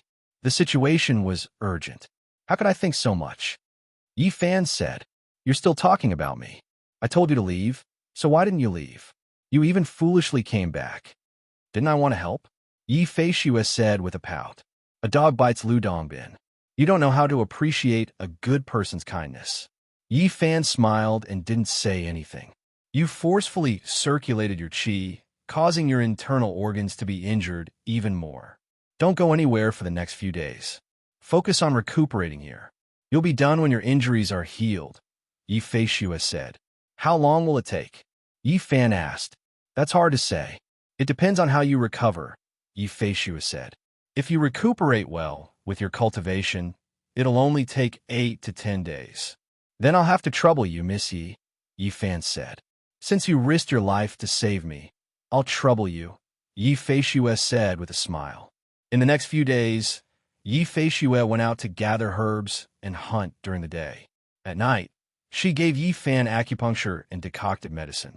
Yi Fan was responsible for starting the fire, cooking, and cleaning the cave. Under Yi Feishua's careful care, Yi Fan's injuries gradually healed by more than half. He could already cultivate his qi. 10 days later, Yi Feishua told Yi Fan that his injuries had completely healed and that he could go home with her. Yi Fan was overjoyed when he heard this. At this time, his spiritual energy was already very abundant. He thought about his beloved wife, Fujiwara no Chiko, day and night. He couldn't wait to rescue her as soon as possible. We'll leave tonight, Yi Fan said. Tonight? Yi Feishua asked doubtfully. It's dark at night. How are we going to travel? How far is your home? Yi Fan asked. About a few 100 kilometers, Yi Feishua replied. I'll be able to bring you home in 2 hours at most, Yi Fan said. 2 hours? How is that possible? Yi Feishua didn't believe him. You forgot. I can fly, Yi Fan said with a smile. You can fly, but I can't, Yi Feishua said with a curl of her lips. You're really stupid. I'll carry you, Yi Fan said with a smile. You'll carry me? Yi Fei Shue's eyes lit up. Really? Why would I lie to you? Yi Fan said. I'll carry you. We'll be home in 2 hours at most. That's great. Yi Fei Shue clapped her hands and laughed. I've lived for so long, but I don't know what it feels like to fly in the air. You should wear more clothes. It's very cold in the air, Yi Fan said. Don't get frostbitten. Got it, Yi Fei Shue said in annoyance. In the blink of an eye, the sun set in the west and the sky gradually darkened. It's almost time. We can leave now. Yi Fan looked up at the sky and said to Yi Fei Shue, Come on, I'll carry you. Ha ha! Yi Fei Shue cheered and jumped onto Yi Fan's back. I'm gonna fly. Hold on tight, Yi Fan said and began to use his spiritual energy to slowly leave the ground. Yi Fei Shue, who was on his back, tightly wrapped her arms around Yi Fan's neck and screamed excitedly. Yi Fan smiled and suddenly increased his spiritual energy to fly straight into the sky. Yi Fei Shue was so scared that she closed her eyes tightly. Her legs tightly clamped Yi Fan's waist, and her arms were so tight that Yi Fan couldn't breathe. If you use more strength, I'll be strangled to death, Yi Fan said. Yi Fei Shue relaxed a little. She opened her eyes and looked down. She saw that she was already in the air. White clouds were floating above her head, and stars were shining. Below her, the lights of thousands of homes were shining brightly. She felt like she was in a dream. Are you cold? Yi Fan asked. No. Yi Fei Shue put her mouth close to Yi Fan's ear and said, Can you go faster? Aren't you afraid? Yi Fan asked. Yi Fei Shue shook her head. No. Okay, hold on tight. Yi Fan fiercely urged his spiritual energy, and a shadow streaked across the sky.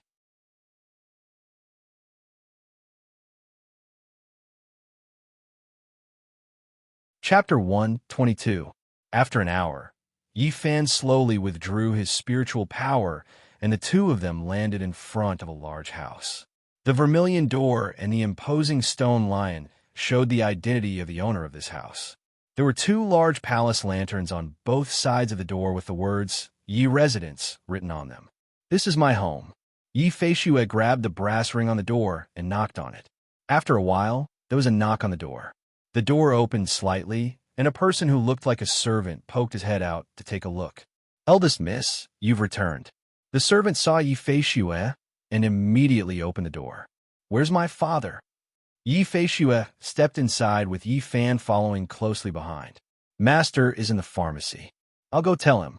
The servant closed the door and quickly left.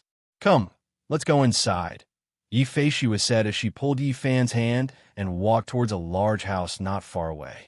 This Yi residence was different from other houses. Other houses were filled with flowers and trees, but this house was filled with precious herbs. Other houses had fake mountains and ponds, but this house didn't have such things. Aside from the herbs, there was only a pavilion with a stone table and a stone bench. Sit anywhere, Yi Fei Shue said to Yi Fan as she asked the servant to serve tea after entering the house. The furnishings in the house were very elegant. The painting of the Medicine King, Sun Simiao, was hung on the wall. Below the painting was a large copper incense burner with smoke rising in spirals. How is it?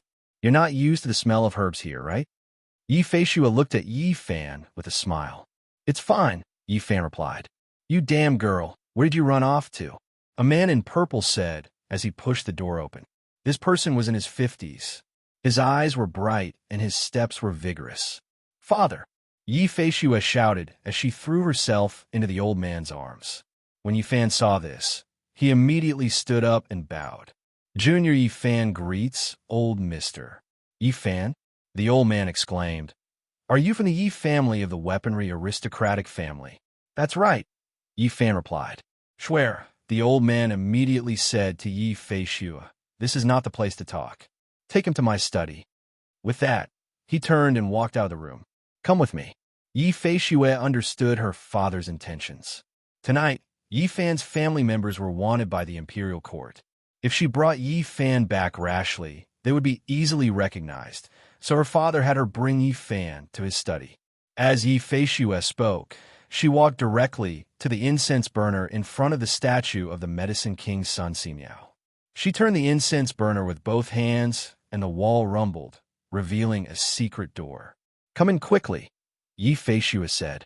Yi Fan immediately dashed into the secret door. After the two of them entered, the stone door slammed shut. "Where is this?" Yi Fan asked. "This is the secret passage that leads to my father's study." Yi Feishua led Yi Fan inside. After walking for a short while, they saw a wall blocking their way. Yi Feishua stepped forward and pressed against the wall. A stone tile immediately sank in. With a rumble, the wall moved and the door opened. "Come in," Yi Feishua said as she walked in. Yi Fan followed closely behind. With a rumble, the wall returned to its original state. Yi Fan discovered that the room was extremely spacious. There were 2 rows of tall bookshelves on both sides. The bookshelves were densely packed with all kinds of medical records. Other than the bookshelves, there was only a wooden table and a few chairs. The old man was sitting on the main seat. Seeing Yi Fan enter, the old man immediately stood up. "The Yi family is currently wanted by the imperial court, so this is the only way." "Young hero, please don't take offense," the old man said. "Senior, what are you saying?" Yi Fan said as he bowed again. "This junior is indebted to senior for not abandoning us. This junior is endlessly grateful." One had to know that the current situation was different from the past. In the past, the Yi family was prominent and everyone wanted to curry favor with them. Now that the Yi family had lost their power and all of them had become criminals of the imperial court, it was very rare for someone to take the risk of losing their lives to shelter the Yi family. Thus, Yi Fan bowed again to the old man. "Young hero Yi, please rise. This is too much for this old man," the old man said as he hurriedly reached out to help Yi Fan up. "The Yi family's conduct is open and above board. Everyone in Jianghu knows this, and this old man is very impressed. As the saying goes, justice is in everyone's heart. Everyone has a scale in their heart. The imperial court has made such a big move this time, probably because someone in the imperial court is deliberately slandering the Yi family. Otherwise, this would not have happened." Yi Fan was deeply moved after hearing this. He did not expect the Yi family to be so important in this old man's heart. This time, young hero Yi must have come for an important matter. After the two of them sat down, the old man said, "This junior is ashamed. This time, I have taken the liberty to visit because I have an important matter to ask of you." Yi Fan said sincerely, "What is it?" "This old man will help as long as this old man can." The old man said, "It's a long story." Yi Fan said as he told the old man about Fujiwara no Chico's amnesia, how he was sneak attacked, and how Yi Feishua saved him. Something like that happened. The old man said as he twirled his beard, "Father, you don't know." Yi Feishua saw that Yi Fan did not mention that Yi Fan had risked his life to save her and hurriedly interjected, "If it wasn't for Brother Yi, I'm afraid that your daughter would have been." When the old man heard this, he looked up at Yi Feishua. At this time, Yi Feishua's face was flushed red. The old man immediately understood what was going on. "Thank you, young hero Yi, for saving my daughter," the old man said. "Senior, what are you saying?" Yi Fan hurriedly said, "If it wasn't for Miss Yi, I'm afraid that my corpse would have been exposed in the wilderness. Moreover, if it wasn't for her saving me, that man in blue would not have met Miss Yi. Everything was caused by me." "Father, was Brother Ye's wife hypnotized?" Yi Feishu asked. "From the symptoms you have described, she should have been hypnotized by an expert," the old man said. "However, this is only an inference. Everything can only be confirmed when we see her in person. This junior earnestly asked the old man to save my wife," Yi Fan said as he got up and knelt in front of the old man. "What are you doing? Get up quickly." The old man hurriedly helped Yi Fan up. "This old man will go with you." "Thank you, senior," Yi Fan said happily. With the help of the Yi family, Chico's memories would definitely be restored this time. The two of them would be able to reunite again. "It's already late. Tomorrow, this old man will hurry with you on horseback. It will take at most 3 days to get there," the old man said. "I won't hide it from you, senior." Now that I have a cultivation base, I can fly through the air. I can get there in a few hours. Yi Fan cupped his hands. If Senior doesn't mind, this Junior can carry you there. Fly through the air? The old man said in surprise. You know how to fly? Yi Fan nodded.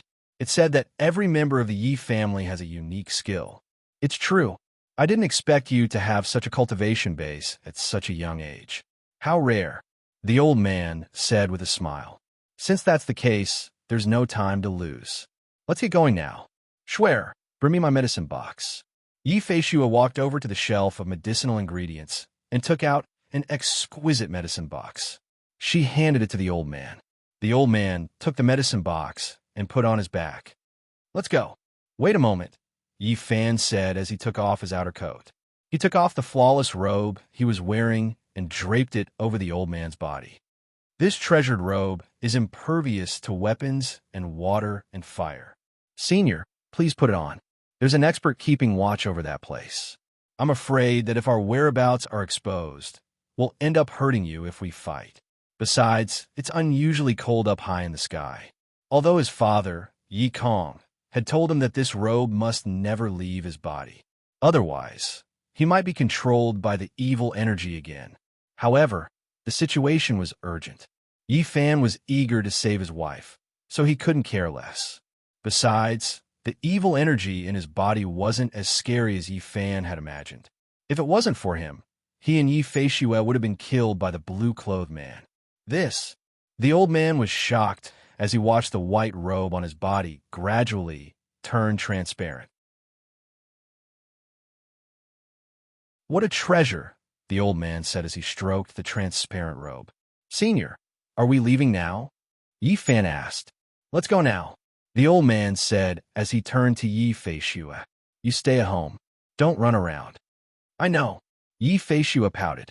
She actually wanted to go with Yi Fan, but they were going to save someone, not go sightseeing.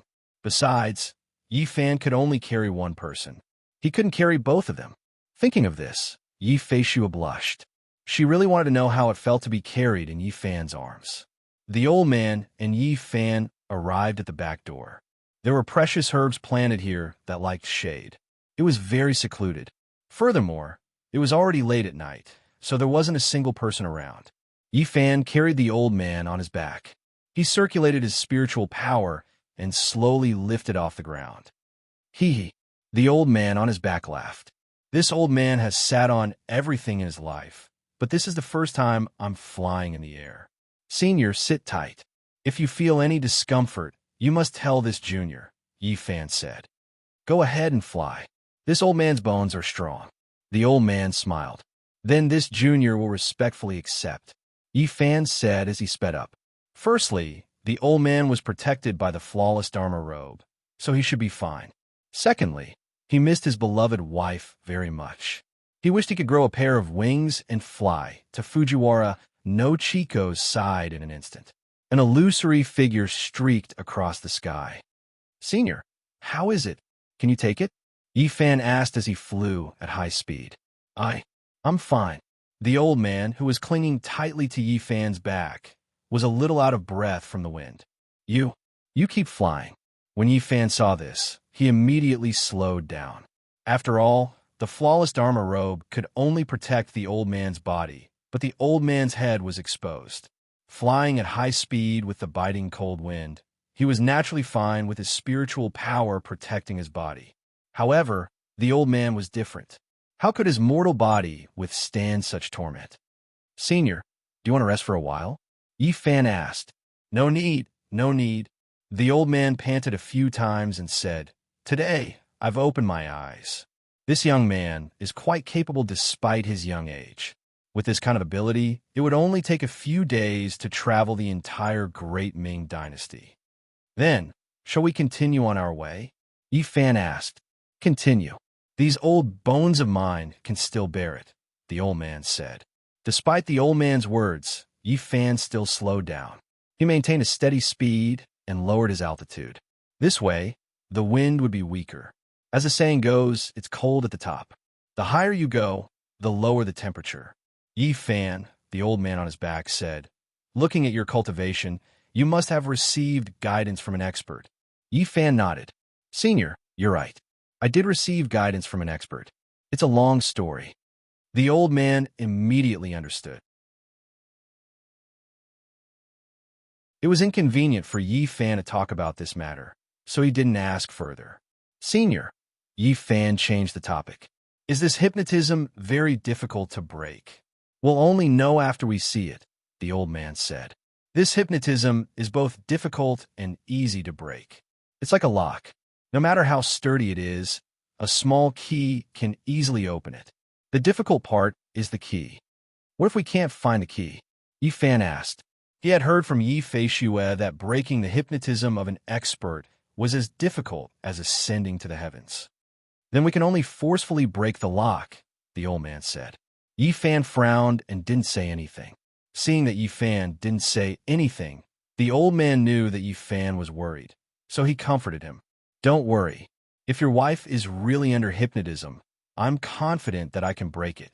With Senior's help, of course it'll be a piece of cake.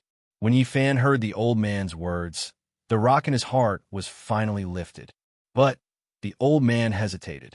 But what? Yi Fan's momentum, which had just landed on the ground, rose once again. I'm worried that your wife isn't under hypnotism, the old man said calmly. Not hypnotism? Yi Fan was puzzled. If it's not hypnotism, then what is it? Didn't you say that your wife is Japanese? The old man asked. Yes. Yi Fan didn't understand what this had to do with hypnotism. The person who attacked you is also Japanese? The old man continued to ask. That's right. What's wrong? Yi Fan asked anxiously. As far as I know, there are many secret experts in Japan. There's a secret technique called soul dissolving technique. The person who is under the technique will completely forget their past and will have a new memory replaced by the caster. Back then, our Yi family's ancestor traveled to Japan and saw someone use this technique to cure someone who had an extremely painful experience. This technique is completely different from hypnotism. Hypnotism can only hypnotize people with weak willpower and can be used to awaken their memories through hypnotism. However, this soul-dissolving technique is completely different. It's said that it can directly erase the memories in the soul.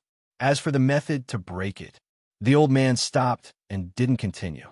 What method could be used to break the soul-dissolving technique?